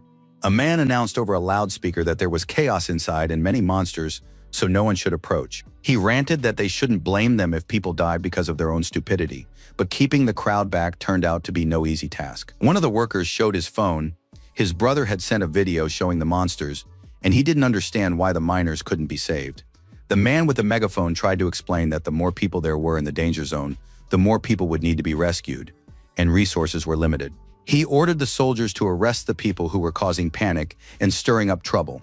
Otherwise, trouble was inevitable. Suddenly, the crowd began to part, revealing the silhouettes of three people, one of whom loudly praised the might of the NG groups, sarcastically, of course. The man with the megaphone flew into a rage and shouted that no one dared speak that way about their company. Li Yi ignored the remark and asked if the speaker would move out of the way himself or if he needed help. Either way, they needed to pass. The bald man recognized Miss Quinn and reminded the girl that this territory was outside her corporation's sphere of influence. Jin reported that there were people trapped inside, and if no one here was going to rescue them, then it directly concerned her company. The NG Group employees began rubbing their hands together maliciously, noting that if they wanted to go inside so badly, then by all means, but they shouldn't blame them for their deaths later. The girl's assistant moved forward, but Li Yi was faster using shadow teleportation. He pressed a dagger to the manager's throat and informed him that they were going inside no matter what, so he should just tell his people to step aside. The man hissed at the hero that he was the vice president of the NG Group, so he should at least say who he was, and then they could talk. Li Yi replied that he was just an E-rank miner with no special connections, but that didn't mean he could be intimidated. He activated his new skill and expanded the area of effect around himself. A blue glow appeared again, but then the vice president decided to attack. The flash became so bright that the young man had to cover his eyes with his hands. He had slightly misjudged the power. The force of the blast threw the guy far backward, and he slammed his back into a rock. Debris flew in all directions. Nevertheless, the hero managed to fend off the attack and suffered no injuries at all. He remained completely calm. Ning Donghao appeared. He was curious about what was happening, and the vice president briefly described the situation. The head of the NG Group was seriously angry and asked Zijian to provide a reasonable explanation for her actions. The girl pressed herself against Li Yi, seeking protection, and replied that inside was a team of their medics who needed protection from monsters. Donghao threw up his hands, shouting that his company had cleared this sector of monsters several years ago. Miss Quinn and our hero didn't know how else to argue their case. It seemed the head of the NG Group really wasn't aware of what was going on. The man calmed down a bit and said that today he would forgive their audacity out of respect for Shoushang. Our hero lost his temper and shouted that Ning had lost his sense of subordination and was generally acting unreasonably. The guy asked, since when the head of the NG Group had stopped caring about the fates and lives of ordinary people, like miners and doctors. The A-ranker got angry and attacked the guy, shouting that it wasn't his place to tell the head of the largest organization how to behave. Li Yi used his shadow skill and shouted that the mines were right behind the head. If he didn't believe him, let him go through the portal and see for himself. Donghao blocked the young man's path and said he wasn't going to waste his time on such nonsense. A spirit appeared behind our hero and asked if he needed help. The young man replied that he could handle it on his own. He simply used a shadow teleport and carried a rang through the portal. Only the stones beneath their feet flew away. Once on the other side, Ning simply asked what was going on. By some miracle, he had become completely calm. Li Yi didn't need to explain anything. The advanced user glanced back and immediately saw the raging insectoid behind him. The man instantly waved his hand and activated one of his core skills, gravity manipulation. The A-rank simply smashed the monster, slamming it into the ground. The vile green slime splattered in all directions. Our hero commented on the situation by saying that sometimes it's best to take advice to heart and verify information for yourself. The crowd didn't stay on the sidelines either. They saw through the portal what had happened inside and began demanding once again to be let in to save the people. Some people started filming, others were pushing through the security guards, and the vice president was shouting again that no one was to dare cross the barrier tape. Li Yi turned to Donghao again and asked if he would stop them now or let them through to save the people. President Ning headed straight for the security cordon. It seemed he had made the right decision. The bald man shouted that they simply couldn't let these strangers in. He looked perplexed. Donghao pushed his deputy aside, saying he would deal with him later after he had dealt with the problem in this sector. He asked the guards what they were still blocking here. They should go inside and destroy the insectoids. Jin was worried. She asked Li Yi if he was okay, and the guy replied that everything was fine. Let the girl and her assistant stay here while he heads to Sector 7 to take care of the people in trouble. The beauty was a little worried, but she didn't argue, agreeing to wait on this side of the passage. Inside the sector, a real catastrophe was unfolding. There were so many insectoids that you couldn't even see the ground beneath them anymore. The vice president was stunned. He asked Donghao what to do, since they couldn't handle this on their own. Ning ordered them to call the advanced units and gather reinforcements. Li Yi appeared and pointed out that while they waited for help, many people would die. Wouldn't it be easier to go inside themselves and save more lives? The deputy shouted that A-Rang's status was too high and influential. It would be a tragedy for the company if he were to come to harm. Our hero suggested that the head of the NG Group simply hadn't fought in so long that he was now simply unwilling to risk engaging the monsters. The guy said it wasn't a problem for him to go inside, so why not join the company on such an important mission? The man reminded him that Li Yi was only C-rank. Didn't he fear dying just like that, of his own free will? The young man said he had no intention of dying. He activated his shadow skill and suggested either coming with him or staying out of the way. Our hero rushed forward and told him to watch closely to see who would be killing whom. In a matter of seconds, Li Yi wiped out an entire swarm of insects, advancing relentlessly. The monsters were blown to pieces in a whirlwind of shadows. Destroying them was no trouble at all. The spirit noticed that something was off about these monsters, so our hero activated his shadow vision to verify the information. It turned out that these insectoids were indeed different from the ones he had fought before. But that didn't mean he should spare them. The young man activated his shadow weapon once more. He struck blow after blow with his sword, but the monsters kept appearing again and again. It seemed they would never end. The Lord of Chaos reported that these monsters weren't inhabitants of the mine at all. It seemed they had all been born just today. Li Yi kept fighting. He was already drenched in sweat. And besides, it was hard to believe that monsters could be born as C ranks right away. The spirit explained that this was possible if someone used the blood of the gods. The boy was hearing that name for the first time. He continued the battle, but asked his mentor to explain in more detail what it was. He needed to know what he was dealing with. The shadow mentor explained that it was a toxin that multiplied the power and combat skills of any creature many times over, driving it mad until it died of exhaustion. The spirit noticed that several broods had been infected. He'd seen this before, and monsters could even be born at rank A and above. Li Yi continued to fight the insects, and all he cared about was how this substance could have appeared here. No answer came, and the hero decided he would figure it out later. For now, he needed to save the people. The miners and doctors were trapped in one of the rooms. The noise outside terrified them, and rocks were falling from the ceiling and walls. Everyone was getting nervous. They couldn't tell if the sounds were caused by monsters or by those who had come to rescue them. The wounded were moaning and didn't want to die. The medical staff supported them as best they could, promising that help would arrive soon and everyone would be saved. Suddenly, the body of a beetle-like monster smashed through the wall. Someone had hurled it with such force that it shattered the stone. It turned out there was nothing to fear. Standing proudly atop the monster was the one who had destroyed it, as well as the rest of the insectoids. It was Li Yi who exclaimed with a proud smile that he had finally managed to find the people trapped in the trap, and now everything would be all right. He was met with thunderous applause. The people welcomed the advanced one who had come to save them with joyful shouts.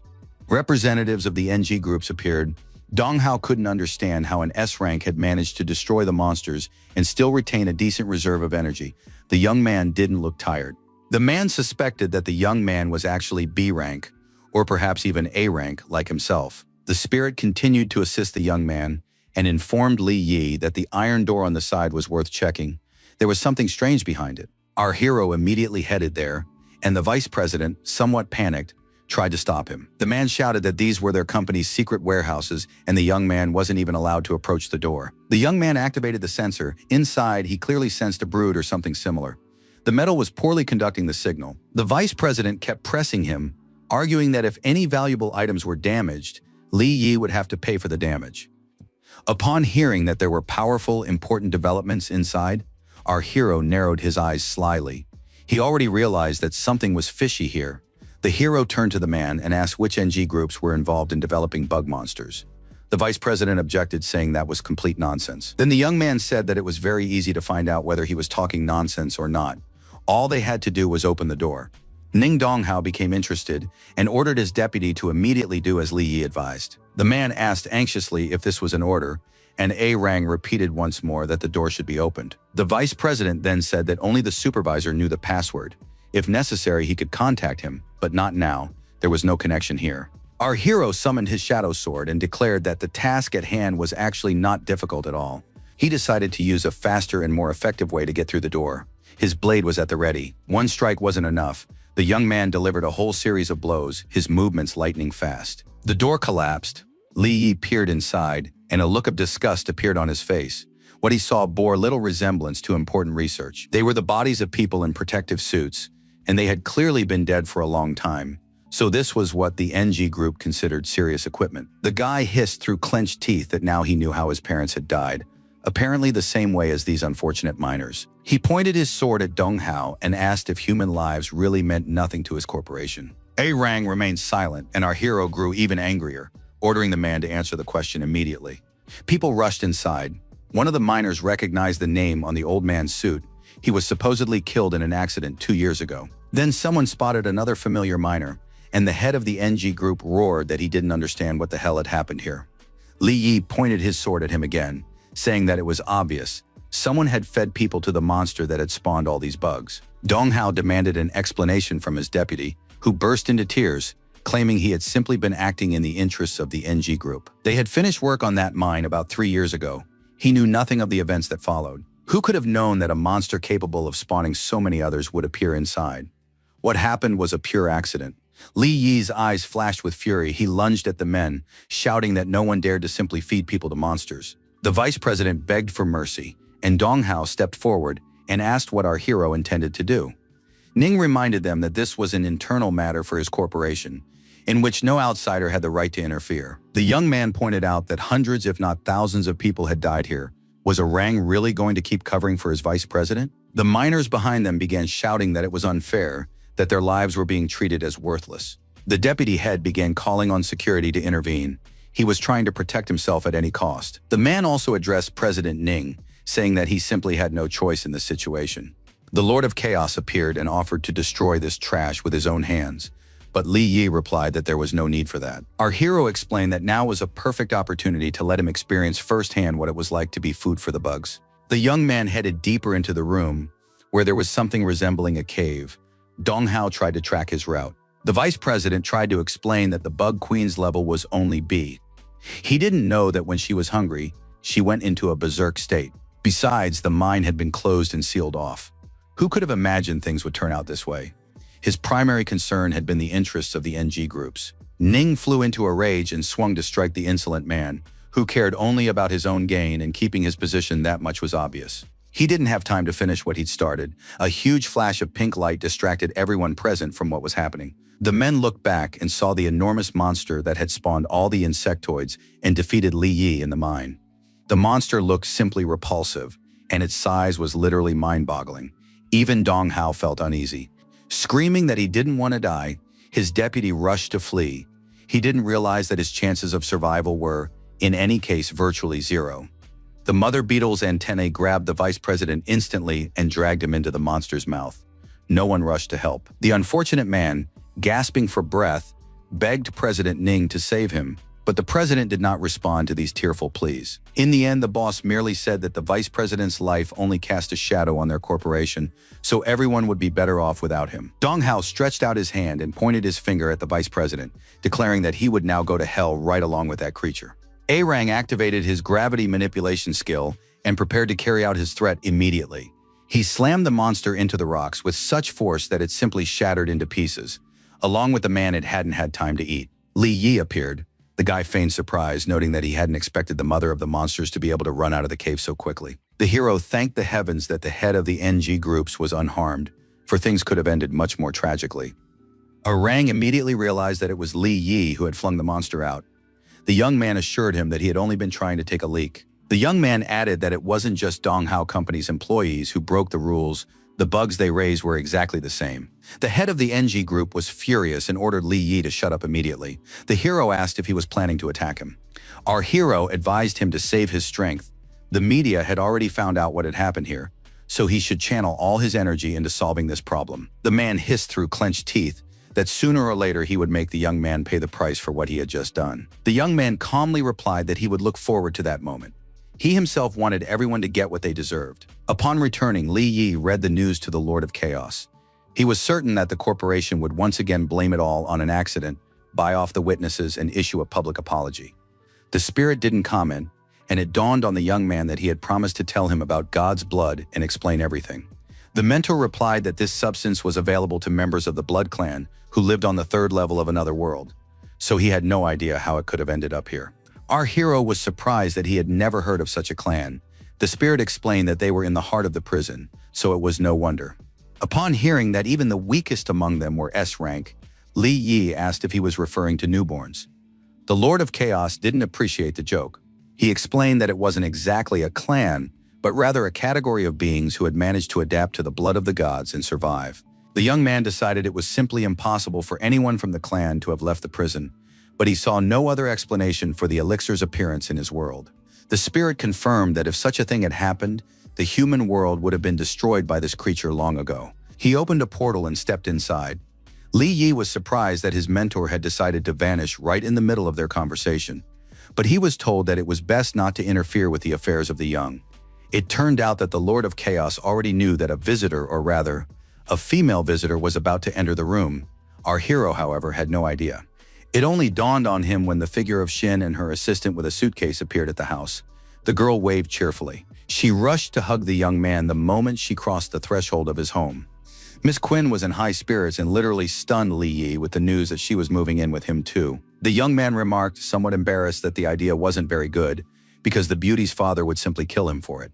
Jin turned her back on him with a gloomy expression and asked him not to mention that man to her anymore. The girl sat down on the couch and explained that Xiaoshang knows how to awaken new skills, but doesn't share this secret with her so as not to put her in danger. Li Yi pointed out that she was already strong enough, clearly no lower than B rank, and had recently destroyed an insectoid all by herself.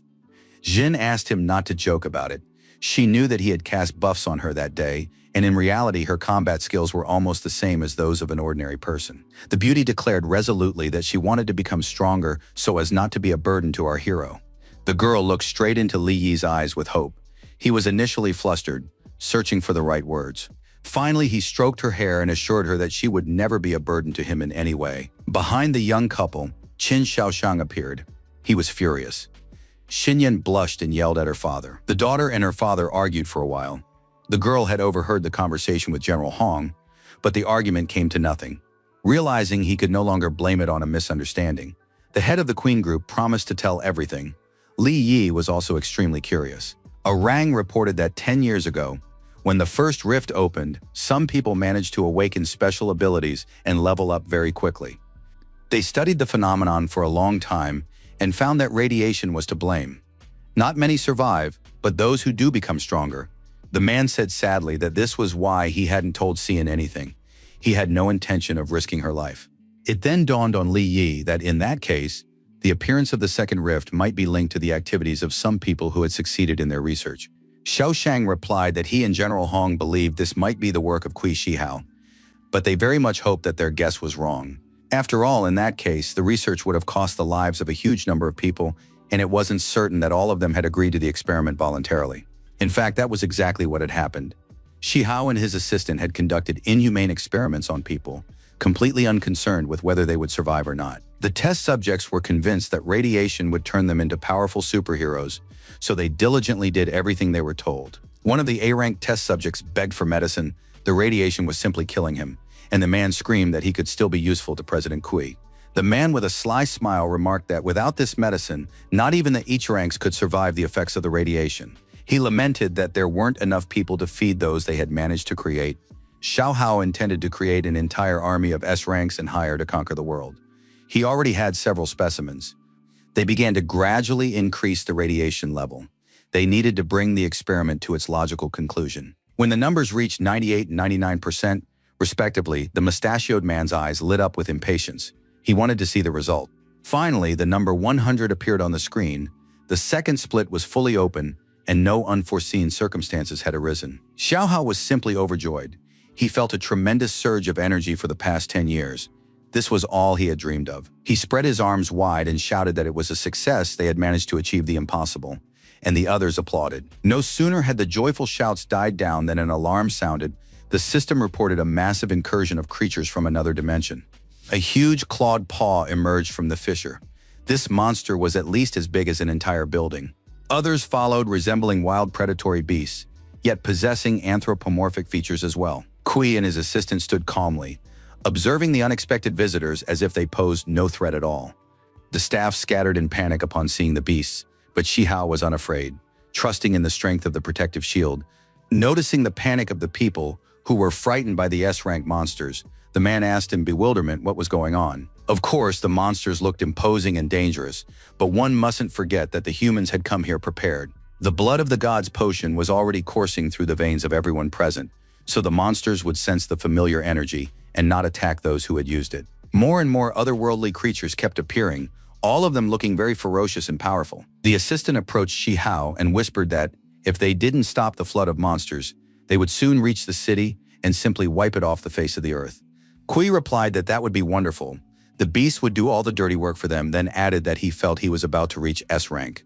The radiation was working. His eyes flashing, The mustachioed man exclaimed that when that happened, he would completely and utterly change the established order here. Meanwhile, General Hong's soldiers continued to patrol the surrounding areas, remaining as vigilant as possible.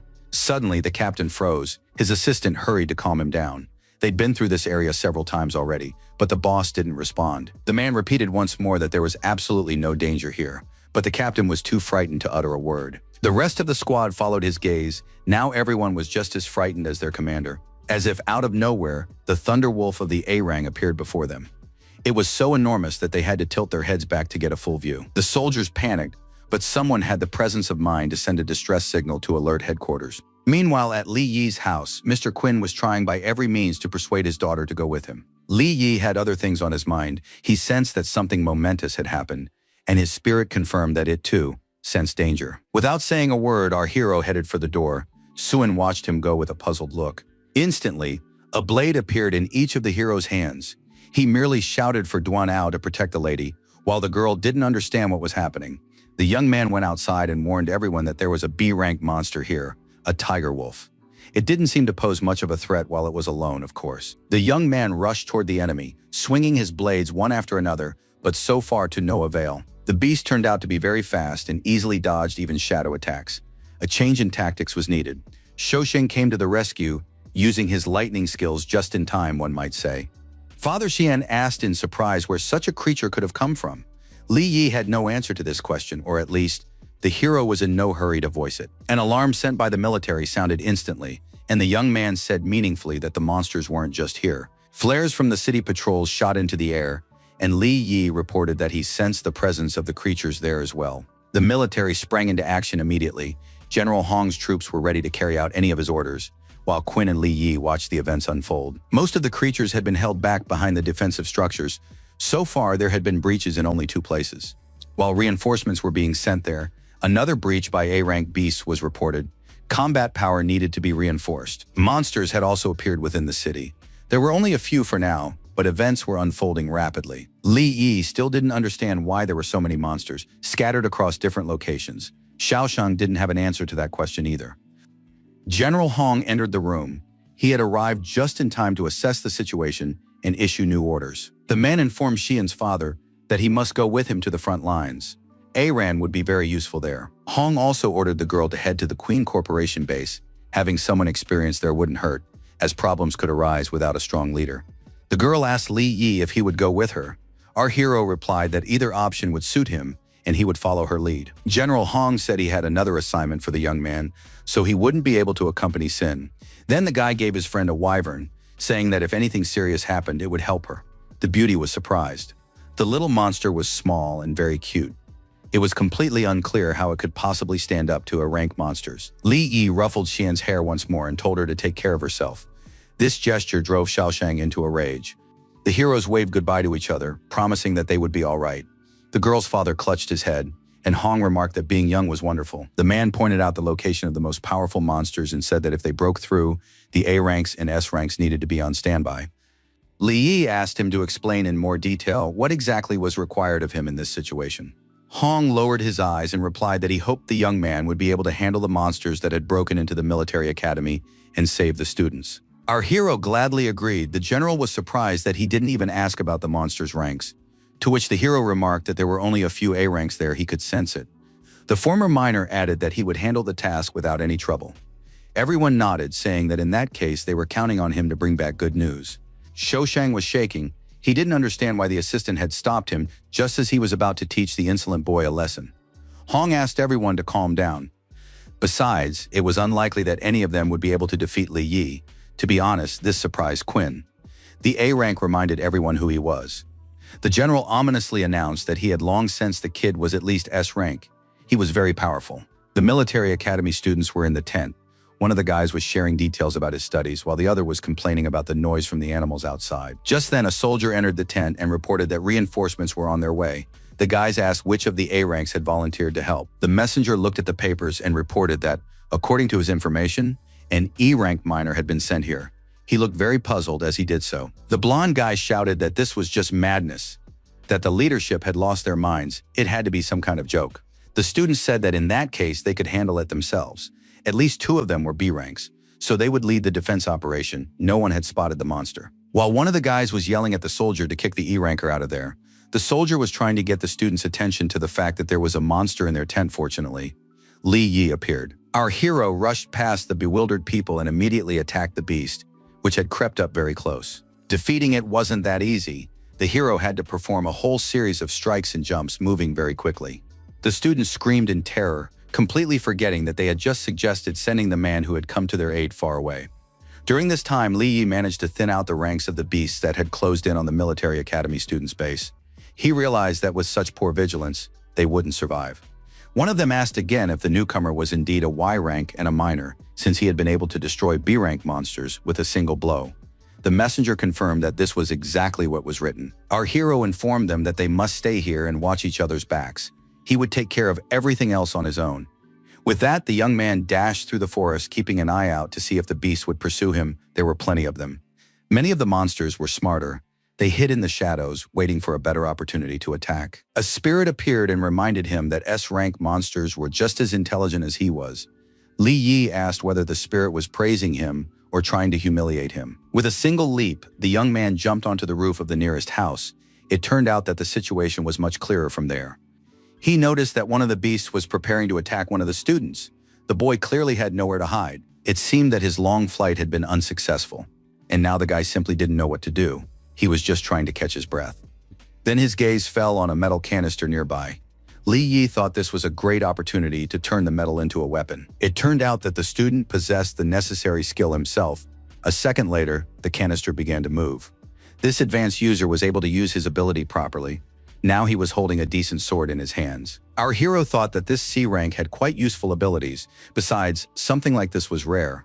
The beast didn't hesitate either, and began closing in on the young man. It turned out that its combat skills weren't as good as its ability to transform objects. Nevertheless, the student managed to pull himself together and overcome his fear. He swung his blade to parry the blow. The monster's strength was far greater. A single swipe of its muscular paw was enough to knock the man off his feet. The young man slammed into the wall, leaving a decent dent in it. He was in pain, but the hero didn't lose consciousness. But what good is it to watch your own death approach? The student was on the verge of tears, realizing he didn't know how to fight. He was an S rank, but what good was that when his skill had nothing to do with the ability to use a weapon as intended? It was very bitter and humiliating. The young man's self-esteem was already low, and now he considered himself useless trash as the threat closed in. Just then, he heard someone say that whether he was useful or not depended solely on how he applied his abilities. It was Li Yi, who had rushed to confront the monster. Our hero added that it wasn't always worth listening to what others said. Our hero held out his hand, saying that search teams were nearby. He could join them or go with him and save many lives. The student said he would go with the veteran.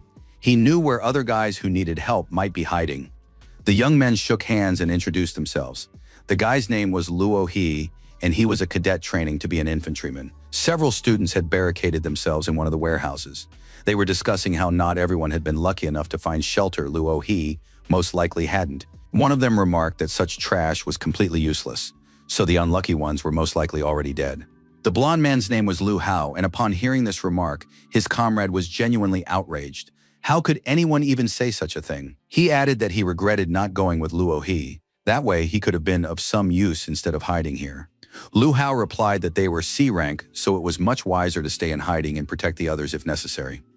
Li Yi appeared in the doorway, saying that it was very convenient to hide behind good intentions so that no one would notice your fear. The blonde got angry and immediately activated his skill to attack the offender. He hadn't yet realized who he was dealing with.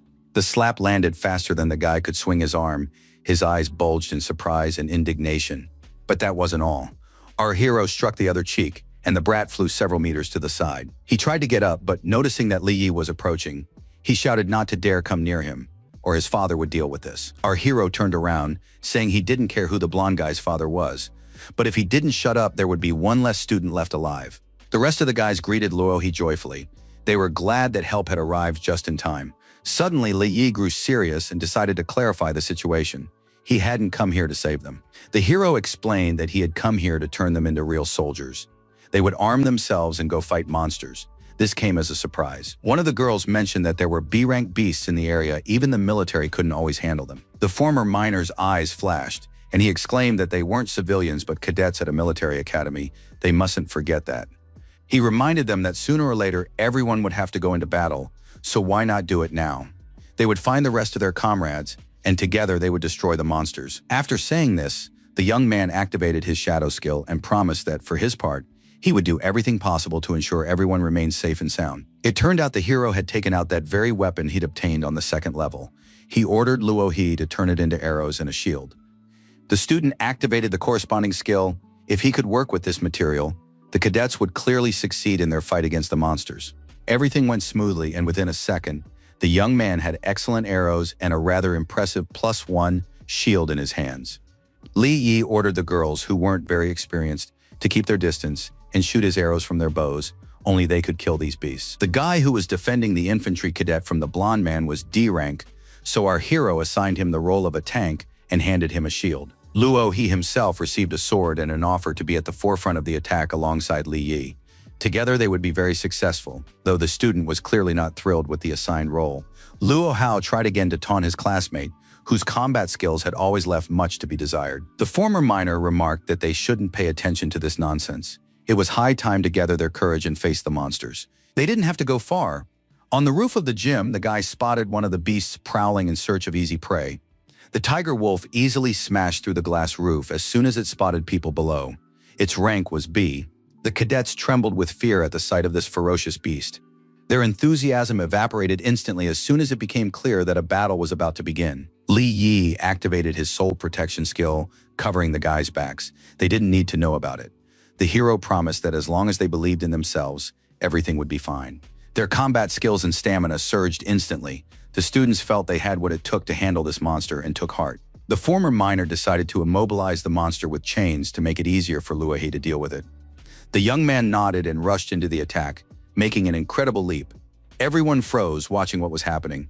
The young man attacked with all his might, but all he managed to do was scratch the beast's skin. Immediately, Li Yi gave the order for the girls to shoot, and arrows made of exceptionally durable material with special tips flew toward their target. The tiger wolf roared in pain and rage. He clearly hadn't expected such an attack. The beast jerked and broke some of the chains. They flew toward the students, but just in the nick of time, their comrade with the shield appeared, taking the damage upon himself. Li Yi joined the fight as well, praising the students for their excellent teamwork. Now all that remained was to kill the monster. He landed several blows and shouted at Luo-hee to use his skill. The sword in his hand could become any weapon. It could be a chain or a massive hammer, almost as huge as the hammer of shadows the hero himself had summoned. After striking the tiger wolf, the young man suggested transforming the sword into anything, as long as the weapon gave him an advantage in the situation. The information surprised the cadet a little.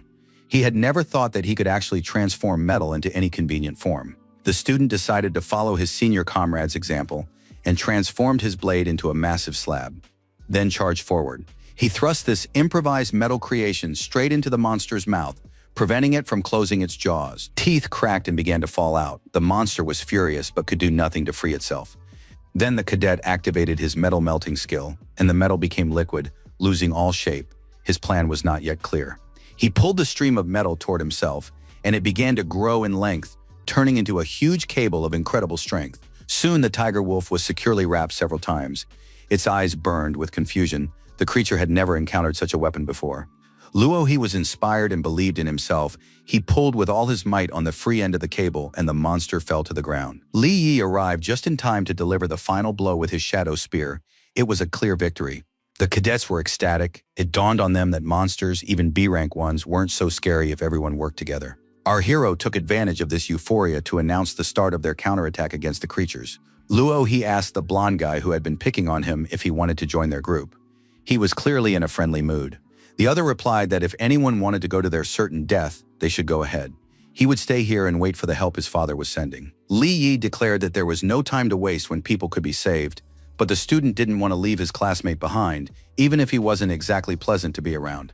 Our hero pointed out that it wasn't them leaving Lu Hao behind. It was he who was leaving them without support and dooming himself to certain death. Meanwhile, the soldiers weren't wasting any time either.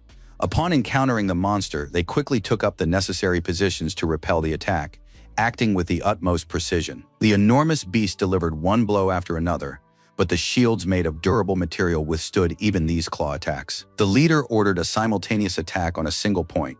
All the advanced soldiers prepared their fireballs and took aim. Finally, the advanced soldier gave the order to fire, and everyone as one launched their projectiles in unison. Every shot hit its mark, and the tiger wolf howled in pain. Victory was still far off, but the beast was wounded, there was no doubt about that. One of the fighters decided to use a special skill and bind the enemy with streams of sticky green slime. He could control them. It turned out to be a pretty good idea. Now the monster couldn't move freely on its own. At least that's how it seemed until the moment it spread its shoulders, tearing through those flimsy bonds. The soldiers gasped in surprise. For a moment, they all felt completely helpless and defenseless.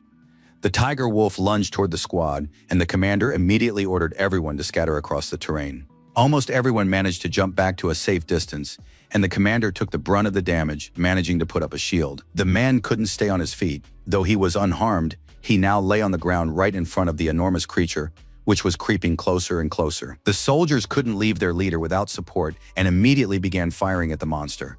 A deafening volley rang out.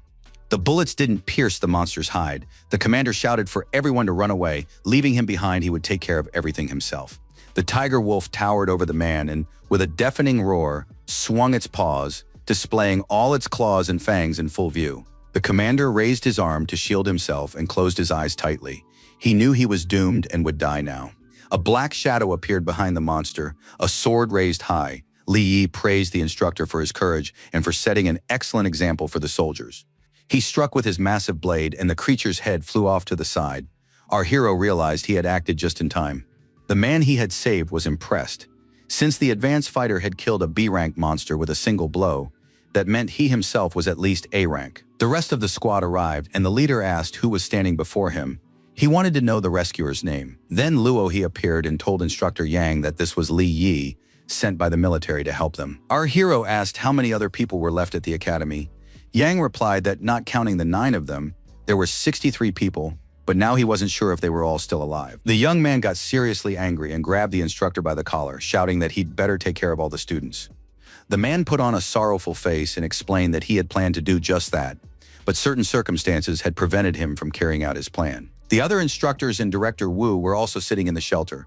They were all glad they could leave the battle with the monsters to others and waited out here in peace. One of them was about to say that this was going too far, at which point the others suggested he go outside and join the cadets if he was so smart. Director Wu explained that his best decision was to send the students out in teams of 10 with an instructor. This would give the leadership the best chance of survival. And since the people gathered here were the future of the country, capable of becoming generals, they all began to thank him. They promised they would remember this kind gesture forever and repay him in kind at the first opportunity. Li appeared in the doorway and asked if the rest of the cadets had really been treacherously sent to their certain death just so that a couple of scoundrels could survive. Our hero was impressed by scoundrels capable of becoming useful in the future and repaying such kindness. One of the men stepped forward and asked who this hero was anyway and what right he had to speak on the matter. The instructor whom the young man had saved turned to the director, saying that it was a disgrace to sit here with the rest and do nothing. The men shouted that Luo He and Song Kui had disobeyed orders. Under Yang's command, they were supposed to be guarding the perimeter instead of hanging around here. The director asked the cadets why the 2 of them had left his son unprotected, since they were supposed to be helping him level up on monsters to reach C rank. Luo, he replied that Lu Hao had claimed he was tired and refused to leave the shelter and go outside. The man became agitated and lunged at the boys, shouting that he had to find Lu Hao, that he was in grave danger, and that they shouldn't have left him. The cadets explained that the boy was in the east wing of the gymnasium. He had refused to go with them, so they had no choice. The principal hissed that they would be held accountable for this. He swung his fist to strike Luo He, declaring that this was a well-deserved punishment for disobeying orders and acting on his own. At the last second, Li Yi stepped right in front of Wu's fist. He simply couldn't let the student be punished.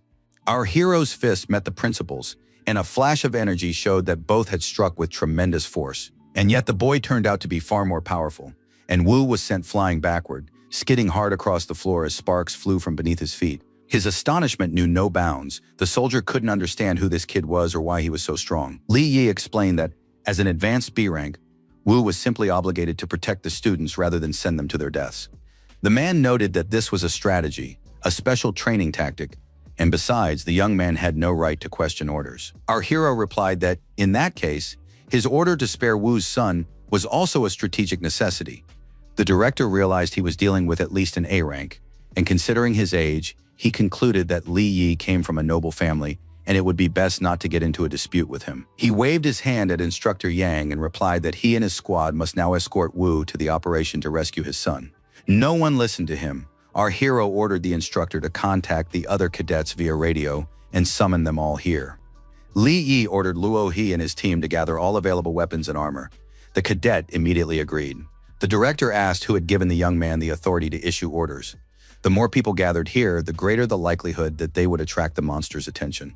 The young man looked at him and asked him not to test his patience, because if this went on much longer, he would simply have to kill Wu. Soon, almost everything was ready. Our hero climbed onto a raised platform to better oversee the process, an automatic rifle appearing in his hand. All the cadets lined up in front of Li Yi, who informed them that everyone was well aware of the threat from outside, and that each of them could choose one of two options. The first was to continue hiding here in the hope that the beast simply wouldn't find them. The young people frowned. The second was to go with him and defeat every single monster, proving they were capable of fighting for their lives. The director appeared with the other instructors and noted that this call to arms had been delivered quite effectively. But this weapon is useless against B-rank monsters, so it's still unclear which of the two was sending the cadets to their deaths. Li Yi realized that since he himself was B-rank, he now had a chance to test the weapon's effectiveness personally, and a shot rang out. Director Wu managed to raise his shield, but it was clear that he was having a hard time deflecting the projectile flying toward him. The bullet pierced the armor. The man's face was filled with utter surprise. This simply wasn't supposed to happen. Li Yi explained to the cadets that the bullets were made of a special material. If they stayed close to Luo He, they would receive as many as needed to destroy the monsters. This caused a storm of excitement among the guys. They hadn't even dreamed of having fun on a B-rank monster safari. Holding his wounded shoulder, the director reminded our hero that he worked for the city's ruler and should think about how this might turn out for him. The guy replied that the director should be grateful it was a B-rank monster, and perhaps even useful to the students, otherwise he would have been fed to the beasts long ago. This sparked a new wave of anger. The instructors prepared to punish Li Yi for his insolence, and were just waiting for the boss's signal. Wu realized that the opponent was A-rank and that they currently stood no chance against him, so he decided to deal with the guy later. Our hero activated his soul protection skill and announced that he would go ahead with a small group to ensure the safety of the others and scout the path. After receiving buffs, the remaining cadets were to split into groups according to their specialties and follow behind. Li Yi reminded them that this wasn't a training battle but a real fight, so taking a break or asking for a second chance wouldn't be possible. He asked Inspector Yang to take command of the rest. The man had no objection. As expected, the soul defense skill didn't work on people who were hostile toward the guy, but he still asked the B-rankers to be on the front lines. Li Yi noted that this wasn't a second chance for the director, but merely an opportunity to atone for his guilt before the students. The young man concluded by saying that if the man dared to take any unauthorized actions, he would be killed on the spot without warning. In the city, the military tried to fight the monsters on their own, and a swarm of drones took to the air to scout the situation. They also observed the military academy grounds and were very surprised that the cadets had managed to organize themselves and resist the beast invasion. Not only that, but the instructors turned out to be surprisingly strong, just like the cadets themselves, and they achieved excellent results. It became clear that the strange guy, the E-rank miner with incredible abilities, was involved in what was happening. He led the students' operation and succeeded, but it remained completely unclear what kind of person he was. Meanwhile, Li Yi used his shadow vision to coordinate the instructors' actions, relaying the coordinates of all the enemies to them. At the right moment, the students split into smaller groups and eliminated the monsters before they could attack first. The students were shooting better and better, and the bullets made of a special material were doing their job, wounding the beasts. The cadets managed to kill B-rank creatures and press forward. It looked like a scene from a movie, not reality. Our hero took the brunt of the attack, setting an example for the others, but reminding them that everyone must be ready for a surprise attack. When the monsters became too numerous, the young man activated additional shadow skills, such as teleportation. He moved right into the thick of the action and personally dealt with the monsters, protecting the students from excessive danger. Li Yi was so inspired that he fought with total dedication. He felt an incredible power within himself. Every strike was like an apocalypse. Now the guy could destroy several B-rank creatures at a time. The cadets had never seen anything like it.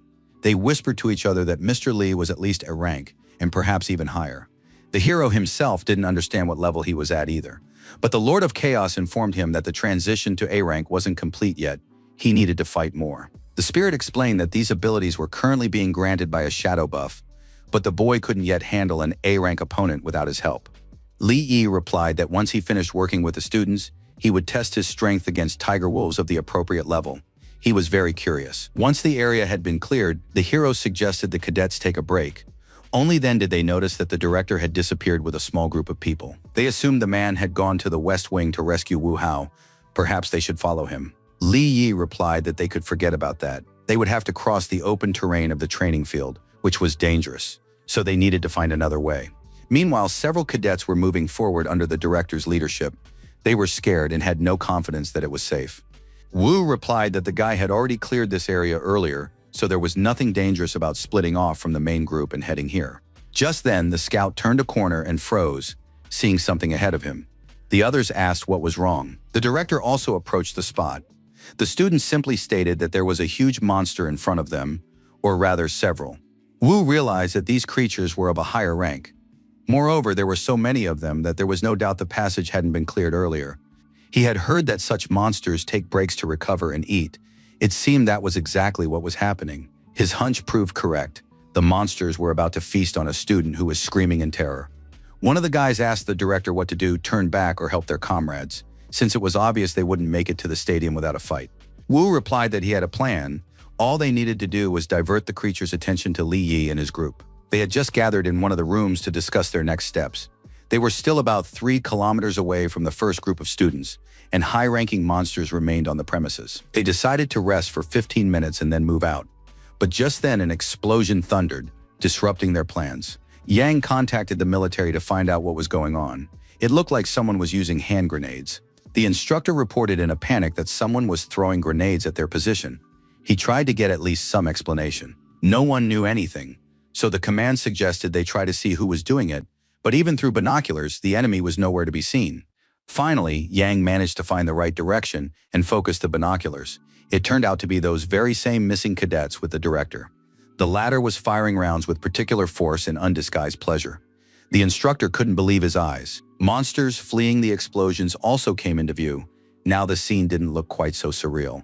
Looking more closely at the monsters, Yang suddenly realized that they were A rank. It was an unpleasant discovery. The cadets from Wu's group continued to praise the intelligence of the man who had so easily driven the monsters away from them. The director happily announced that now they had enough time, while Li Yi dealt with his problem, to reach his son. The A-rank beasts instantly smashed through the glass wall and burst into the room where our hero's group was. He was already aware of the impending danger and had hidden around the corner to launch a surprise attack, taking advantage of this opportunity. The young man reported that there were about a dozen B-rank beasts and a couple of A-rank beasts. They needed to get out of there as soon as possible or put up a fight. Yang, like the others, tried to hide, but he knew full well that sooner or later they would be found. They needed to decide what to do immediately. Li Yi suggested that the only sensible option was to distract the beasts and escape while he fought them. The guys shouted that it was too dangerous and that they wanted to stay with him rather than run away. The former miner assured the cadets that he could fend for himself and that they should evacuate under Yang's protection. Once they reached their destination, they should take care of the other students. That was the top priority for everyone. Li Yi stepped forward, and the hero added as a final note that even if he couldn't kill all the monsters on his own, he would always have time to slip out of their clutches. Meanwhile, the military received fresh footage from the drones. They froze in place, realizing that A-rank monsters were on the military academy grounds. An order was immediately issued to request A-rank support, but Li Yi appeared on the screen, and his actions puzzled the leadership. Even if the guy were A-rank, he wouldn't be able to defeat that many creatures. It was pure madness. Watching the former miner rush into the fray, the men unanimously concluded that he had lost his mind. Nevertheless, the first few minutes of the battle went quite well for our hero, and the observers continued to track his every move. The A-rank beast stepped forward to protect its weaker kin. Against it, Li Yi's blade was not very effective. And yet the young man did not give up trying to defeat the beast. He lunged at it again and again, many times in a row, sparks flying in all directions. The battle was so intense that the ground split beneath the opponent's feet, leaving a sizable dent in the rock. The second monster decided to cover for its kindred and appeared behind Li Yi. Fortunately, this did not go unnoticed. The boy managed to parry the blow of the huge paw clenched into a fist, but now he wasn't having as much fun as before. The spirit asked if the little B-rank was sure he could handle 2 A-rank monsters at once.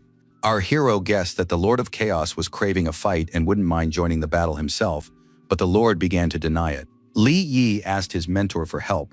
Not only that, he pretended to beg him for such a favor. When both tiger wolves got as close as possible, the boy realized that the moment had come. He had to act right now. He threw the dagger at the one behind him without even looking back to aim at the enemy. The young man also activated the shadow domain and suggested that the spirit deal with the most troublesome monster first. The soldiers weren't sitting idly by either.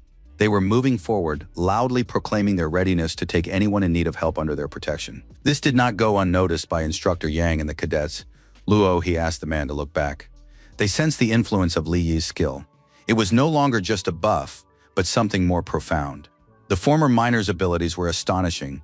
His true power was immense. Yang and his protege froze in place, staring at the glow of shadow energy. The man whispered that he had no idea who this person really was. Meanwhile, the Lord of Chaos announced that he would take on the 2 A ranks. While the young man should deal with all the B ranks, there were far more of them. The monsters rushed into the attack.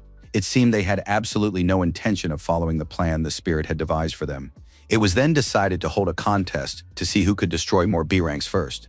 This idea also appealed to Li Yi. The young man charged at the monsters, leaving a trail of defeated creatures in his wake in a matter of seconds. His shadow mentor kept up. He was just as fast and just as strong, and the contest ended in a tie. Then the partners decided to increase the efficiency of their attack, but they did so simultaneously, so the result remained the same. Only 2 A-rank monsters remained, which had already closed in very close and were preparing to attack. Li Yi shouted that they'd take 1 each and that the spirit shouldn't even think about stealing his target. The spirit nodded. The Lord replied that he would take the bigger one, but the boy reminded him that they couldn't eat their prey, so size didn't matter. The warrior had a point. Rushing at the monster, he declared that it, at the very least, looked more imposing than the kid's opponent. Before striking, the spirit froze for some reason. It seemed he was deciding exactly how to strike the monster. The thing was, the beast turned out to be very agile and moved very quickly, and it was clearly strong as well. The Lord of Chaos spat and began the fight, while Li Yi was also heading toward the A-rank creature he was supposed to defeat. He wondered why it hadn't attacked yet, since the battle had been raging for quite some time. Something was clearly off. The provocation worked. The beast instantly sprang into action, literally glowing with excess energy. This became obvious because with every leap forward, streams of yellow light burst from beneath the monster's paws. Li Yi activated his shadow energies and leaped upward to strike with his sword. He was curious to see how good the enemy's defense was. He slashed, leaving a trail of shadow energy in the wake of his blade. It was too early to tell the results. The tiger wolf unleashed a counterattack from its maw, a blue glow hurtling toward the young man. He realized he wouldn't have time to dodge. Besides, the counterattack turned out to be surprisingly powerful and unexpected. The young man used shadow teleportation, and that saved him, but he needed to rethink his combat tactics. Li Yi used shadow vision to identify this A-rank's weak points, if he had any, of course. The opponent was glowing with blue energy. Our hero jumped up again. It seemed he had a plan. However, he was unable to carry it out. The monster swiped with its paw and simply knocked the former miner right out of the air. As he fell, the young man noticed that this A-rank's electrical energy had a paralyzing effect. For a few seconds, he thought he wouldn't be able to recover, but the shadow domain was still handling the task perfectly. Meanwhile, the Lord of Chaos was succeeding in his battle against a larger A-rank. He was completely calm. Noticing his partner's situation, the spirit said that if he was unable to kill the monster, he shouldn't hesitate to ask for his help. To this, Li Yi replied that everything was fine. He had simply decided to cool off a bit and take a breather. Their banter was growing increasingly sarcastic. Saying that the real fun was about to begin, the young man headed toward his opponent. The spirit was distracted by the conversation and didn't notice that his own opponent had taken advantage of the confusion to attack. This was a fatal mistake. The huge monster managed to strike him with such force that it sent him flying into the air. Amid the clouds of dust, Li Yi couldn't see how his mentor would resolve the situation, but he wasn't too worried, knowing that the armor could withstand an A-rank attack. He cheerfully told the Lord of Chaos that he too could ask for help if he couldn't handle it. It was unnecessary. The spirit had just appeared within sight, and judging by his proud posture, everything had ended well. He was already ready for a new attack and simply shouted to the boy to watch how an A-rank battle unfolded. The experience would come in handy later. The Lord made a whole series of sword swings. The monster roared viciously, not expecting such agility. The opponent decided he would break through the beast's defenses anyway, so he kept slashing with his blade, even though the beast was actively defending itself. And so it turned out. Now a vicious grimace of pain was frozen on the tiger wolf's snout. It was wounded, which never ceased to amaze him, but it continued the fight nonetheless. A new electric projectile was already glowing in the monster's maw. In a moment, it would launch it at our hero's shadow mentor. This attack was extremely powerful and sent the opponent flying far backward. The force of the energy blast nearly tore his cloak from his armor. Suddenly, the monster's eyes burned brighter. It looked as though it had looked death itself in the eye. A huge spirit clone loomed over it, saying that one shouldn't bark at someone who knows how to handle shadows. A massive foot came closer and closer, ready to simply crush the beast right where it stood. The monster was stunned. It realized there was no way to avoid the damage, but couldn't gauge its strength. So the tiger wolf raised an electric shield, hoping that the giant clone was weaker than its summoner. The spirit's face hardened, and he said only that this defense wouldn't last long. But if it wanted to, let it try. The giant began leaping at the dome, intending to break through it, while the monster continued to hold the charge. Li Yi knew it was a bad habit to approach people from behind, but he needed to replenish his shadow energy a bit, and his mentor had it in abundance. Having replenished his energy, our hero turned back to face his opponent. He knew that the Lord of Chaos was about to finish him off. The guy activated his Shadow Walk skill and was right in front of the tiger wolf's nose. Such a quick movement caught it off guard. The creature wasn't one to think twice, so the monster struck instantly. Fortunately, the hero managed to use his shield. Now the battle had become even more interesting. Li Yi was confident he could handle the task faster than his mentor. Meanwhile, Director Wu and his group had finally made it to the exit, where the soldiers greeted them joyfully. The man didn't beat around the bush and immediately set about finding out where the squad commander was. It turned out to be a second lieutenant who had graduated from that very academy a few years ago. He greeted the head of the educational institution warmly. The latter pretended to recognize the young man and patted him on the shoulder. Now Wu had a chance to give orders to the soldiers as well. The commander asked how things were going on the ground, and the man replied that they had made their way here past the A-rank monsters. He had done everything he could to save the students. Then the director dramatically sniffed and added that his resources were limited, which is why he had only managed to evacuate this group. The rest of the cadets were still on the grounds. The military reported that he had done everything he could, and the students confirmed that this was true. It was in their best interest to cover for the villain as a token of gratitude for their rescue. One of the soldiers reported that there had just been a message about another dozen cadets leaving the premises. These were cadets from Inspector Yang's group. They requested assistance from Mr. Li, who was currently fighting 2 A-rank monsters. He insisted that this be reported to base. Director Wu was annoyed these people were not supposed to survive. The son asked what they should do if the students started talking. The man replied that silencing them wouldn't be a problem. Dealing with Li Yi was far more important. He recalled how our hero had promised to kill Wu if he disobeyed orders or deserted. Clearly, the guy wasn't joking. This sent the director into a rage, and he shouted that he simply had to destroy that vile, insolent man. But first, he had to take care of the others. The director walked toward Yang's group with open arms, shouting that he was happy to see them safe. Seeing Wu Hao with his father, Luo He and his commander were stunned that someone could behave so hypocritically. Yang shouted that it wasn't enough for the scoundrel to simply abandon his students. Now he was pretending to care about anyone other than his own son. The director grabbed the man by the neck, saying that he had no idea what he was asking for. He lifted the inspector up. The latter tried to break free, but not very successfully after all. Wu was a B rank. The principal narrowed his eyes and asked if the squad commander was truly dissatisfied with his tactical retreat to save the students. Wu ordered the commander, Gao Ao, to request heavy artillery support. Yang shouted that it was impossible, as Mr. Li was still on the premises. The former cadet wasn't thrilled either. You can't fire shells at residential areas. It's forbidden. The director insisted, arguing that if A-rank monsters broke into the city, no one would be happy about it. The other cadets also started shouting that under no circumstances should they fire while Mr. Li Wai was still there. Wu shoved the man aside, shouting that since our hero had decided to sacrifice himself for their sake, there was no need to act smart. It was his choice. The cadets caught Instructor Yang before he could fall. Everyone was in deep shock at what was happening. The director suggested that the military arrest these students who had dared to violate the chain of command, or at the very least remove them from the premises. He continued to insist on requesting heavy artillery support, convincing his former student that it was necessary and not dangerous. The man whispered that the reward for defeating 2 A-ranks would be excellent, and the commander nodded in thanks. Wu also ordered the press to be gathered. He wanted to honor the memory of Li and the one who sacrificed himself, a very noble gesture. Meanwhile, our hero continued his battle with the enormous tiger wolf, with the fight going back and forth. The young man fought desperately and had already entered that state where a second wind kicks in and fatigue recedes. After his attacks, the ground beneath his feet cracked and buckled, but breaking through the beast's defenses was no easy task. The young man glanced to the side. He constantly felt that some factor remained unaccounted for. He had completely forgotten that his opponent could fire electric bolts. One such bolt was just now glowing in the monster's mouth. This time, the attack was more powerful than all the previous ones. Everything around turned blue due to the creature's energy surge. An explosion rang out, but it was closer to the monster than to Li Yi.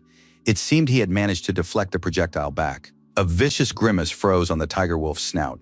It was already tired of this long standoff with the man. Behind it, the silhouette of our hero appeared, shrouded in shadow energy. He reported that he had nearly died just moments ago.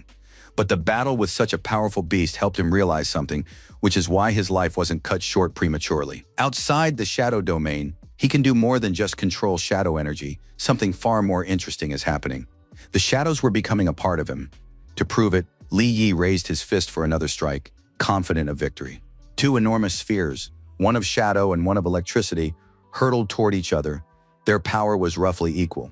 The young man froze. Now all that remained was to wait for the moment when it would become clear which of the opponents was stronger. It turned out that the human had won this confrontation. The monster was thrown forward, flying through the air and somersaulting. Not only that, but the shadow sphere continued to pursue the enemy, draining all his strength and life energy. Finally, the tiger wolf collapsed to the ground. It was dead. Li stood motionless, trying to catch his breath. The Lord of Chaos appeared nearby. He praised the young man, but noted that he wasn't yet as fast as he was. And besides, he was pretty battered. The young man replied that the remark seemed out of place. Surely his mentor hadn't noticed that they had a new problem. It was a missile that was getting closer and closer with every passing second. It seemed the commander had managed to carry out Wu's order. Da replied that the blast would be massive. He wondered who had given the order to fire, but they would be safe if they hid in the shadow training tower. Li Yi's eyes flashed, and he declared that whoever it was, he would make them pay a heavy price for that decision. Meanwhile, the cadets from Yang's group were outraged by what was happening. They realized that everything had been staged to hide the truth. Luo, he exclaimed that they had to stop the military and save Mr. Li. The others backed him up. Just then, soldiers entered the room. One of them declared that they shouldn't stir up trouble, and that now everyone was responsible only for themselves. They threatened to court-martial the students. Soldiers have no right to question orders, and a gloomy Yang stood to the side. Suddenly, he hissed that there was only one person here who should be court-martialed immediately. It's Wu and his henchmen. With those words, the instructor unleashed a torrent of slime at the soldiers, preventing them from firing. The man told the students that he would go with them to save Li Yi. The guys were genuinely delighted. Then Yang added that as the group leader, he would take full responsibility for what happened next. The bound soldiers tried to shout something about orders, but the cadets and their commander were already heading for the exit. Just then, an explosion rang out and plaster rained down on them. The guys gasped, realizing that everything was happening too fast. Yang replied that there was an initial round of fire, and the first missiles rarely hit the target they were aimed at. They ran outside. The military academy grounds were ablaze. It seemed there was now no way to save Li, and his comrades couldn't believe it. Director Wu and his henchmen were on their way to an interview. The cadets were amazed by his influence and connections. The man laughed, saying that sometimes you have to exchange a few words with the right people to get what you want.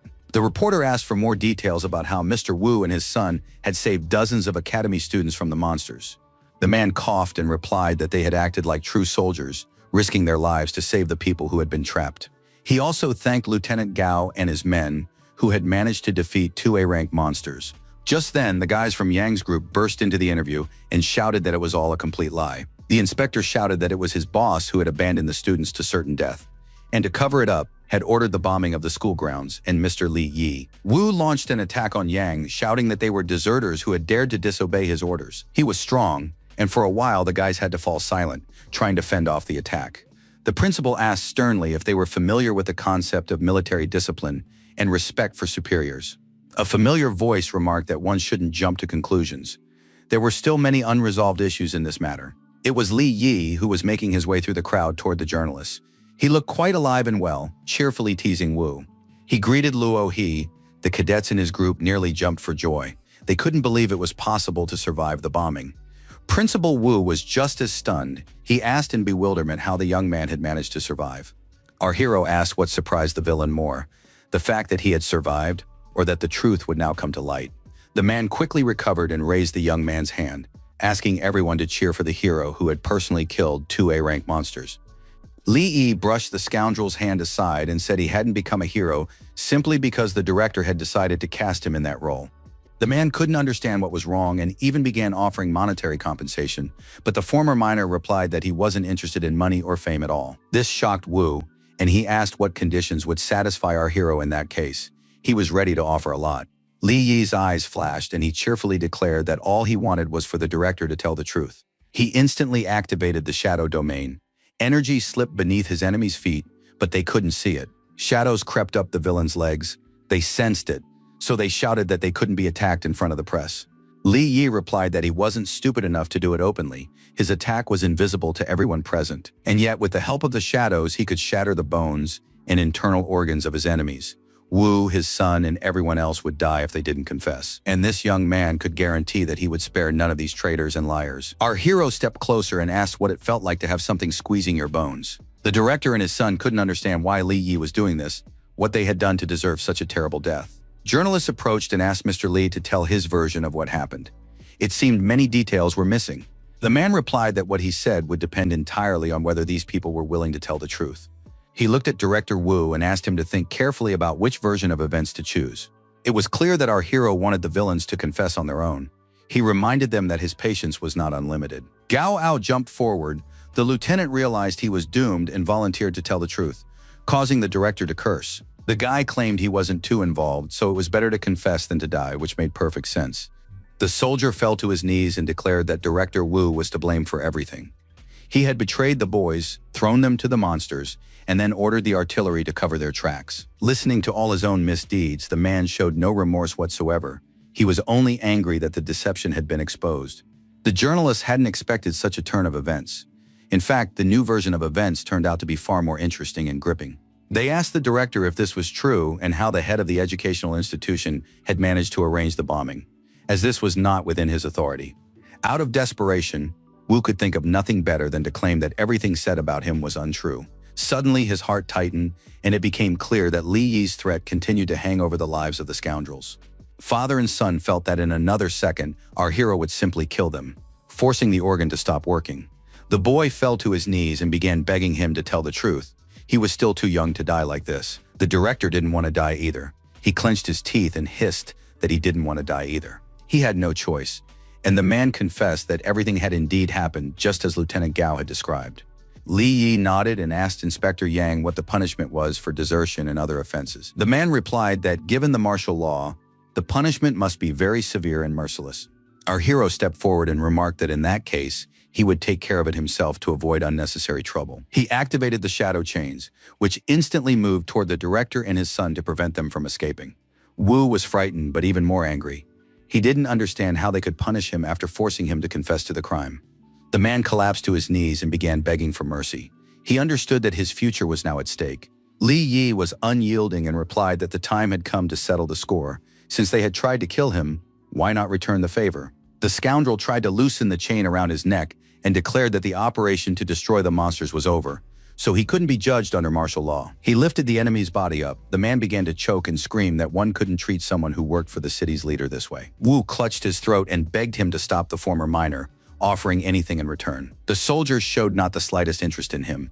They all felt only immense revulsion. The chains ended in sharp spikes, which immediately turned toward Wu.